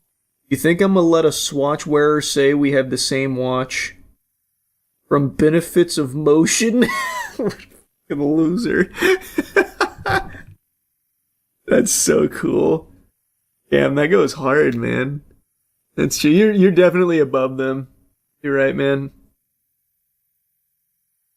When something like this becomes available, then those who care most about status but don't have the funds to actually buy a real AP watch are going to pay as much as they can to get it. As a result, there's also rumblings that AP... When I'm genuinely telling the Huz my Swatch AP is a Royal Oak ceramic-coated skeleton AP that costs... I think this is significantly nerdier than just talking about anime or video games, by the way. That costs $100K, then some luxury watch collector enthusiast tries to say something about $300. That's cool, man. I'm sure that goes hard. He might have ruined its luxury reputation by intertwining it with Swatch. However, there's counter-criticisms that the angry people are mad because they care more about looking rich than actually being rich, rather than just having a cool piece they can enjoy. Watches, just like cars, are for some people like dick measuring content. Resellers, when they realize they genuinely camped a week for a McDonald's Cross AP Happy Meal watch. Actually, fair though, I literally didn't know these were watches when I just saw the thumbnail. I've never heard of Swatch, I don't know AP. I thought this was like some kind of like Neato-style toy craze. So that's fair. I could definitely get behind that one. It's a McDonald's Happy Meal watch. I agree. Tests, and sometimes it's just better not to play the game, or you can bankrupt yourself trying to look cool. Personally, I've been into watches for a few years, and my favorite is the Seiko Alpinist, but despite enjoying the hobby, it's a tough sell to pay loads of money for a watch when you could use it for a house deposit or tons of cool clothes instead. However, the world is a diverse place with many people who do not think this... That has to be done as like a joke. That's fucking hype, actually. That's good advice.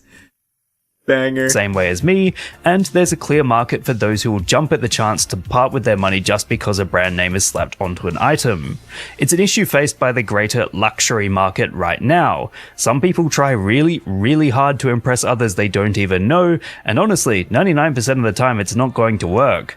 Of course, if you like the Royal Pop watch, then please go ahead and pick one up. I'm not saying you shouldn't, but do be aware of the marketing and hype around this thing. I think you should only get one if you're willing to fight for it. You have to earn it. You have to bleed for the AP Swatch. If you're not willing to shed blood and tears over it, you're not worthy to wear it on your wrist. That's what I think. That's what I've learned.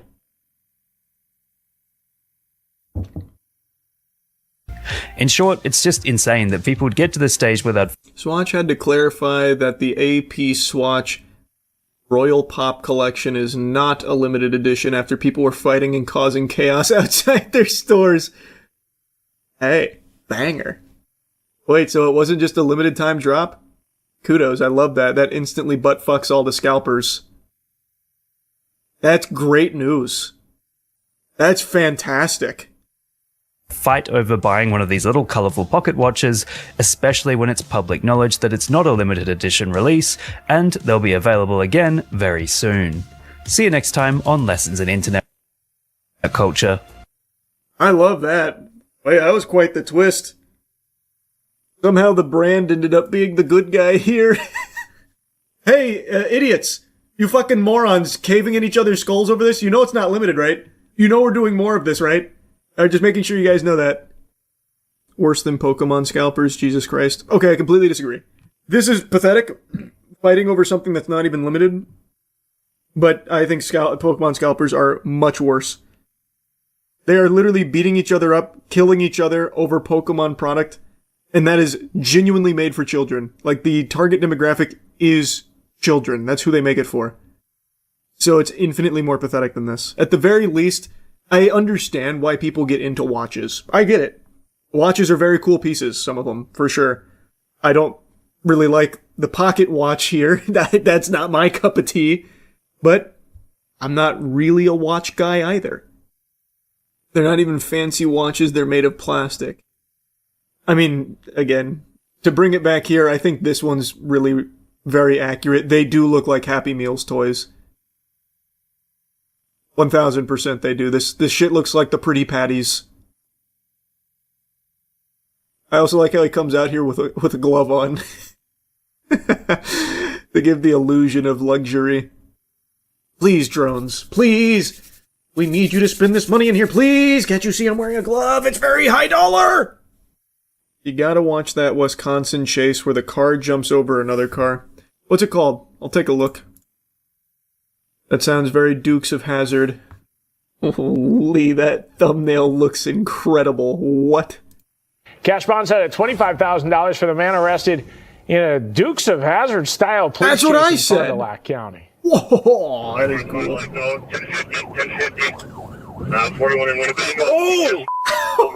Oh! That is really cool. Happened last Saturday. A fleeing car goes off the road, goes airborne. Actually, perfect too. That is a perfect jump. It also clears the guardrail. That's two wheels down. Perfect. That's smooth. The road goes airborne, jumped clean over another car, landed on the other side of the road on the other side of a guardrail. It's almost like something out of a movie. It wasn't a movie. The driver was taken into custody after being tased. Well, now we know who he is. This is 44-year-old Dwayne Stokes of Milwaukee. According to a new criminal complaint, a search of his car revealed a firearm and some marijuana. At the time of his arrest, Stokes was out of bond at a Kenosha County case for driving in a stolen vehicle.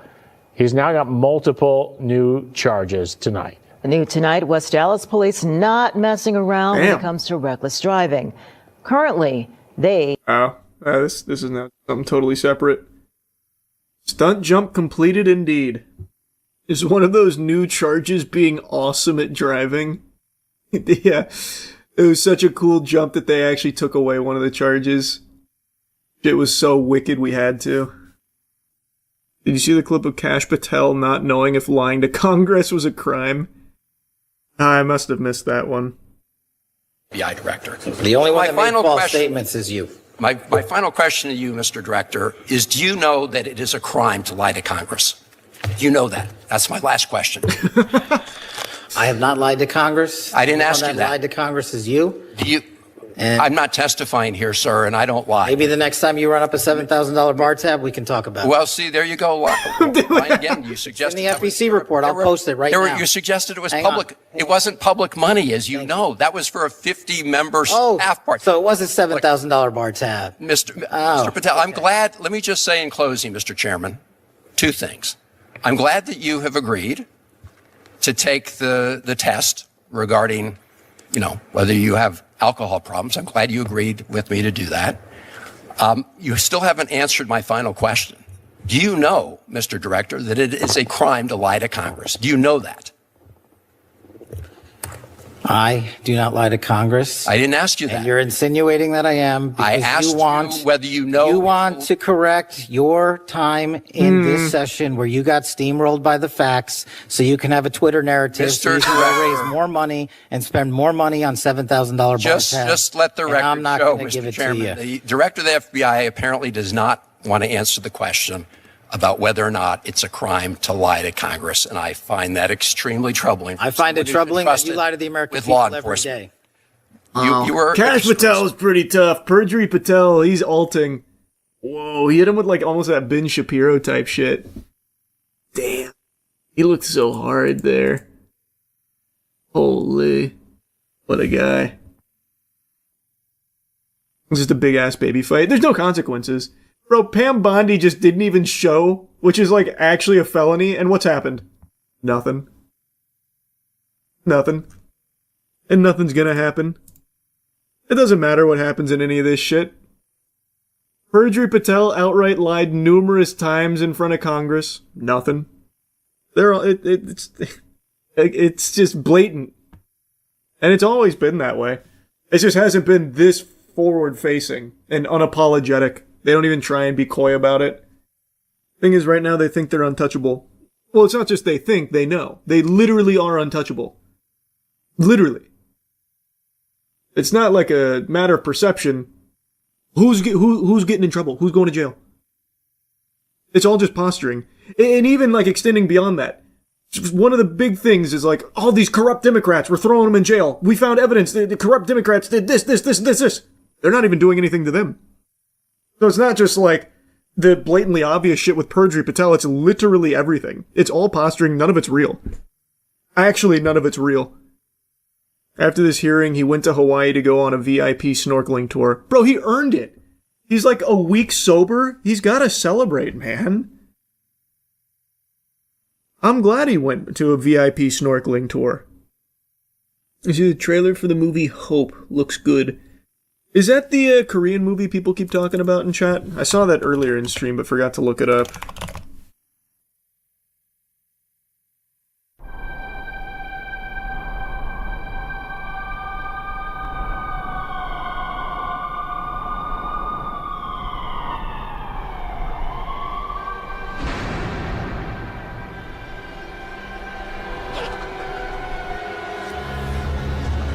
Bunch of chickens, that's cool.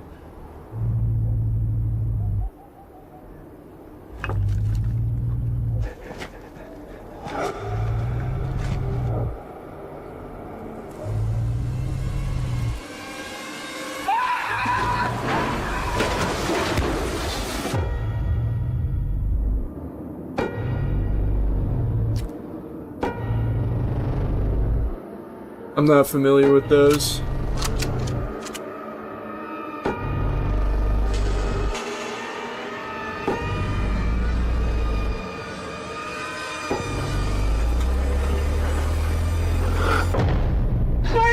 Oh my gosh!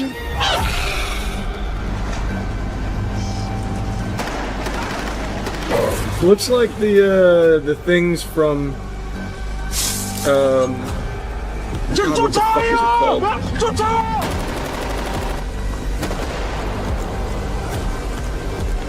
Oh my god, it's gonna drive me crazy if I can't remember the name of this movie. Quiet Place, thank you. I don't know why I was brain farting so hard on Quiet Place. They look exactly like the monsters from Quiet Place, it seems. Seems cool though. Bro, Carl Urban replied to an IG post saying that's what Clara wanted. It's all over the boys subreddit. Carl Urban candidly fires back at the boys season 5 criticisms ahead of series finale. A video criticizing the boys season 5 from an Instagram account with the handle SoupyPoop69. What a name. Urban commented, "Stupid ass humor. Son, your handle is literally SoupyPoopy69. Oh, Carl, it's Soupy Poop, bro. Oh, humbled it. And FYI, Eric Kripke wrote this shit because it's what Clara would have wanted." That feels like he also isn't the biggest fan of the season. This isn't really like a shining endorsement. Like, it plays into the what Clara would have wanted meme, I guess, but not in like a really positive way. This part kind of goes hard though. Anthony Starr keeps liking posts that shit on the show on IG. Does he? Does he really? I find that hard to believe. He posts like hearts and stuff on posts that criticize the direction of season 5. If that's true, that goes kind of crazy.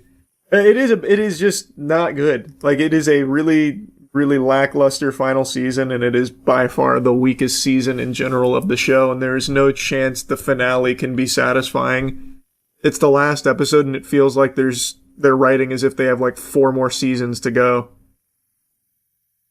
It's very bad as a final season. But I won't get into spoilers. I'm sure I'll make something yapping about it when the finale airs, though. It's V1 and wants to make a theme park, like, what are we doing here? There's so many things I could yap about, but again, I'm going to refrain from spoilers. Well, I guess that in of itself is a spoiler, but I mean, it's kind of like an old one now, I guess, but regardless, I won't get too deep into it. You're gonna review Masters of the Universe when it comes out? I don't know, man. I just don't think that looks very good. Like, I think it's just gonna be a really forgettable mid-movie. Like, I don't think it's gonna be fun bad or anything. To me, it just looks like a just waste of time. So I don't know. Maybe.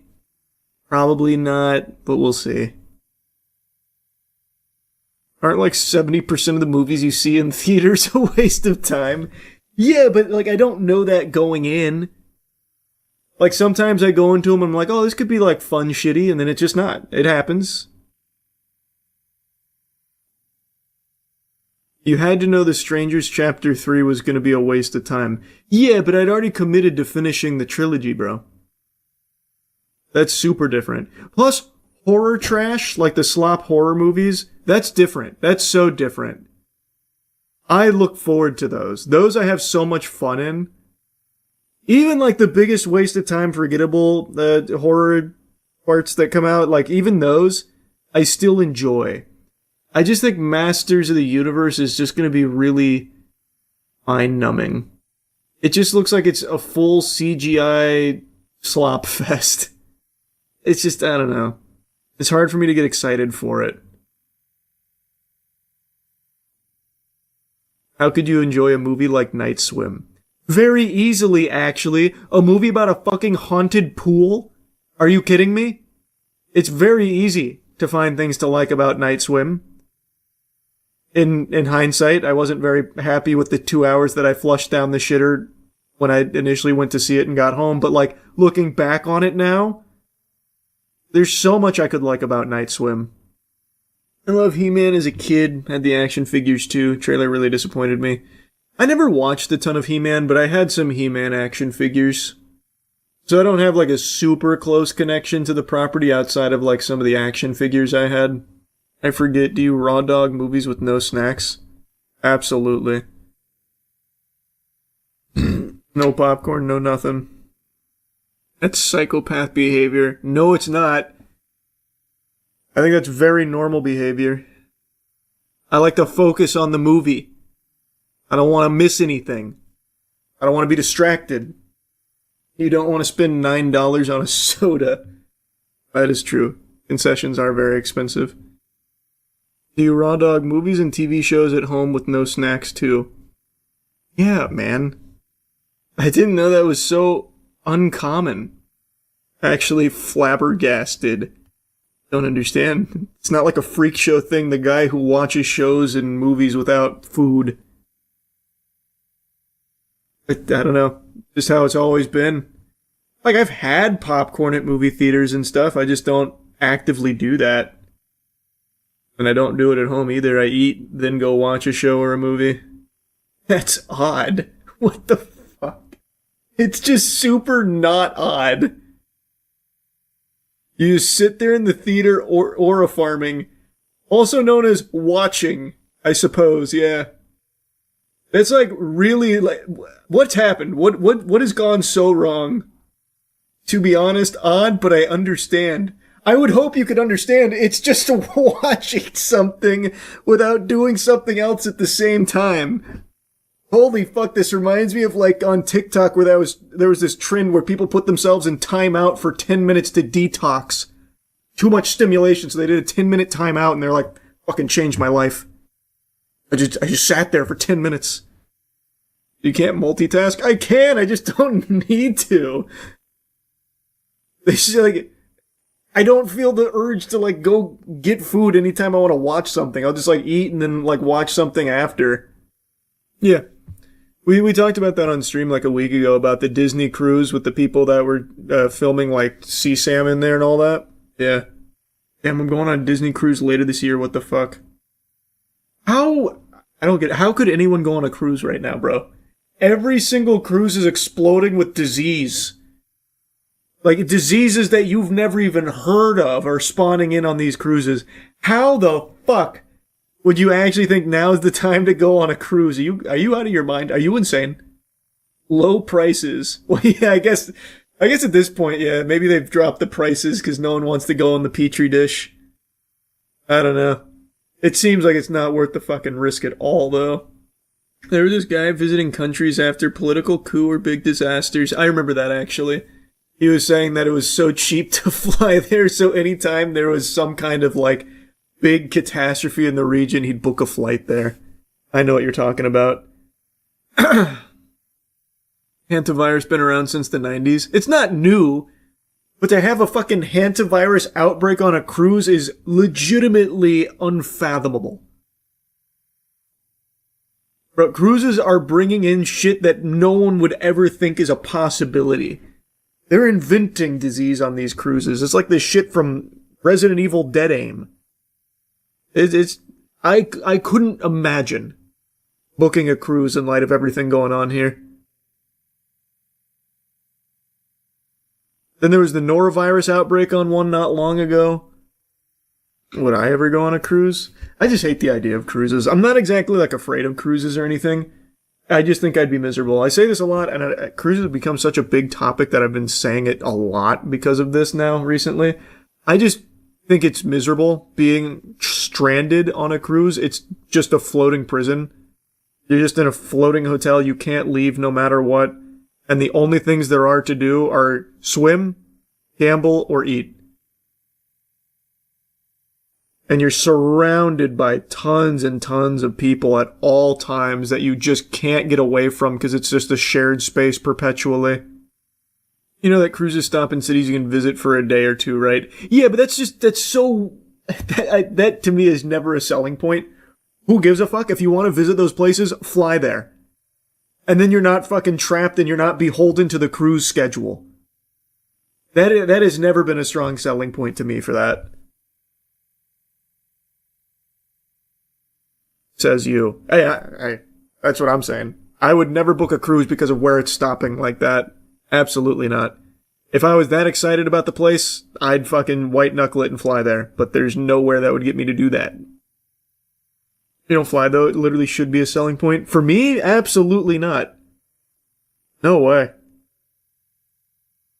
That I'm just fucking stranded, miserable, and sick on like a 2-week voyage out to some place, and I'd be even more pissed because I'd be like, you know what? If I could have just flown, I could have avoided all of this disease that I'm now afflicted with. It's the opposite of a selling point for me. Like I said, I'd only do that on like a military carrier or something. Your thoughts on train travel? I wish train travel was more commonplace here. I'm super jealous of how it is in Japan, in particular. It seems so incredibly efficient, and everyone that I know that's ever went to Japan has nothing but good things to say about it. Like, especially in regards to like the train travel. Everything is always precisely on time. It's extremely fast, it's extremely convenient, it's extremely clean apparently too. I'd love if we had shit like that here. I traveled by Amtrak from here to Pennsylvania once in like 2018, 2019 maybe. That was fucking miserable. The trains we have here are embarrassing. You can have the shitty ass New York City trains where people shit on the floors and seats. Oh, true. Yeah, the subway in New York I hate. Been to New York 3 times. So I've rode on that subway. No fun. No fun at all. What if I told you there's been more train accidents than plane crashes? Oh, I'd believe you, man. That Amtrak ride felt like we were driving over landmines for 19 hours. And I did like the comfort seating, but turns out what that means, like where you're supposed to get like a bathroom and stuff, what that means is you're sitting on the toilet, so the toilet is literally in your cabin, you're sitting on it. So you open it up, take a pee, take a poo, so then the entire train just smells like shit. The entire 19 hours. Awful. Haven't been on a train, well, a long distance train since. Not just Japan, Europe has pretty good trains in each and every city, and you can travel between countries. I don't know anything about Europe trains. All I know is about Japan trains, because all my friends always sing the praises of it. And from what I see online about their, like, maglevs and all that. I'll take your word for it. We need a new popular form of travel, maybe like giant zip lines across states and countries. I agree, we're overdue for a new kind of travel. After the Hindenburg, I feel like we stopped trying. Zeppelins were a cool idea in theory. And we can't let one disaster stifle our creativity. We do need to dust something else off, I agree. Hot air balloons need innovation. Voice crack. Innovation. Those will never be like a staple in travel. Not for efficient travel. That'll always be novelty. Ain't shit you can do with that to make it efficient. We already have people making jetpacks. It's only a matter of time. That won't work, though. You will never be able to jetpack from fucking one city to the other. Plus, there's going to need to be like a ton of regulation, because if anyone can own jetpacks, there's going to be a huge problem. You will have like fucking drunk drivers crashing into buildings, causing like mini 9/11s every week. Man was born to fly. Okay, that was inspirational. When you're right. I've seen some of the jetpacks, yeah. They're not like, I mean, they're cool, but they're not exactly what you're picturing. I've seen some of the military ones.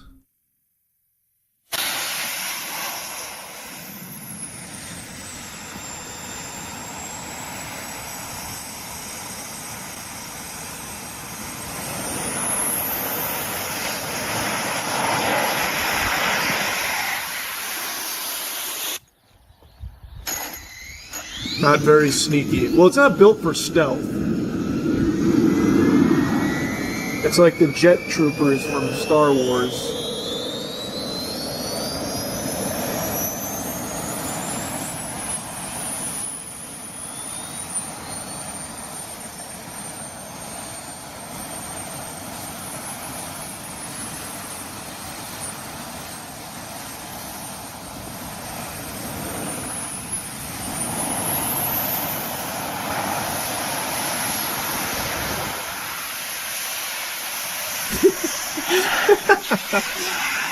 It's cool, though. As a concept piece, it's cool. This is old news. Now we got the Unitree GT1 transformable mech suit for $650K. What's that?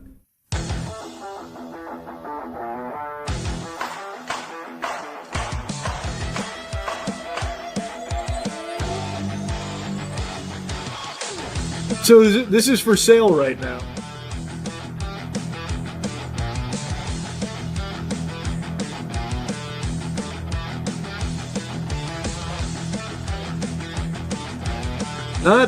Doesn't look overly easy to get in and out of.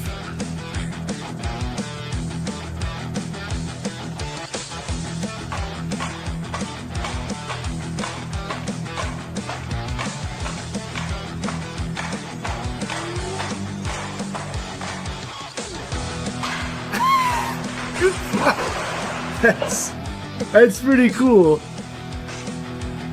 Oh, that looks disorienting. Oh, if I was riding in there and it was doing that, I would be so sick.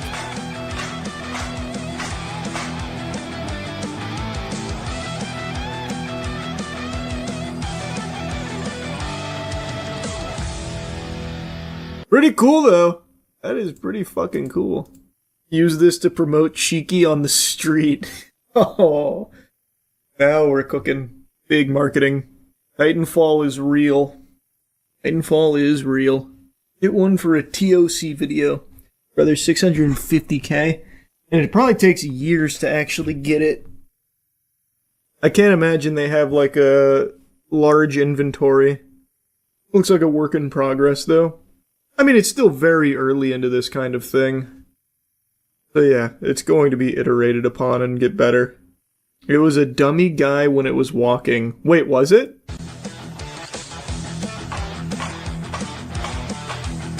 Oh, I thought they just put him in, like, protective gear, but you're right, that's definitely not a real guy in there, huh? I guess he wasn't feeling up to the challenge. Makes sense, I wouldn't get in there either.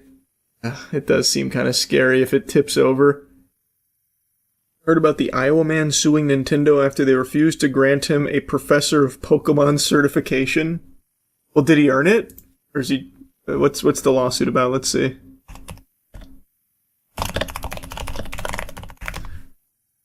Iowa man sues Nintendo after being denied Pokemon Professor status. Does Nintendo oversee that? Council of Professors. He's taking them to federal court for allegedly refusing him to grant him Pokemon Professor status. Kyle Owens, 34, suing them, alleging federal antitrust actions that violate the Sherman Act. Lawsuit seeks a court order and injunction that would grant Owens $340K in damages and award him Pokemon Professor cert, restore his access to official Pokemon Professor tools, and enable him to host Pokemon events. I don't need the summary of Pokemon. Pokemon Professor program is not merely recreational. It functions as a structured certification and authorization system, granting official status, access to official event tools, the ability to host sanctioned card and video game matches, listing in an event locator, and opportunities that generate business traffic, customer attendance, product sales, goodwill, and commercial advantage. He alleges that on March 12, 2024, Pokemon Company International informed him he had passed the basic exam for rank of professor with a score of 100%. Holy shit, he's a prodigy. Court exhibits indicate the notice informing Owens had passed the exam also stated that before he could become welcome into the program and take his first steps as Pokemon Professor, he would need to submit a background check. Uh-oh. Zoinks! The exhibits, made public in Owens' court filing, indicate the background check conducted on behalf of the defendants determined there was a pending arrest warrant issued by another state in 2022 for failing to appear in court on misdemeanor charges of disorderly conduct by engaging in fighting, possessing, repairing, or selling an offensive weapon, and criminal mischief through damage to property. So in May 6th of 24, Pokemon Company wrote to Owens informing him his application had been denied following the results of the background check. Oh man. The letter indicated that once the background check was completed, it was determined he had a score of 80% on the exam and failed the test for professor status. Oh. He claims he was denied cert due to an old low-level felony that was more than 10 years ago, and that the stated rationale for his denial was later changed to the 3 misdemeanor charges that do not show guilty findings. Claims it does not merely harm him personally, but reduces competition and consumer access by eliminating a qualified Iowa-based event host from the official organized play system associated with Pokemon. No, Nintendo has been successfully sued before. It's not often, but they have lost. I'm gonna be honest, I see no way Kyle squeaks this one out, but who knows? Who knows? Who would you rather go to court against, Nintendo or Take-Two? Probably Nintendo, I would say. I think Take-Two's a little scarier. They're a little more intimidating. So I'd say Nintendo. Has Charlie made a video on the AI praying apps yet? We talked about those on stream quite a bit. I already talked about the newest one, where you pay $2 a minute to talk to AI Jesus. Honestly, that might be another good pivot for Newbird. You might as well. Yeah, it's $2 a minute, right, to talk with AI Jesus? Am I misremembering? Let me see. Yeah, $1.99 per minute to video chat with AI Jesus. Thought so. AI Jesus app, just like me, charges $2 per minute to video chat with the digital Christ trained on the King James Bible. The faith-based AI market is growing. The faith-based AI market, by the way. Isn't that something? Isn't that something? Just a complete dismantling of faith right in front of your eyes. Did you know you can just pray for free? Ah! What? You're speaking crazy. What?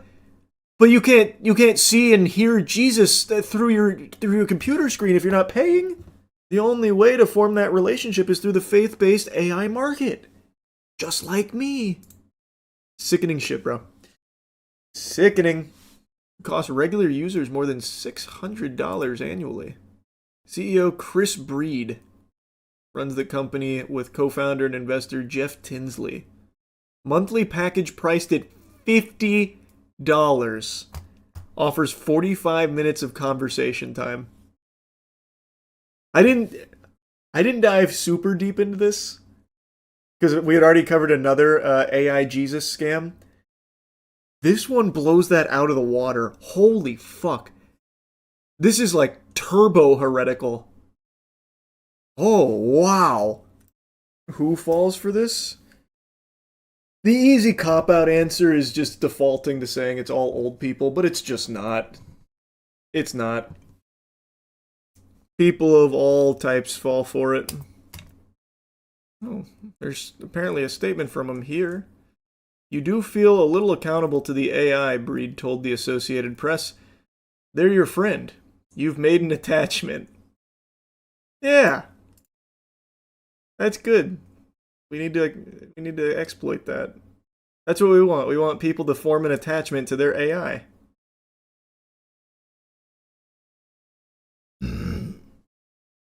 Is this a video of it? I hear your request for prayer. Break. Father God, I lift my dear friend Krista before you. Breaking. For $1.99 per minute, the tech company Just Like Me is taking having a personal relationship with Jesus to new levels. Psalmist says, "The Lord is my shepherd. I shall not want." Users of the platform can join video calls with an AI-generated Jesus that remembers previous conversations. This is not a replacement for human connection. At the same time, people are spending so much time in the social world just scrolling. It's part of a larger... Oh my god, that's the biggest load of fucking baloney I've ever heard in my life.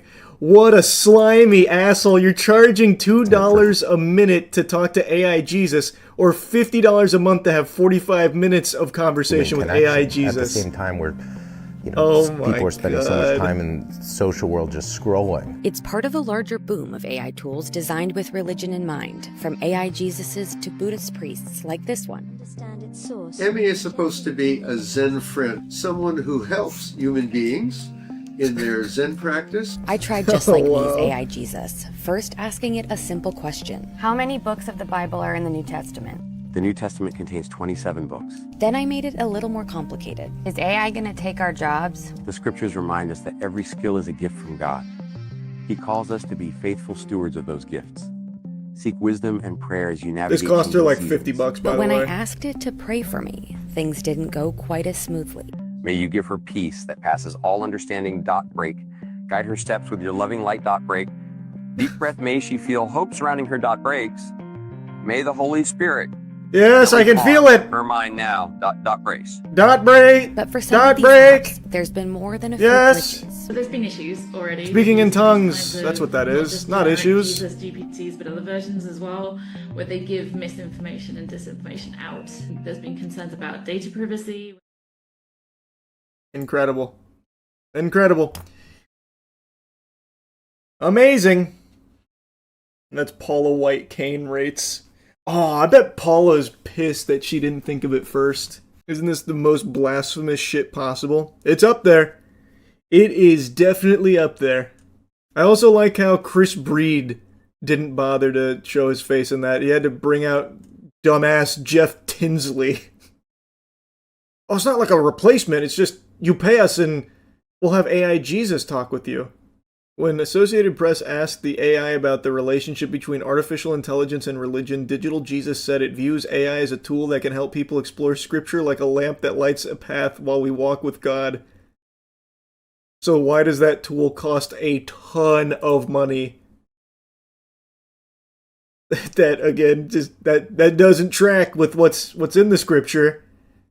Graham Martin, a podcast host and atheist who's tested similar religious AI apps, said he grew concerned when one platform's AI Jesus prompted him to upgrade to a premium subscription. Listen, sorry, I love you, like you're my children, whatever, but you're a brokey. So if you want to keep yapping with me, you want to keep blabbering, you're going to have to upgrade to that premium subscription. You feel me, Squirt? You get me? Okay. Prayer's over. Peace be with you. Crazy shit, man. Actually crazy. I love you, my son. Please put more money in the slot. This breaks character. Hey, bro, you gotta upgrade to get into heaven. Unironically, that's where it's going. Like, you're making a joke, but that's 1000% what it wants to do. Even Chris Breed is kind of open about it. They're your friend. You've made an attachment. What he wants is people to get attached to AI Jesus and eventually believe that they need to converse with AI Jesus. They need to confess to AI Jesus. Thus, they're paying and paying and paying. And if they want to, get into heaven, they have to keep paying AI Jesus. And if they stop, well, they've forsaken Jesus. That's absolutely what he's preying on. That is 1000% what they want in game. The 11th commandment, buy premium. Yeah. Wild thing is, it's not even a good AI chatbot, just using bottom of the barrel. It's true. It's fucking terrible at the one thing it's supposed to do. Your request for prayer. Her mind now. Breaks. But for some of these apps, She feel hope surrounding her. Breaks. May the Holy Spirit gently calm her mind now. Breaks. It's unbelievable how bad it is at the only thing it is designed to do. You think your parents would ever fall for AI scams? I really don't think so. My parents are hyper vigilant on AI. Isn't just blasphemy, it's idolatry, which is also one of the most heinous of sins. Yep. That is true. BuddhaBot. They have a Buddha AI for Buddhist scriptures. Nice. A humanoid robot monk built to assist the clergy. This one is actually worse than I thought it would be. I didn't dive too deep into it last time, but wowee.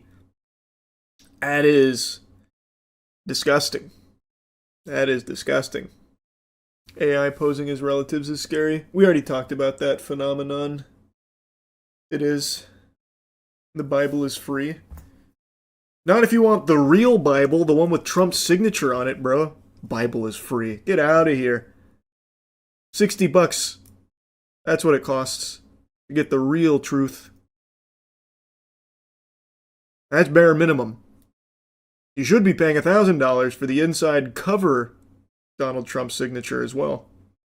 That reminds me, I saw a story about how a family got their mom an AI son clone to replace the one that died in a car accident. Nobody told the mom he died and thinks she's talking to him. If that's real, that's one of the saddest fucking things I've ever heard. I did not hear that story.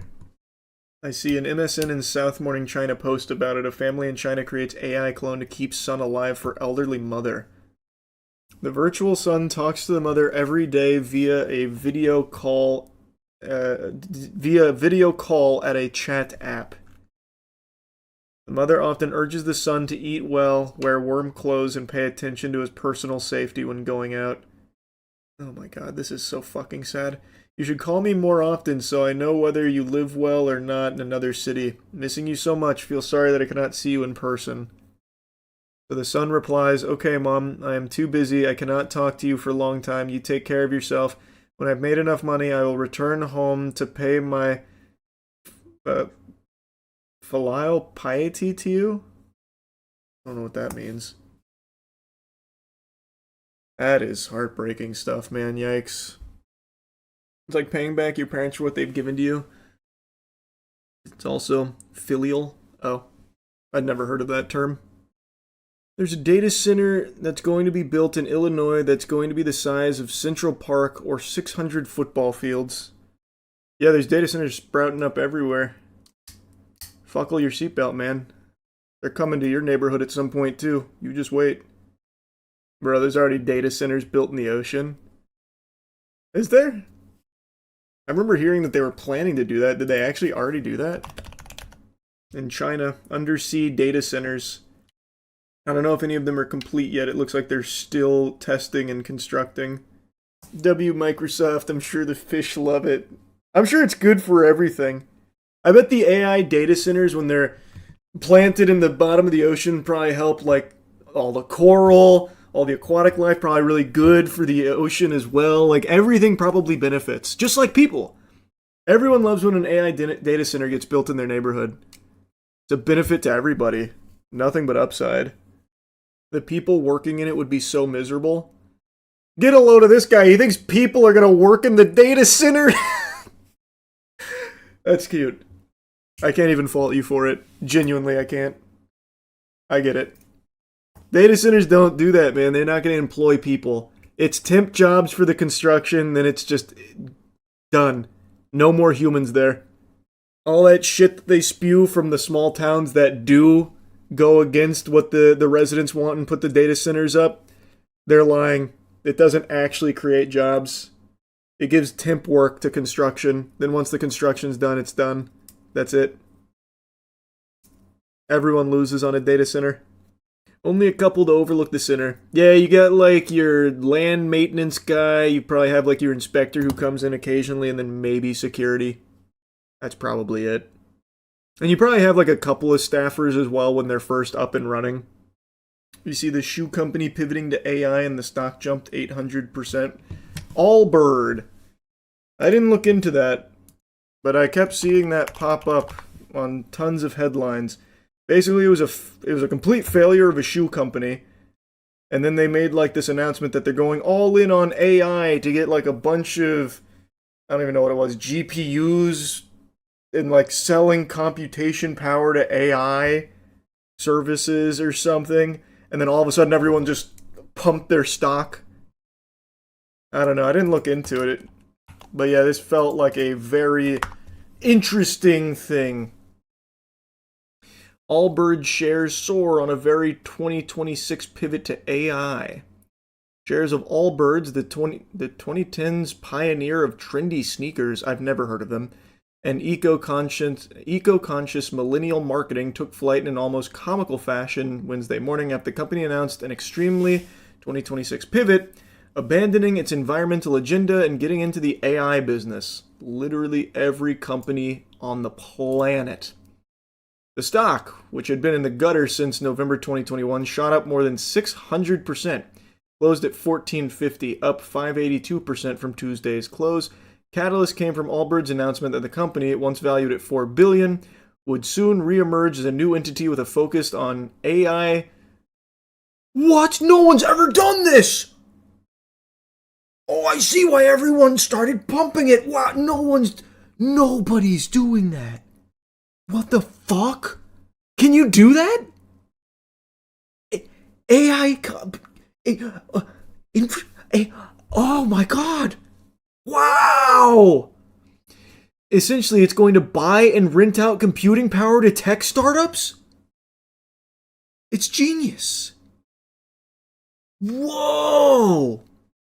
The shift comes just weeks after Allbirds sold its footwear assets and branding to American Exchange Group, which specializes in selling licensed fashion accessories with already existing recognizable brand names for just $39 million.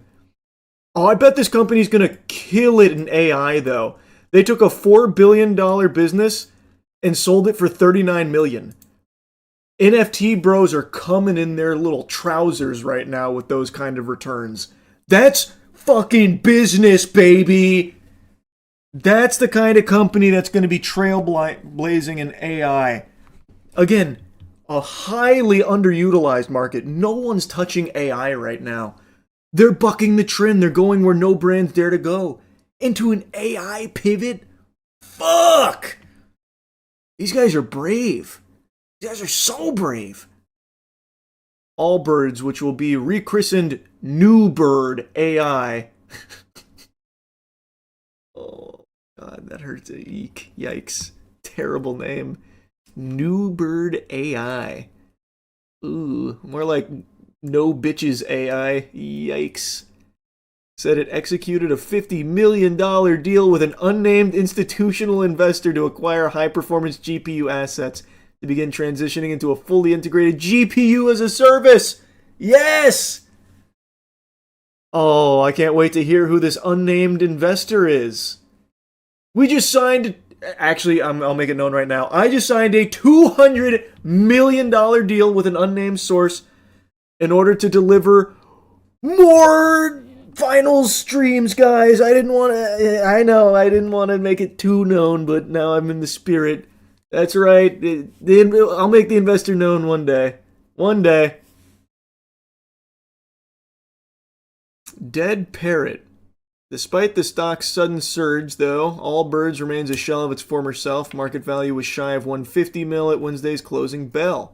Worth underscoring, the sneakers to AI pivot is not exactly part of the standard corporate playbook, and the novelty may have amplified investors' early enthusiasm. Investors, these are just brainless drones, man. These are actual, just like, hype goblins seeking out any kind of quick pump and dump. Investors, my fucking left butt cheek. I might short this. I'm not like a big stock guy, but this feels like the easiest, safest short of all time. Am I crazy? I feel like everyone's doing that now, though, so it probably won't work. I imagine genuinely everyone is shorting this right now. This is just so baloney. This is just such barnacles. Still not as annoying as Crypto Bros, but it's damn close. I would say it's getting to Crypto Bro level. Like, you're right. I think Crypto Bro's still more cringe, but this is like right there. Like, one little fucking pube away from that level of cringe. Because it's every company. Genuinely all of them. This is a failing shoe company that all of a sudden just said, okay, we're pulling the emergency lever, AI, and then they're just getting showered with money. Apparently, Allbird was a Kickstarter company that sold shoes made with recycled sugarcane and eucalyptus. Ironically, Time magazine even praised their shoes because it reduced carbon emissions. And now look at them, fully pivoting into AI, the antithesis of that. You'll love to see it. It's a feel-good story. The name may have changed, but the values are still there. Allbird lives on in New Bird AI. Saving the world, one grok bikini photo at a time. The shift is notable for another reason. Allbird's low-profile, sustainable, wool-based shoes quickly became the Silicon Valley wardrobe staple when they launched in 2016. Arguably the peak of the lowercase L liberal do-gooder era of retail. What the hell is that? What the fuck is that? When marketers convinced upwardly mobile office workers that they could simply shop their way to low-carbon, zero-waste future they believed was in reach. Okay, that I remember. That's what they call it? I haven't heard that term. Allbirds were more than sneakers. They were political statements alerting wearers' status to fellow members of the coastal millennial techno-optimist tribe. Oh my god. What the fuck am I... This can't be real. This is so embarrassing. What? Yes, I consider myself something of a techno-optimist. You can tell by the shoes on my feet. You and I feel we'll get along. This narwhal does bacon at midnight, thanks for asking. Now, the go-to tech worker accessory has become the tech itself, and the tech itself is just the abstract promise of compute to power AI products that aren't exactly turning a profit yet. But any day now they will. That's the good thing about it. They're actually going to be spitting and shitting money. It's coming, and it's going to trickle down to the rest of us. It always does. That doesn't mean the new brand New Bird AI is doomed, but it does illustrate Silicon Valley and Wall Street's seeming willingness to reward any company that slaps the words artificial intelligence into its pitch decks. True. Very true. It's a virus. A genuine fucking virus. Underscoring just how much has changed since Allbird's heyday, the new company also plans to abandon its foundational commitments to environmental conservation. What? I can't believe it! The AI company is now abandoning environmental conservation efforts? How? Why, I never! The company, which one touted sustainability in every step, was established as a certified B Corp, or a for-profit business with higher than usual standards for its social and environmental impact. But its new business is a notoriously energy-intensive process, so the company plans to ask shareholders next month to approve a charter amendment to remove references to the company being operated for the environmental conservation public benefit, according to the regulatory filing, which will be approved. No doubt. After seeing the stock pump, no doubt. To be sure, Allbird's footwear business hadn't been going great lately. I certainly never heard of it. The company stumbled as it grew rapidly, opening dozens of stores across multiple continents, but failing to move enough inventory to make them profitable. Allbirds has gone from being a high flyer to a dead parrot. Yeah, I mean, they sold a $4 billion business for $39 million. That's like phase stock. That's brutal. Genuinely brutal. The reason for the lack of traction was that Allbird's sustainability pitch has never been a key consideration for most footwear consumers who are more concerned about style, price, and comfort. When in doubt, pivot. Allbird is hardly the first to do a full 180 to chase momentum around new tech. It's also not uncommon for such pivots to signify a bit of irrational exuberance in the market. Take one-time soft drink maker Long Island Iced Tea Corp., which capitalized on the crypto craze of 2017 to rebrand as a blockchain technology company, even renaming itself Long Blockchain. What? While the initial pivot sent the stock up 380%, it didn't quite work out in the long run. The Securities and Exchange Commission charged 3 people with insider trading, the company never became an operational player in blockchain tech, and its shares were delisted in 2021. I had no clue. I never even heard that. Well, that's positive historical data to pull from for new bird investors. It's looking good. The future's looking bright. Surely AI compute infrastructure won't go the way of crypto craze and NFTs. Wouldn't do that. Showing no signs of it. And as the tide has turned for crypto, several Bitcoin mining firms have restructured themselves to focus on AI infrastructure instead. But the extreme market reaction to Allbird's move may be without precedent. Motivation behind the corporate pivot is sensible, the market reaction less so. A 6x or 7x move for a company that is literally ditching its prior business model for one in which it has no demonstrated expertise says quite a bit about a market froth and investor willingness to chase moves. Yeah, because these people don't care. These worms, they do not care. If it says AI, they will put their money into it. They won't give it even a second of thought. It doesn't matter. Silicon Valley, the article, heard like 50 buzzwords and multiple nothing statements. Pretty much. I mean, pretty much. Yeah, that sounds about right. Just trying to dump the bag onto someone else. That was the entire NFT pitch. Dump the bag onto someone else. Don't be the last one holding the bag, dick in your hand. And that is exactly the same shit that's happening right now. Let's see what's going on with New Bird. Have they even begun doing anything besides this partnership with an unnamed investor for $50 million to acquire high-performance GPUs? This could be anyone. They might have partnered with God to just manifest infinite high-performance GPUs for New Bird AI. I'm excited to see who it is. Can't wait. Don't these guys make running shoes?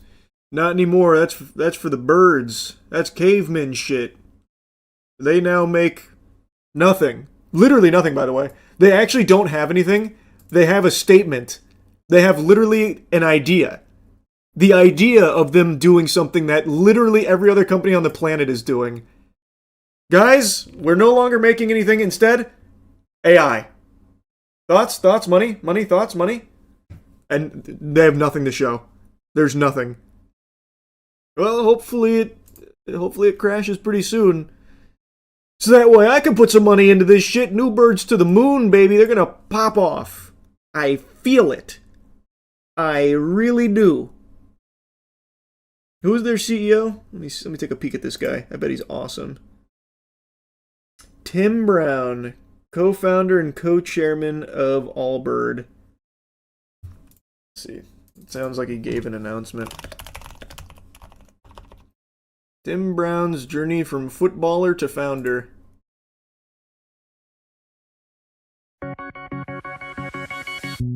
We talk a lot about leadership, and certainly in an entrepreneurial context, the cult of the singular leader. And in my experience, we talk a lot. That is the most Silicon Valley dog shit opening I've ever heard in my life. Actual nothingness. Less about teams, and we miss the idea that almost always a team is led by multiple people and forces, of which there's usually one public figure and many other highly influential components that are oftentimes hidden that we miss. And they connect a group and point it forward. And there's a mechanical, strategic aspect of that, and then there's a sort of a spiritual and emotional kind of energy that comes when a group is kind of moving in the right direction. You can. What are you fucking talking about? What you said nothing. The question was about your journey to founder, and you said nothing. Actually, nothing was said, man. What a great leader. Go to the Allbirds subreddit top. Apparently, they fired all their employees 2 months ago with only a 3-hour notice. Okay, that sounds cool. So, do they not have any employees? So now it's a company that has no employees, and the founder just said, AI! We're AI now! Now we're Newbird AI! And people are giving him money? Is that actually what's happening? Well, maybe he's going to have ChatGPT run it for him. ChatGPT is going to be his sole employee. Dear team, I'm writing to share difficult news. After careful consideration, we have made the difficult decision to permanently close a number of our U.S. full-price retail stores, which includes your store. Consequently, January 26 marks your last day of employment. Despite great efforts, these stores have not achieved sustainable performance. This is not a reflection of your effort or execution. The work was meaningful and impactful, but not sufficient to reach our objective. So sorry to hear about this, OP. Allbirds did not handle this well at all. I'm an Allbirds nerd, and this is really making me reconsider continuing to buy their products. Well, good news, you don't even have to consider it because they don't have any products anymore. They got rid of all their products in order to have nothing. But you can invest in the concept of a business that has the word AI attached to it. So, all in all, a net win. From nothing to nothing. Started from the bottom, and the bottom is where it stays, but with a new name, which is exciting. Investing in thoughts and shit is so true. Actually, so true. Tim Brown said a thought he had in his head, and I liked it. So here's a lot of money invested in his company, even though there's nothing there. It's not even really a company at the moment. We need teleportation. That'd be cool, too. That one I don't think's ever happening. Teleportation wouldn't even be you. It's a copy of you, so you'd still technically die. You don't know that. It could be jumper rules, where it opens into it. You know what I mean? I'm talking jumper rules. You clearly haven't seen the 30 clearest teleportations caught on camera. We already have the technology. Actually, I haven't. How clear were these teleporting incidents?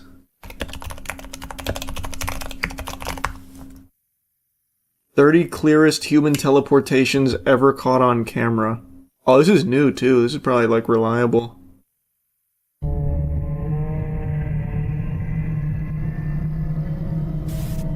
He didn't even teleport. Well, he didn't go anywhere. How's that a teleportation?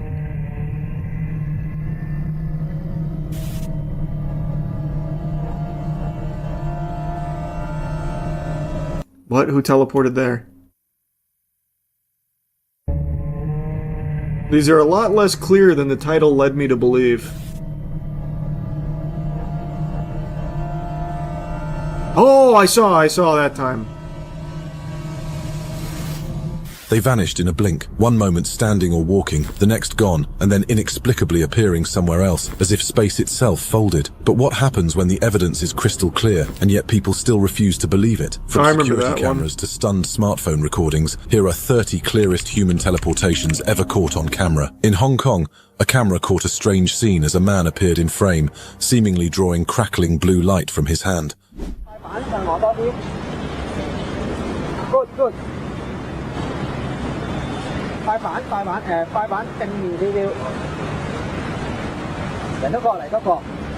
Oh, here comes Alex Mercer.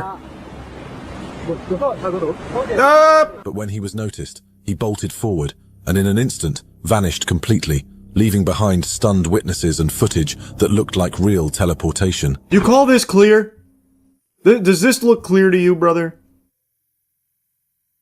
But this is undoubtedly a teleportation incident. I'll give you that much. But it's not clear. I almost saw something there. That was a close call.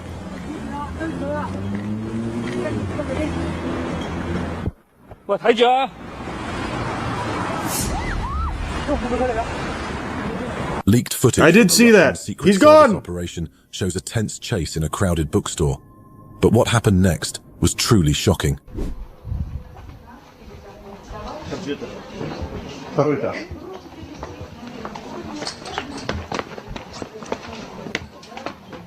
This is an intense chase.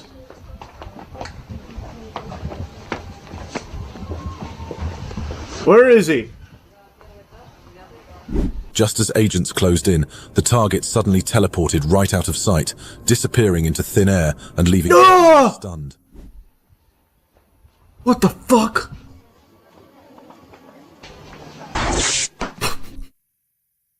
Damn! Wow, I don't think they got teleported. Based on that sound effect, I think he got zapped. There's probably a pile of ashes with smoke coming off it on the floor there. Holy, alright, now this is pretty clear. This one's only like negative 160p, so I can see things here.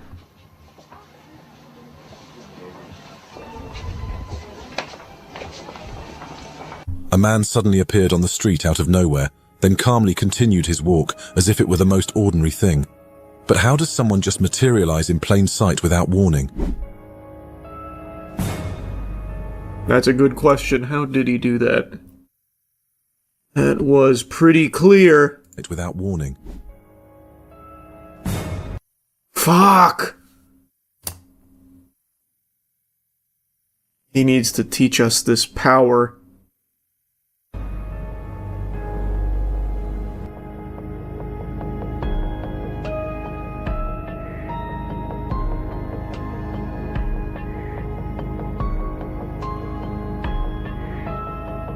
Without warning, too. Good point. Nobody on the sidewalk knew that this was happening. He didn't warn a single soul. During a live interview near an airport baggage carousel, everything seemed normal until something in the background caught viewers off guard. Men måske ikke at få trænet 2 gange inden vi skal spille den næste kamp, det kan godt irritere mig lidt, at vi måske må nøjes med en enkelt. Nu ser vi på dem i løbet af aften, skal de ikke træne, og så ser vi hvor meget de kan i morgen. A woman standing behind the interviewee suddenly disappears the moment someone walks past her. This one's not even really trying. A trick of light, or something much stranger. Og eventuelt så vil vi lægge en træning ind lørdag formiddag. She just didn't disappear, she's just walking with her. I don't mean to debunk clear evidence here, but that one she's just walking with her. You just can't see her anymore because of the angle. You can even see her start to walk. Nej, hvad sker der? Hvordan kan de lave det? Jeg ved det ikke. Lad os se det igen. Det er fuldstændig. Det skal vi se igen. Hun står der. Hun står der. Venter på kufferten. Sker nu der. Hvad? Dashcam footage captures a moment that feels completely surreal, leaving viewers unsure if their eyes are playing tricks on them.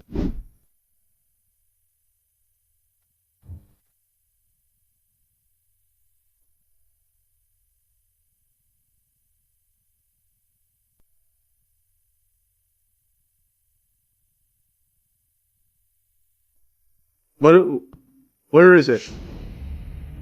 A person suddenly appears on the road, colliding slightly with an oncoming car, shocking both the driver and anyone watching the footage. I can't fucking see anything because not only is the footage terrible quality, but there's raindrops on it. But I see. He's not very good at teleporting. He came in stumbling and hit a car.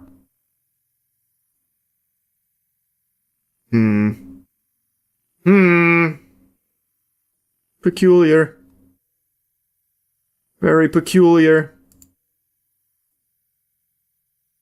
Yes. He can teleport. Just like the others. Wrong coordinates. Yeah, just a little off. The car teleported to intercept him. Oh, now that's an interesting theory. You might be onto something. Let's see. No, the car comes from over here. He's teleported. A person suddenly appears on the road, colliding slightly with an oncoming car, shocking both the driver and anyone watching the footage. Damn. As a man on a bike rides into the frame, he moves forward and then suddenly disappears from view, leaving those filming stunned and questioning what they just witnessed. Ну что, давай тогда еще разок. He traveled back in time. Came to the wrong year, he had to go back.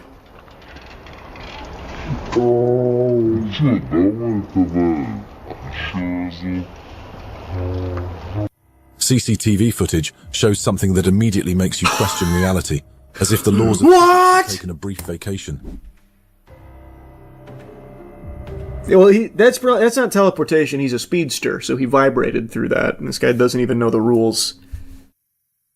That's not teleportation, but that is no doubt a superhuman amongst us.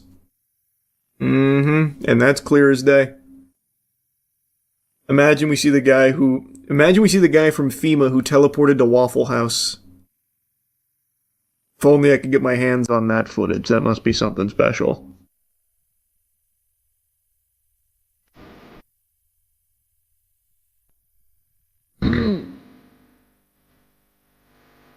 That's crazy. That's crazy. Oh, he comes back too! A person in a black hoodie casually walks straight through a closed door, leaving anyone watching utterly baffled by the impossible sight. You're not supposed to normally be able to do that! He's no-clipping!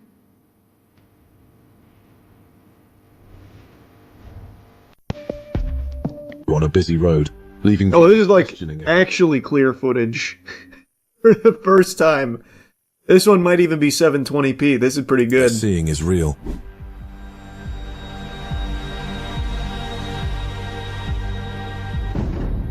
Man, people keep teleporting in front of cars.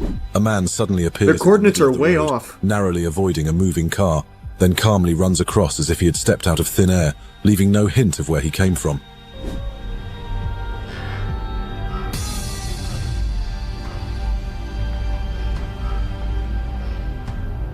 Something completely unexplainable unfolds in a busy airport, leaving viewers staring in disbelief at what seems impossible. Oh!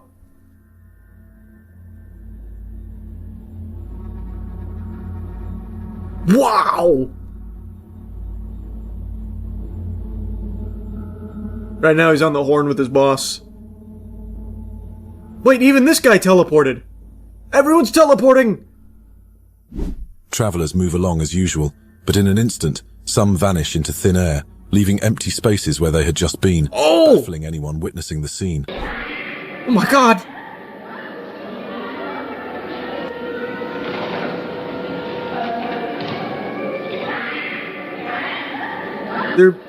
What is this? Is this Rapture? What's going on? What? Ah! What the fuck? Was this man experimenting with something we weren't supposed to see, or just caught in something unexplainable? He's looking for something.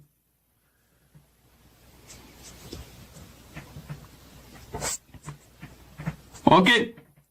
He can't find it. So instead he teleports?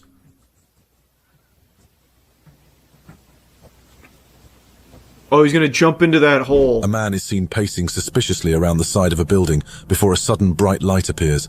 After a moment of moving within the glow, he abruptly vanishes without a trace, leaving only questions behind. Now look closely right here. Look. Look. Is this an SOS signal he's sending? Look closely right here. Watch what happened. Here it is. Watch. Look. Oh! The routine street. Can't argue with that one. That gives me a lot to think about. Man, that guy fucking pieced out like that meme where they have that guy go like this and then he fades out. Wow. To think that it's real. I mean, you can't argue with that. He was sent to the back rooms, maybe. This is scary stuff, man. This is scary stuff. And to think there's 30 of these. There's 30 of these.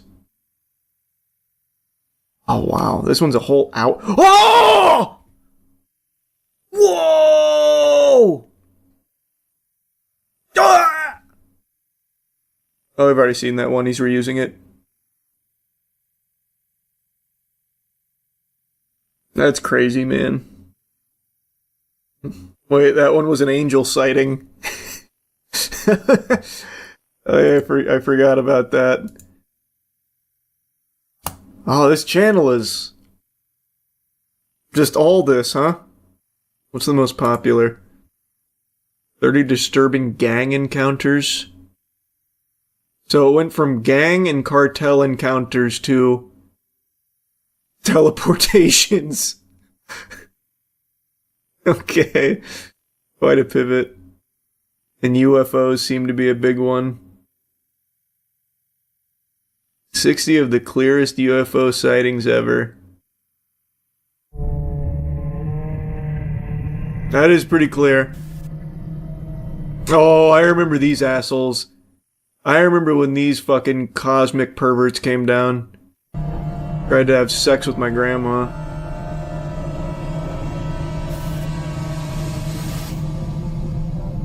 Strange lights, silent shapes, mysterious movements. People across the globe have reported sightings for decades, but what happens when the evidence is too clear to ignore? From quiet rural skies to crowded cityscapes, these moments have left witnesses stunned and questions unanswered. Here are the 60 clearest UFO sightings ever recorded in human history. Two men were driving when they suddenly stopped and got out to film something unusual in the sky. Para aí, Rafa. Para aí, velho. Não dá pra ver, peraí. As they zoomed in, the object's strange shape became clearer, leaving them stunned. Or a drone. Just something they couldn't explain. Vendo alguma coisa? Lá do teu lado, lá, pô. Scram! Shoo! Get out of here! This ain't your world! Nem 4 horas ainda, velho. They're hiding in our clouds. Fucking cloud people. Olha isso, velho. Olha isso.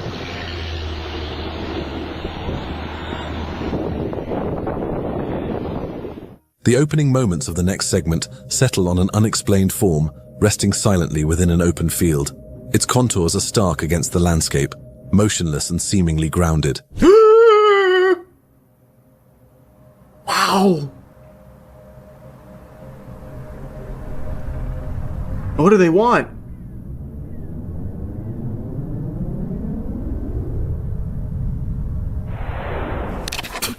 Oh, the sound effects. Then, without warning, the perspective shifts abruptly, and in that same instant, the object is no longer earthbound, its ascent now undeniable against the vastness of the sky. That is undeniable. That's true. You can't deny that. Prove that that's fake. You can't.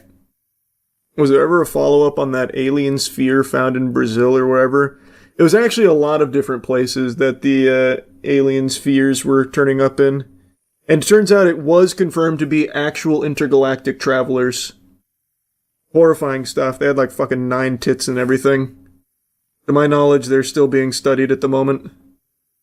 9? That's not even symmetrical. I know, and that was the scariest part. These kind of videos are way less fun now that AI is a thing. That's true, they're a lot less cool now with AI, but luckily, there's still people doing it the old-fashioned way.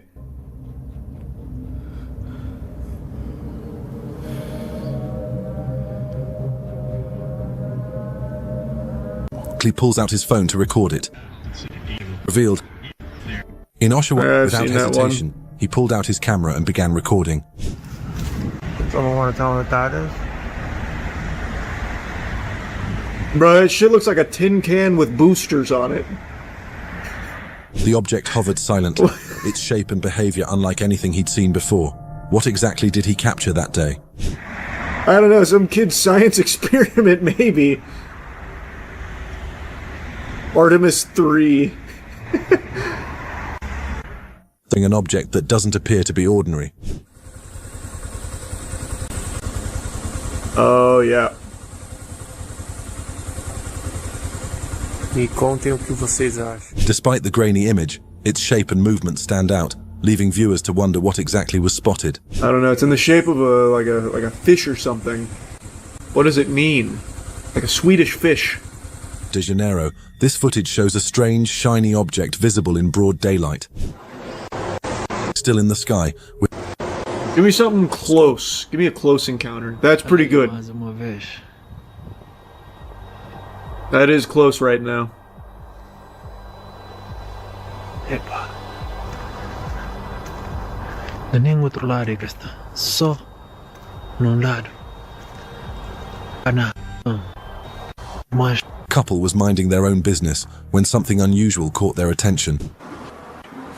Gliding smoothly across the horizon without a sound, leaving them in confusion. Não tem aeroporto aqui. no meio dos prédios, como é que tem aeroporto? Não tem aeroporto não. No meio dos prédios, amor. Yeah, the aliens in their lowrider again. This footage reveals something in the sky that appears to resemble... What else? Do they have any gnome footage on this channel? I haven't seen any good gnome videos in a while. They got some cryptids. 60 creepiest wildlife and cryptid encounters even skeptics can't deny. 60 creepiest wildlife and cryptid encounters mainstream media never showed you. Fucking typical lamestream media trying to hide the cryptids. Let me see. Holy shit.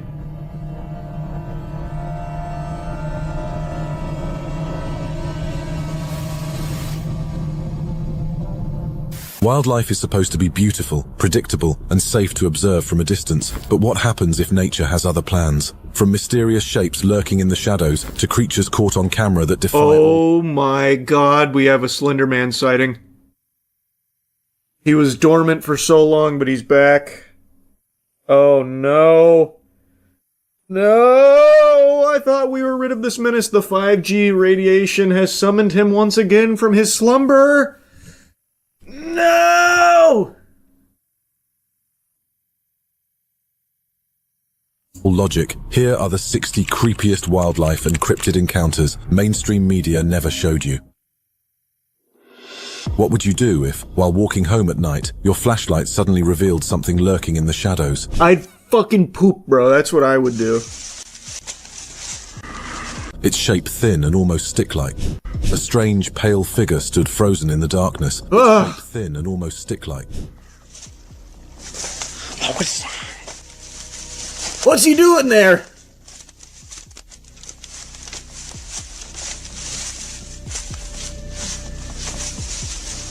Was that Jim Carrey Grinch? It might just be a guy. Is this some kind of ghost, or could it be something even harder to explain? You stupid, how would that be a ghost? If you found yourself face to face with something like this?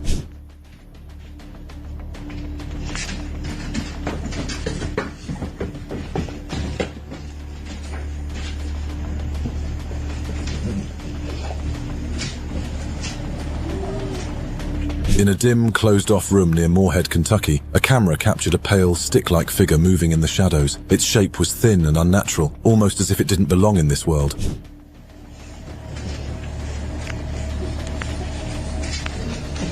This guy does look fucking stupid. Earthworm Jim coming home after a hard night of heavy drinking. Clearly. Right there. Was it a ghost, a folkloric creature? Why do you keep saying, is it a ghost? It's clearly not a ghost. Imagine fishing. Does this guy only know one thing? Shore, only to feel something moving in the water beneath you.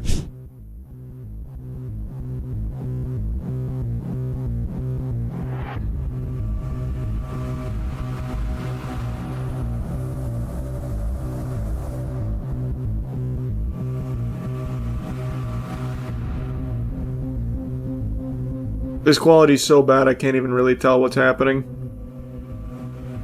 I'm gonna go next.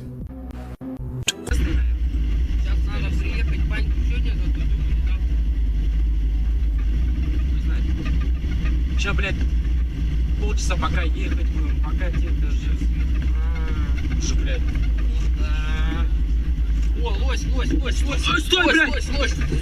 It moved too fast to catch a clear look, but it wasn't human. Why do you think that? That very well could have been a human. That looked like just a guy. Was this a Yeti, or something no one has ever named? A Yeti? That'd be the shortest Yeti of all time. Something no one has ever. That just looks like a little human man. He's probably trying to get home. It's very chilly out. It's fucking snowy. named. A group of friends exploring Marble Mountain thought they were alone until they spotted a strange figure moving on the hill above them. Is that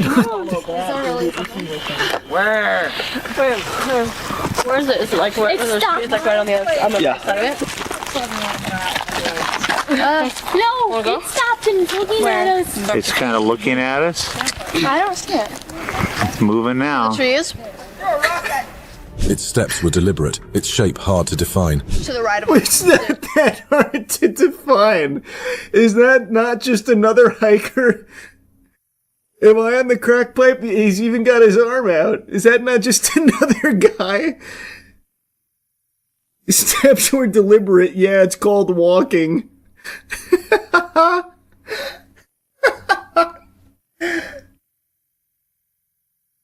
He's huge. Is he that huge? They're just really zoomed in. He doesn't seem that big. It's on like the side of the walk there. It doesn't really look huge or anything. It's not like the giant sightings back on TikTok. It just looks like God. He's actually striking quite a peculiar pose. This could be an amazing digital circus character come to life. I'm starting to come around. I see it now. That is a cryptid. Bro got alerted like an NPC. Yeah. They aggroed him. Human shape walking through the night. What is this?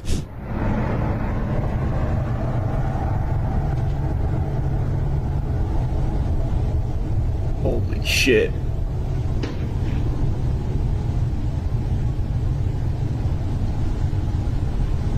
Yep, that's a ghost.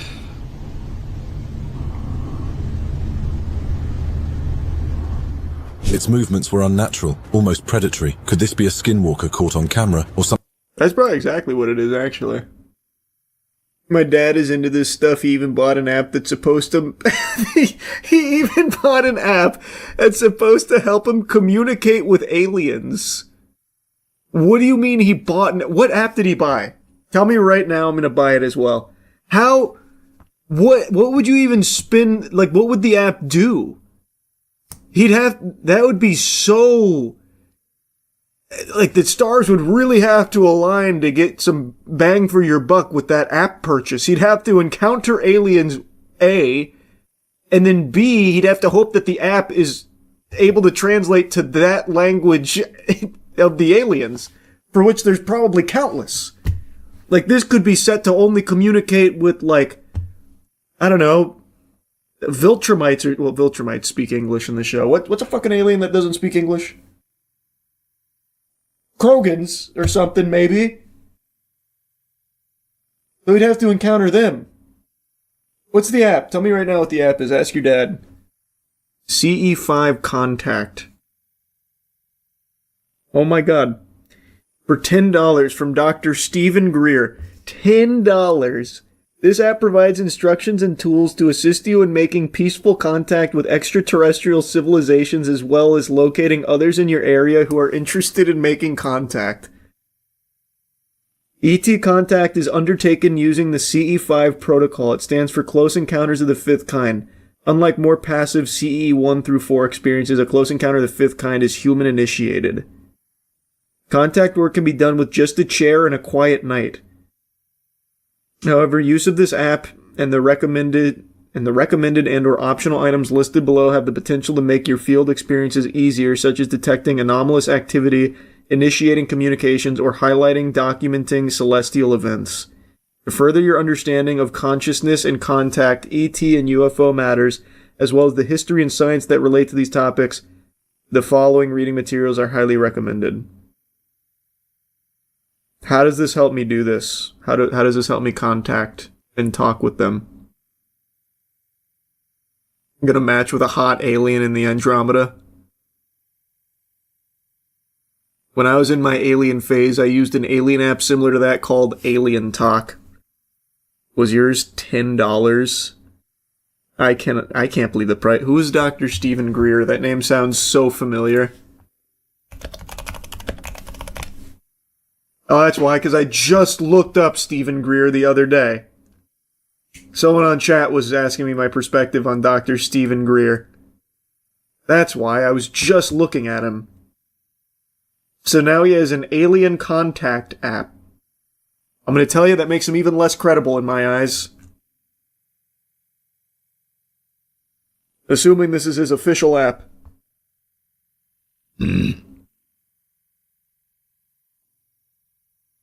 most recent reviews are from fucking 4 years ago. Well, actually, here's a 2-year review. A year from 2 years ago. A review from 2 years ago. It says, 1 star. Please read, do not purchase. This is a scam. You pay for the app just to get a bunch of stuff you hear in the documentary that's available on Unify. The app does not work either. It'll state that a verification email has been sent to the email. It never gets sent. Huh. The email is necessary to log into the account and use to meet up on the portion of the app to try and form a group.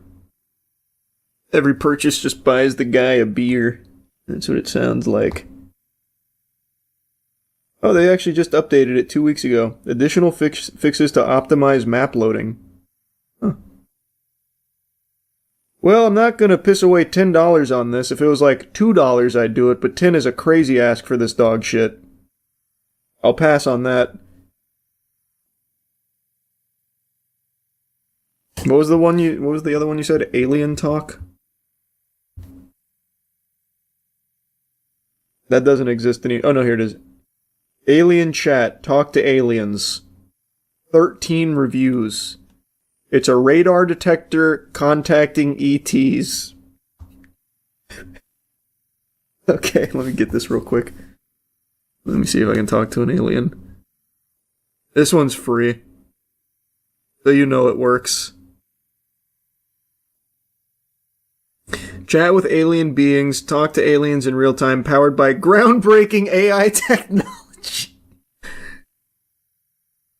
So they're not even real aliens. They're not even fucking matching me with aliens. Oh my god, it's a fucking scam. I can't even start without paying for a $13 a month trial, or a $13 a month subscription. This is so fucking silly. Oh my god. Oh my god. I'll never get to chat with aliens. Fuck. Here's a review. It's 1 star. The aliens just say a few words and then that's it. They're all pre-established words. It's not like an AI chat where it'll come up with new things and it doesn't always answer the questions. The only cool thing this app does is allow you to turn on the flashlight by asking the alien to do it. Oh my god, it's so pathetic. Definitely don't pay for the subscription because I was using the 3-day free trial and that was like all the chat did. It would be an awesome concept if they used AI to make the response. Why would that be an awesome concept? You're just talking to AI again for a $13 subscription pretending to be an alien. But because they're just pre-recorded responses and only a handful of them, they're really boring.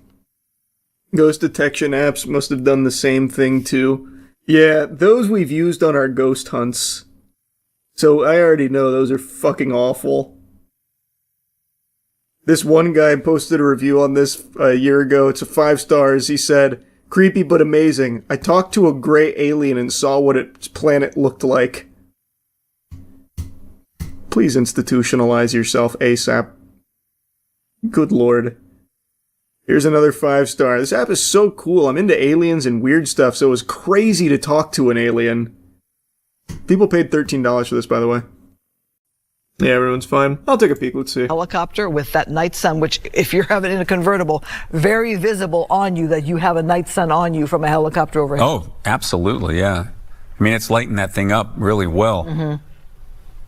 Yeah, see, now we're back up to 100, but it's not clear if that's accurate or not. Let's go with it. Well, as we're watching now it's this car dropping. pass He all heard the other you. cars You scared that him. are on the freeway, we do know the speed is quite significant compared to the other vehicles. The person's not driving erratically. They're not going in and out of lanes. But again, the freeway's been wide open, passing a police car there on the right side. But of course, you have that lead car of the pursuit that will stay on it and carry this pursuit with the others following behind. Often it can be a sergeant who can take over on that, or somebody Was he waving? versed in doing a pursuit here. Yeah. He's streaming. Corvettes are He's like some of the streaming. fastest, most powerful cars. Oh, out no, there. that's his watch. This car could I go thought it was 200 his miles phone an hour screen. if he wanted to. Obviously, we hope he doesn't, but...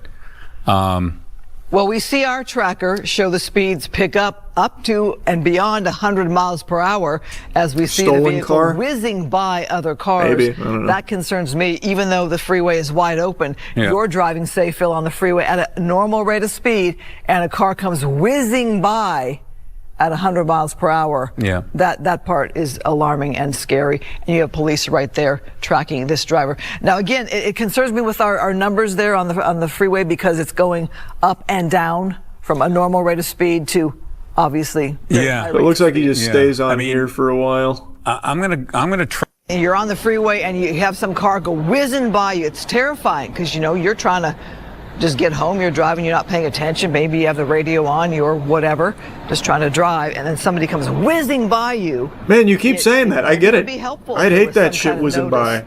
Be scary. There is a pursuit in the neighborhood. You might be a little more alert, maybe you'll pay attention a little more, maybe turn the radio off. And I'll be honest with you, though. 30 miles per hour, he's not really whizzing by. He's more just kind of petering by, more than anything, I would say. Is that Gina was the person you interviewed? Was that like in fact he's being whizzed? Yes. They're whizzing his shit right now, actually. It was 2 people who were killed in that incident. It happened in 2022. Yeah. And they were just driving home when all of a sudden this car T-boned them, and that car was being chased by LAPD at the time. Yeah, I mean, there's no. I felt for her when I saw your story because the heartbreak of that, and you think of. It seems kind of polite. Yes, it is frustrating. More like a police escort at this point. You know, I'm not gonna put the officer. Not really a chase per se. No, I mean, but if we call she just didn't know. She didn't have the answers. I know, but her job is to have the answers. That was the whole purpose of the interview. Wasn't just to tell viewers that, well, you know, these are dangerous and, you know, every situation has to be evaluated and, you know, weigh the pros and cons and so forth. I think at this point, this guy's getting mad. We need we have this technology that's been tested and approved, and we're waiting for funding or whatever, whatever it might be. Just jump in right here because we are for the red light. Perhaps they stop for the red light, but noticing the speeds are way reduced here, sometimes under 10 miles per hour on these surface streets, and picking up now. Oh, they even go for a pit stop.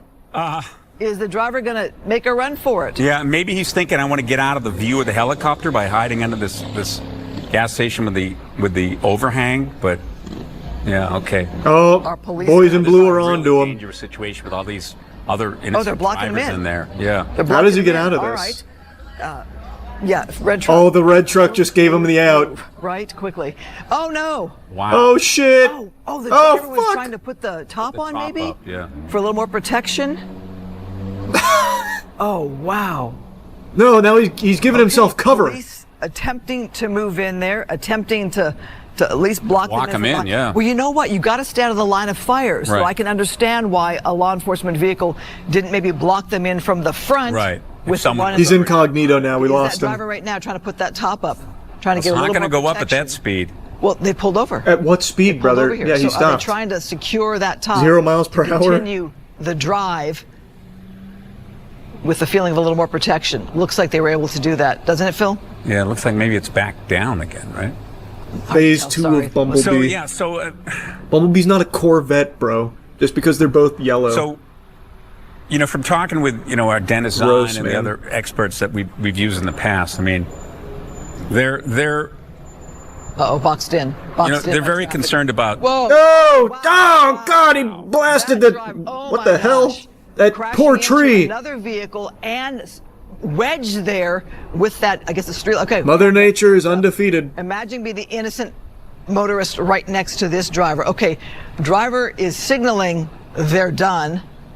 But if I'm law enforcement and I see you try to do this, I'm a little wary. You're not going to. We've seen cars trying to put on the gas and get out of there like that. Absolutely, yeah. Oh, wow. Oh, it's a person with a child. Jesus, Children that in the must back be of that terrifying. Oh, terrifying for them. That's what I just said. I'm sure police are giving them commands either onto the road there. And, okay, Phil, you want to navigate this one here for us? Well, there you see it. I mean, he was trying to get around traffic. accelerated up onto the sidewalk, thought he could... Yep, they got him. That was a tree. That was a tree. It got the assist. He hit the only tree in all of California here, it seems. Looks like he reached... Somehow, he managed to find the only tree here. You heard about that guy that stole Lego sets and replaced them with dried pasta? I did hear about that.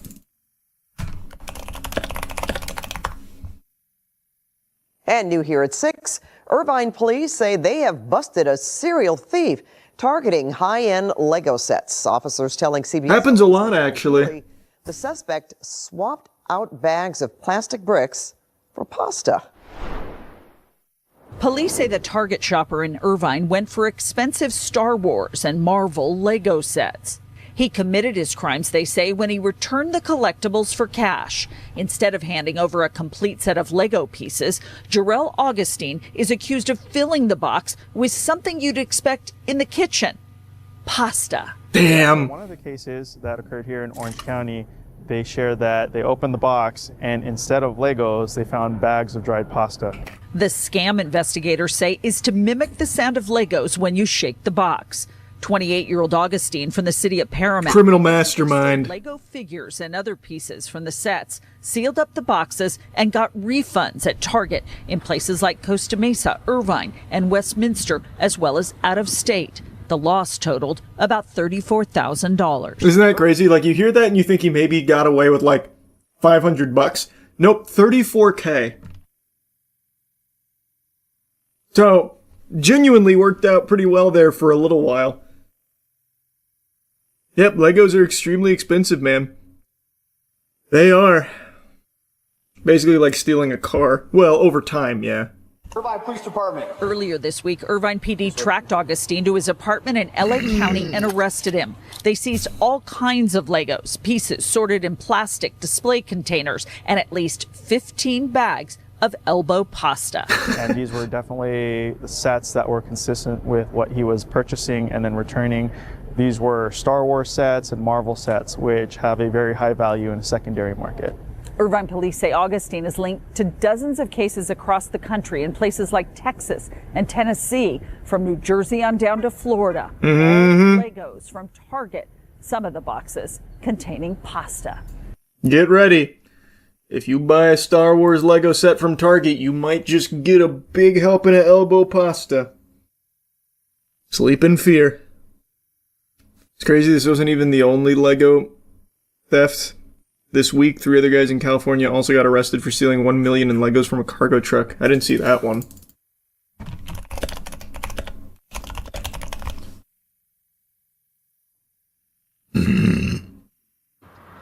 Two people facing charges this afternoon accused of stealing $1 million in Legos. Yeah, that's what it looks like. Assignment editor Mike Rogers at the desk with how deputies in Kern County made the bust. Mike? Yeah, you know, Juan and Amy, these Lego thefts have become so popular and so common lately because of the rarity of some of these Lego pieces that are being stolen. This one, though, was stolen out of an Amazon truck. Take a look at the pictures released to us by the Kern County Sheriff's Department. They say they caught 2 box trucks speeding off from this Amazon trailer after allegedly stealing $1 million worth of Legos out of the back of it. Now, the truck, we're told, was headed from Texas, coming here to Southern California. $1 million clams and Legos. The suspects stole, as I mentioned. How quickly could you even possibly sell that? I feel like you'd be sitting on that for the longest time. I don't know what kind of action Legos get on the secondary market, so I could be wrong, but I feel like you just have all this Legos for fucking ever. Only like 3 Lego sets, by the way. Yeah, each one of these is just a single set. I think the loser's selling on eBay. Yeah, but the point I'm making is I feel like you're not going to be able to move the $1 million worth of product all that fast. I feel like it'd take many, many years. But again, I don't know how fast people snatch up Legos off eBay. Facebook Marketplace also massive for stolen shit. Yeah, that's true. Alpha Investments buys whole pallets of Legos. He doesn't just hold MTG. Rudy? Wait, I didn't know that. Rudy buys pallets of Legos? As investments? Huh, I did not know that. Reaching Pokemon TCG scalping levels of degeneracy. Well, it's everywhere, yeah. Pokemon's the worst, but this kind of shit's everywhere. Yeah, Xenoverse 3 got announced. I don't think they have like a teaser or anything. I think it was just an announcement. Oh, they do have an announcement trailer.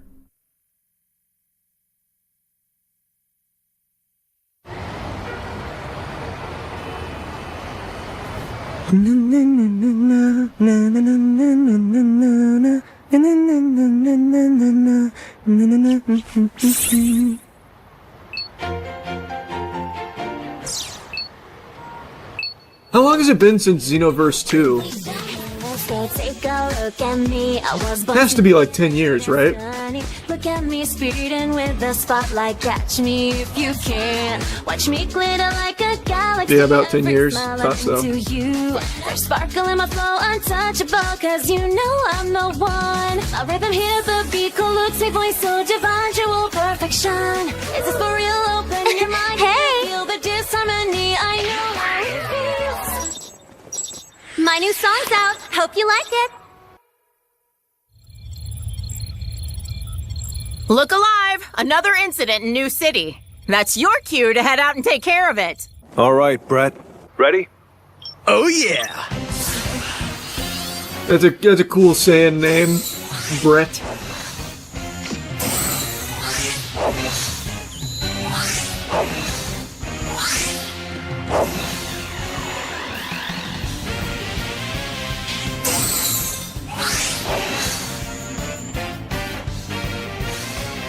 Nice!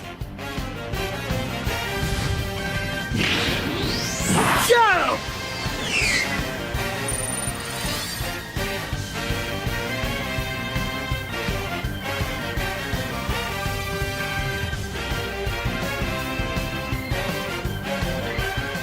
Yeah, this is the new Xenoverse.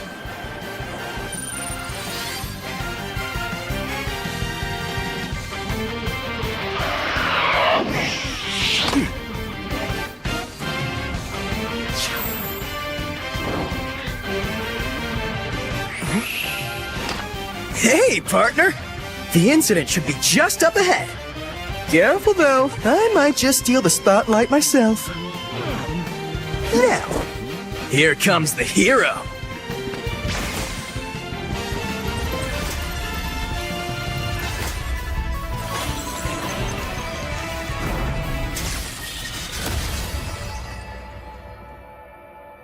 That's pretty cool. They're dusting it off. How is there still a minute left? Do they show gameplay?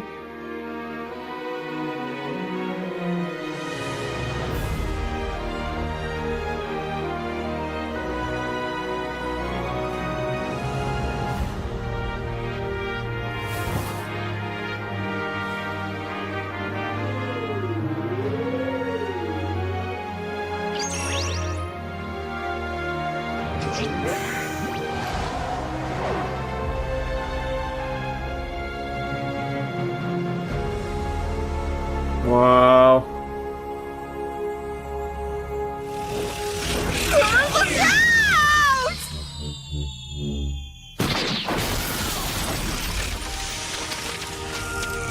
That's gonna hurt tomorrow. Wow, you really caught me off guard. You okay?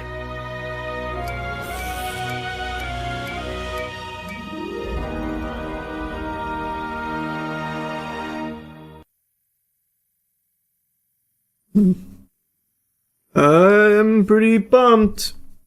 I hope it's good. I will say, though, they have not evolved the character animations in fucking at least 15 years. It's crazy how much those have stagnated. That's a little disappointing. It is what it is, though. Probably just art style for the cinematic. No, I promise you that's not the case at all. This is just the very standard style. If it ain't broke, don't fix it. It's not about fixing it, but maybe spruce it up a bit. Bro, we've had this exact same, like, character model style for literally probably 15 years. Surely there's room to polish it a little bit more. But I'm still excited for more Xenoverse. New video to watch. Nidos are the next Labubu. What are Nidos? I saw that there's like Nido hysteria going on right now, but I didn't know if it was like some kind of psyop or something, because I've never heard of this. What are they? Like, I saw people were like rushing into stores fighting each other to get some Nidos. I bought every viral rare Nido and cut them open. Are they just shapes? You're just buying shapes? Girl burned after Nido toy explodes in microwave. Nido craze is getting out of control. Oh, this is what I saw. I just want one, ma'am. I just want one. Just give me one. Needle restock today. Only those with the number will be sold the needle. Line is all the way to the back, all the way at the door. Reselling them. We only have. Holy Lord, this is all for Nidos? Wow, I guess they really are the new Labubu, huh? 2 cases of Nido. Nido hunting chaos at Cracker Barrel. Waiting here at 9 in the morning. Cracker Barrel has Nidos? I'm really so sorry to whatever kid decides that they want to get squishies today, because girl, I'm grabbing literally like all of them. Why? So are they collectible? Like what makes them? What makes you want to grab all of them? Let me see. Aren't you just buying like the same thing over and over? I guess maybe she could be like reselling potentially, but yeah, I'm looking at it. It's just shapes. Nido is made by the Shilling. There's no way that's how you say it. Shilling? That's the name of the company that makes Nidos? That's the only way to sell it. Shilling. That's crazy. Unless I'm on the crack pipe. Here, look. How else would you say this? I guess maybe Shiling? Shiling, potentially? Yeah, I guess it could be Shiling. That's pretty on the nose, though. Straight up calling the company Shilling. They're sort of like flubber fidget toys, squeezable and stretchy, and are coming in a variety of shapes. Flagship products, the Nice Cube.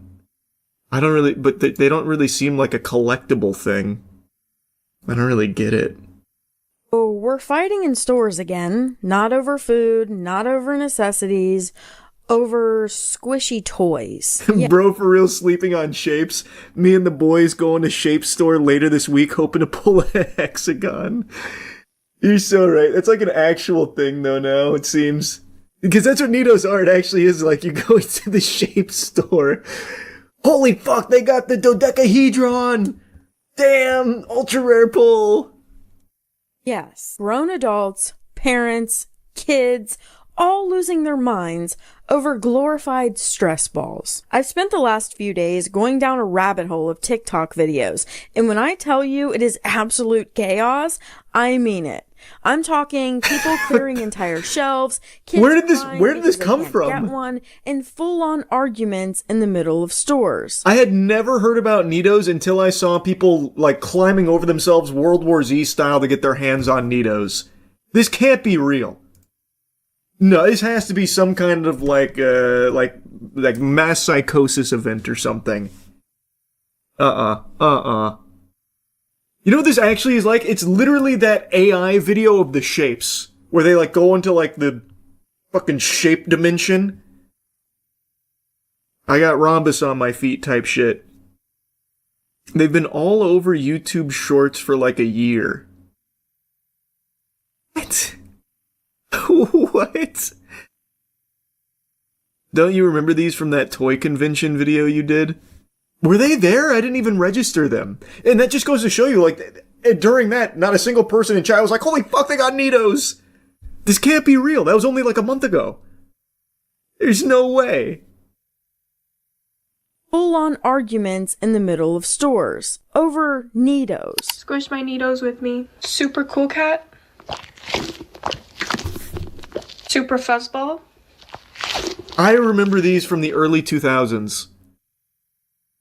This is that kind of shit you'd get in an arcade when you didn't get enough tickets and didn't get the cool stuff and you had to settle for one of these. How are these, like, the sought-after toy now? Bro taking the Tootsie Roll over that every time. That's fair. Nice cube. Oh, that's the flagship product right there.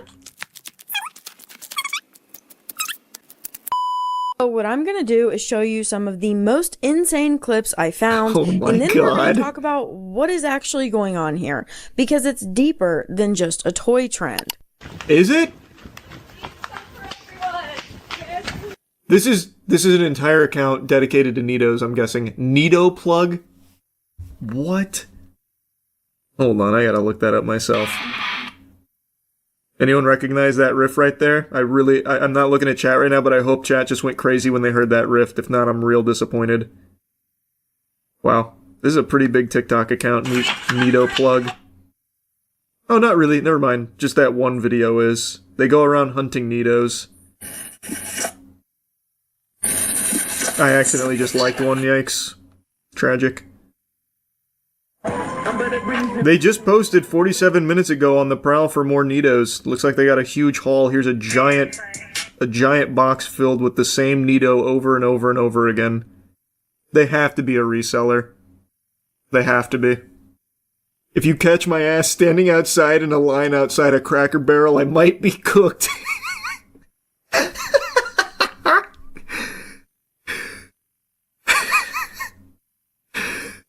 That's pretty fair.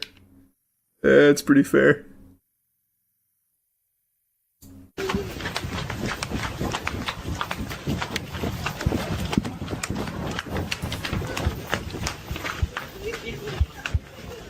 Oh, they only got 2 fucking boxes of Nidos? How are we supposed to survive? We're gonna starve!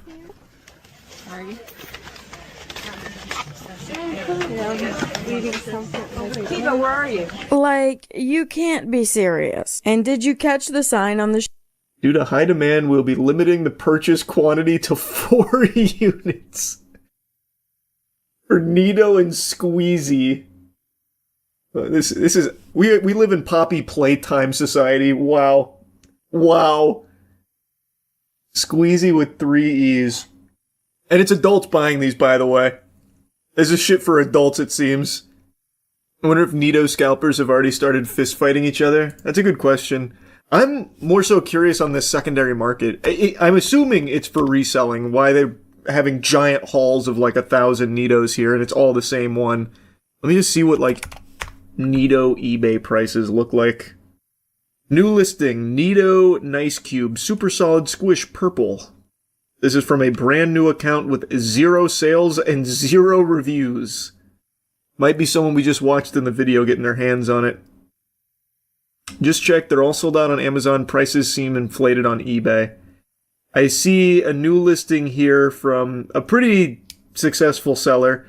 The 12X Nido Gumdrop Assorted Colors Case of 12 with the display case viral for 280 clams. It only has 1 watcher. That has to be fake. There's no way someone's doing that. What's the MSRP on a Nido? Because on eBay it looks like it's between $14 to $25 per shape. Buying it is an investment though. Yeah, I'm a big Nido investor actually. I guess that's less embarrassing than being an NFT guy though, to be fair. It seems so manufactured. No one would be excited for dog chew toys. That's what I'm saying. Like, I could understand, like, these being a popular fidget toy or something. That I get. But to be so popular and I guess so in demand that they fight each other at these, like, releases to get them. Adults, by the way. That makes no sense. Like, filling an entire shopping cart with Nidos, like the same ones over and over? I don't think so. I don't know, man. I don't really get it. It must have like a crazy secondary market that I'm just not seeing. Not even blind box, so it can't be gambling or rares. Exactly, like it doesn't even seem like it has that element of gotcha to it or anything. So it's not computing with me. This feels really planted. Nah, bro, just check the Nido subreddit. They got their asses lined up outside of Staples.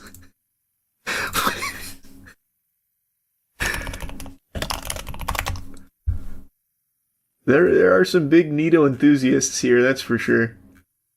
Man, I guess hats off to places like Staples and Cracker Barrel and whatever else is housing Nitos. They got people coming in the door like wild now, I guess. Smart strategy. That's probably where it all stemmed from. They're like, fuck, man, we accidentally bought 2 billion pallets worth of these goddamn stress balls. How are we ever going to offload this shit? Let's try and make it viral on TikTok. Bought a few of these 2 years ago for $5, and they all broke with ease. Not worth. Fuck is going on right now. I think the people buying them probably aren't buying them to, like, use them or enjoy them. It's probably, like, at this point, a Labubu status type thing. That'd be my guess. I feel like that video was a skit. Either way, it's still an accurate 1 or 2 Nitos. Wait, which one was a skit? Oh, this one. That was the one at the beginning. You take a number when you arrive. These viral squishies, and we're gonna see if we can score them at Cracker Barrel. And it's so packed. Oh my god. Everyone here is here for a Nito, number 110. And I heard that there's people that have been waiting here since 9 in the morning. And they're about to bring out the first cart of Nitos. And yeah! Squishies are in there. Woo! And that's what it's looking like. Why is no one going crazy? All the moms are here, moms and dads. Some kids even missed school for this. we should have about 100 Bullshit. I don't believe that. So you know, and just so everybody's on the same page, it is 1 per number. Nito heaven. There they go. Nito heaven. Whoa! There goes another cart. It's full of Nitos. I've never been so excited. 4 p.m. update. Finally, my turn. Sorry, we're out of Nitos. I'm gonna try these. What the fuck is that? Is that a squeezy? Do you guys don't have any more Nitos? Confirms there is nitrogen monoxide Nitos left. This is what I got. Oh, no. Came for a Nito, left with rubber banana. Not even a squeezy. Tough, man. Now everyone's gonna make fun of you. Came for the Nito drop and now you look like a fool. No Nito. Ew, is that even a shape? I know, man. It's kind of gross. Not even a squishy shape. Ugh. Ugh. Took a number 110 in line, and this is what you walk away with? What a waste of a day. Okay. Gracias, igualmente. Okay, guys, I guess we didn't get a Nito, but we scored a banana. Not what we came for, but at least we got something. What kind of mentality is that? What do you mean? Didn't get what we came for, so I got something instead just to get something. Why? They were out. Why not just leave? Why waste the money? Well, I'm already here. I might as well consume. No choice. I'll buy this fucking banana I don't want. I know all the old people eating there confused as fuck. Yeah. Damn, this new menu really revamped interest in Cracker Barrel, huh? Look at all these people lined up to eat here. I have to mute the audio because it's that copyrighted song that says, I think I'm gonna die in this house. What? And then she has it slow mode on this guy who's clearing out whatever shelf this is. I think it was Nito's, because once she gets up there, she gets like some off-brand squishy and not an actual Nito. These are grown men, mind you. True. Slow mo. True. This is the most he's jogged since high school. Fuck, I gotta get to those Nitos! I need to sell it on Whatnot. This is sad, man. This is very sad. How do you even sell these on Whatnot with no gotcha? Again, I have no clue. But that's the only explanation for why this fucking goober is out here clearing shelves of Nitos. What else is he gonna do? What else is he gonna do with it besides try and offload it for a profit? And also, that was that lady screaming, Woman right? at the register of being actually her house. No, please give her high. That's her daughter. That is her daughter. Tell the manager that is her daughter. She said Is this even about Nitos? This looks like a food place. This is a Five Below? Is it? Guess I don't know enough about Five Below. Cracker Barrel is a restaurant, so... Oh, good point, touche. That was a very strong point, yeah. When are we getting a Nito-shaped tier list? Sounds awful even as a joke. That sounds fucking terrible. I hate that idea. Part of me hopes this is real and Pokemon scalpers pivot to this. Oh, that'd be ideal. All these Pokemon scalping degenerates, they're like, holy shit, we gotta go to Nido's now, they're blowing up. I just slabbed the PSA 10 Rhombus. Selling for 10k. Serious offers only. They usually hop on whatever trend is next. They do, but typically that's in the card community, which is why those parasites have latched on to One Piece, which is a damn shame, but what can you do? But who knows, maybe they will latch on to Nido's. They didn't pivot to Labubu. Oh, good point, that's true. They did not fully pivot to Labubu. Yeah. Yeah.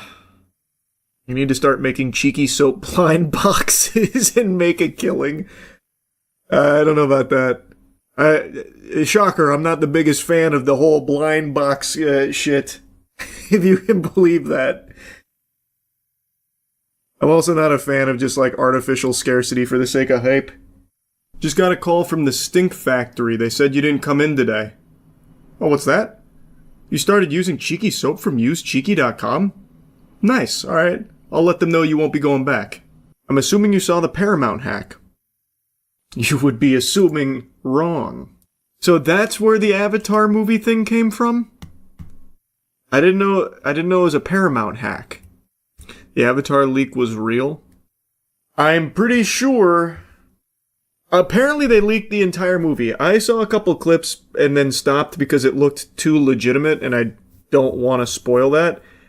That sucks if they leaked the whole thing, man. That's really a shame because it looks like a lot of work went into it. And the animation looks great. Like the actual visuals looked really good. Voice acting I wasn't super sold on. It seemed kind of stiff, but maybe it's like still early. I don't really know. But man, that must be awful. Just to have the entire thing leak, 5 months before the thing actually even comes out? Yeah, it's real. Clips are getting copyright claimed and removed. Yeah, I knew it was too high quality to be fake. That really sucks, man. I hate when that kind of thing happens. Well, Paramount gets hacked like every few months. That's true. I guess that was just inevitable. Paramount does get blasted pretty often, it seems. Definitely seems like a work print version because the voice acting sounded like placeholder. That's what I was just saying. The voice acting sounded stiff. It could have just been like early takes or something, not properly mixed in. I saw something pretty cool today, like in like good news. So this got sent to me. It's Jerry Rig Everything's newest video. I haven't watched Jerry Rig Everything in a long time. So I had no idea this was even something he's doing, but he has a wheelchair company with his wife, who is in a wheelchair. And this video is going over how they're manufacturing wheelchairs at like a fraction of the cost. This was like a really cool thing to see. So I wanted to pull this up for like positive news. About 5 years ago, we built... This is one of those things that I'd love to see.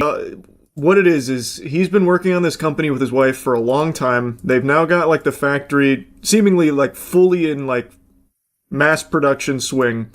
And he is able to produce wheelchairs for like 70%, like it's a massive significant difference in price and significantly faster able to deliver them.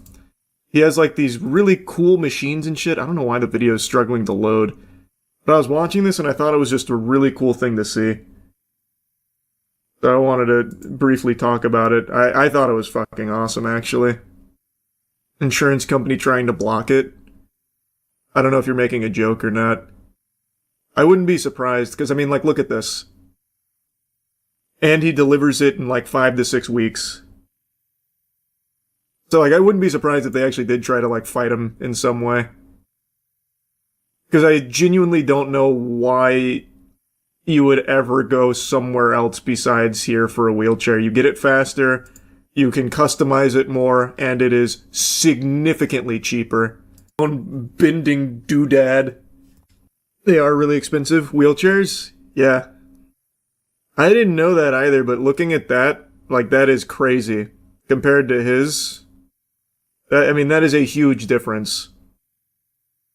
So, genuinely just seemed like a really cool thing. I don't know how many of you saw that earlier, but I thought that was something very sweet and wholesome. How can it even be so expensive? Are you talking about, like, the insurance wheelchairs or, like, the ones that are 12K here and stuff? I imagine it's the same, the reason they're so expensive is the same reason a lot of things in the medical industry are expensive, because they can be. They're able to just jack prices up and fuck around. I say both.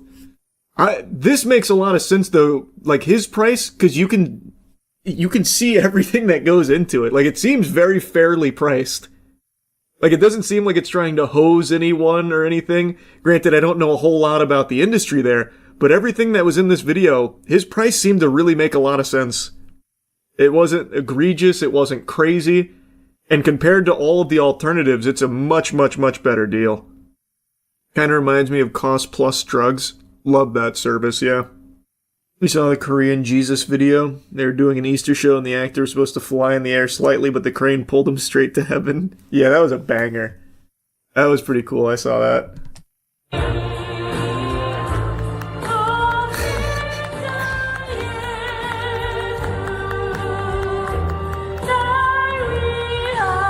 He's staying in character too. It's very, very impressive.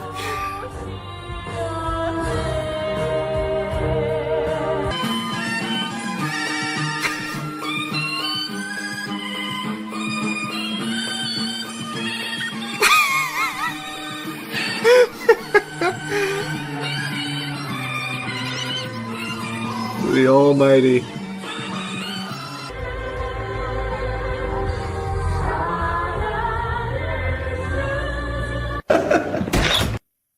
They got a little meme slapped on there. At some point he actually passed out because he was so high up. Oh, I didn't see that. It must have been terrifying. It really must have been, yeah. I couldn't imagine. The bulldozer attack. There's always a lot of heavy equipment police chases now. I feel like this happens pretty often.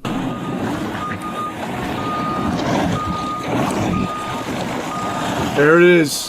Hey, stop! The kaiju. Stop. You can't stop it. Stop the car!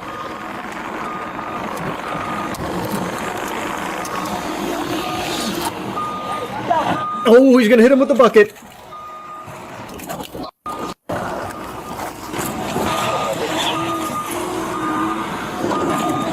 Hey! Put it down! Stop it! Stop it right now! Stop it! Stop it! Watch crossfire! Watch crossfire! Okay, do they actually just... before I continue, do they like actually shoot at this guy here? I assumed they didn't based on the little bit that played there a moment ago, but now I'm not so sure. Doesn't seem like it. It's bulletproof glass, he thought of everything. Get out! Activate the turbo boosters! How are they keeping up with his speed?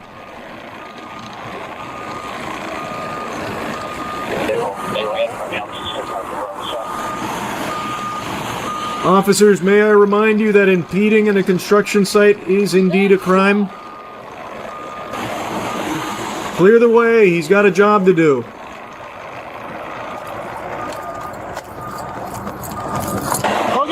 Oh, the officer's gonna get out there and hold him back with his bare hands.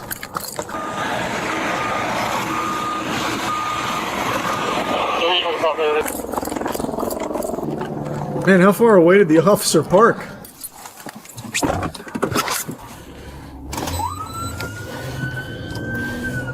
Maybe he doesn't see them. True! Maybe he didn't see them. They didn't have their lights and sirens on. The cherries weren't activated. Now he probably sees them.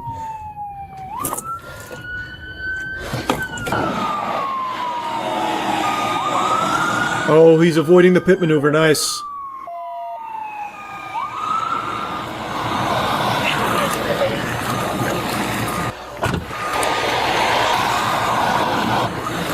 Get the spike strips out. We'll try and bust the tracks.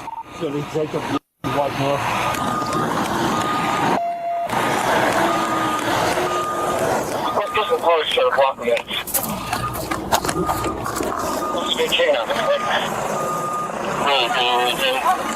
you're not. Show me your hand. No, you're not. Wait, who is that? Those building employees? Are they implicated in this? I feel like they just came out to watch the chase. Some cars try to block them in. Also get K9 this way.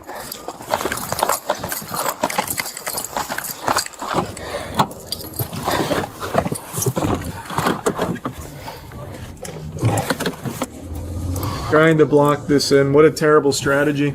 He's gonna go right through you like a knife through butter. Look at that speed.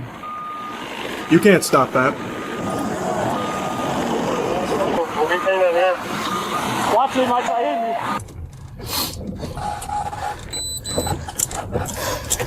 me. Man, this officer is really winded. Should maybe park closer next time.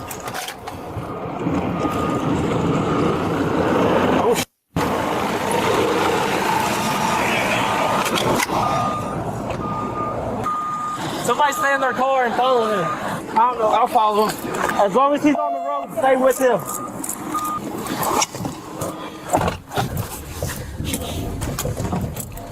High-speed pursuit engaged again. He's trying to get back and run inside.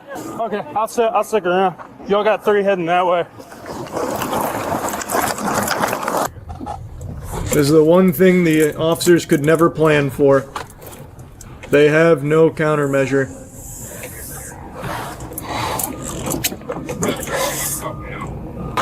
We're not going to pursue him on the roadway. Tell him we're walking. We're walking. Keep walking with him as soon as he gets up.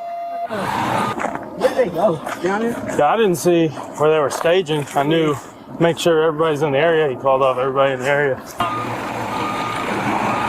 He's getting away! Oh! He's drifting. Ooh, smooth. Off-roading. Good luck getting him now. He's gone. We lost him. Oh, they be right here. He's in somebody else's yard now.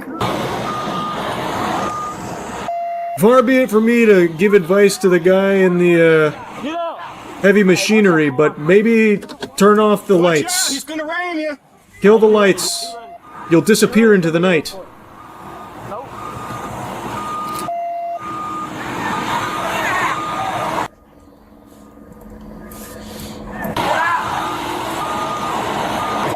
K9 gets there, you can rip that door up and let it. Yeah. Jackson, go that way.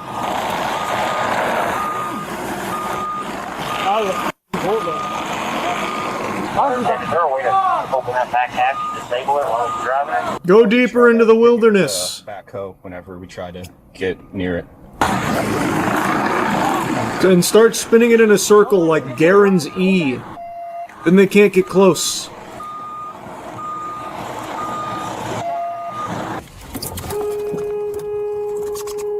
What the fuck did it? Oh, I thought the... Wait. Wow. I didn't see the other car pull up. I just saw this officer hit this guy. Dumbass. What? Okay. Watch out, you got really bad drivers coming behind you. They almost hit Hughes.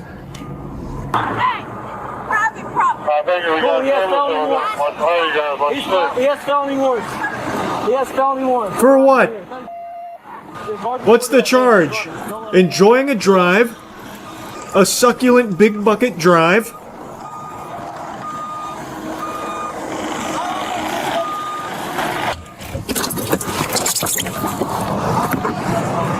Stay back! You all need to stay back right now!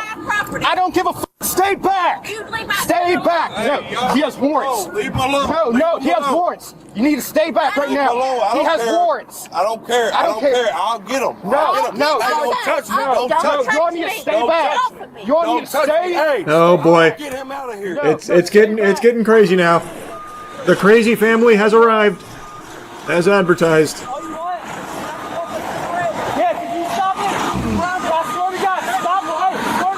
Someone give this man a cigarette. Turn it on, I'll let you smoke. I swear to God. We're gonna let you get a cigarette, dude. Just step out of the bulldozer. Knock the Quit touching me. Y'all need to stay back. Quit touching me. Let me get him. I'll get him. I'll get him out. I promise you I'll get him out, man. Man, these two really, like, these were the actual bulldozers. These two just went right through the cops. Stay back! I won't let you through! And then they just walk right by them. Very good. Called that bluff, I guess. Get him. I'll get him. I'll get him out. I promise you I'll get him out, Hey! He's coming out. Hey, I can get him out. Get off of him. I'll get him out. I'll get him out. Hey, get back. Hey, get back.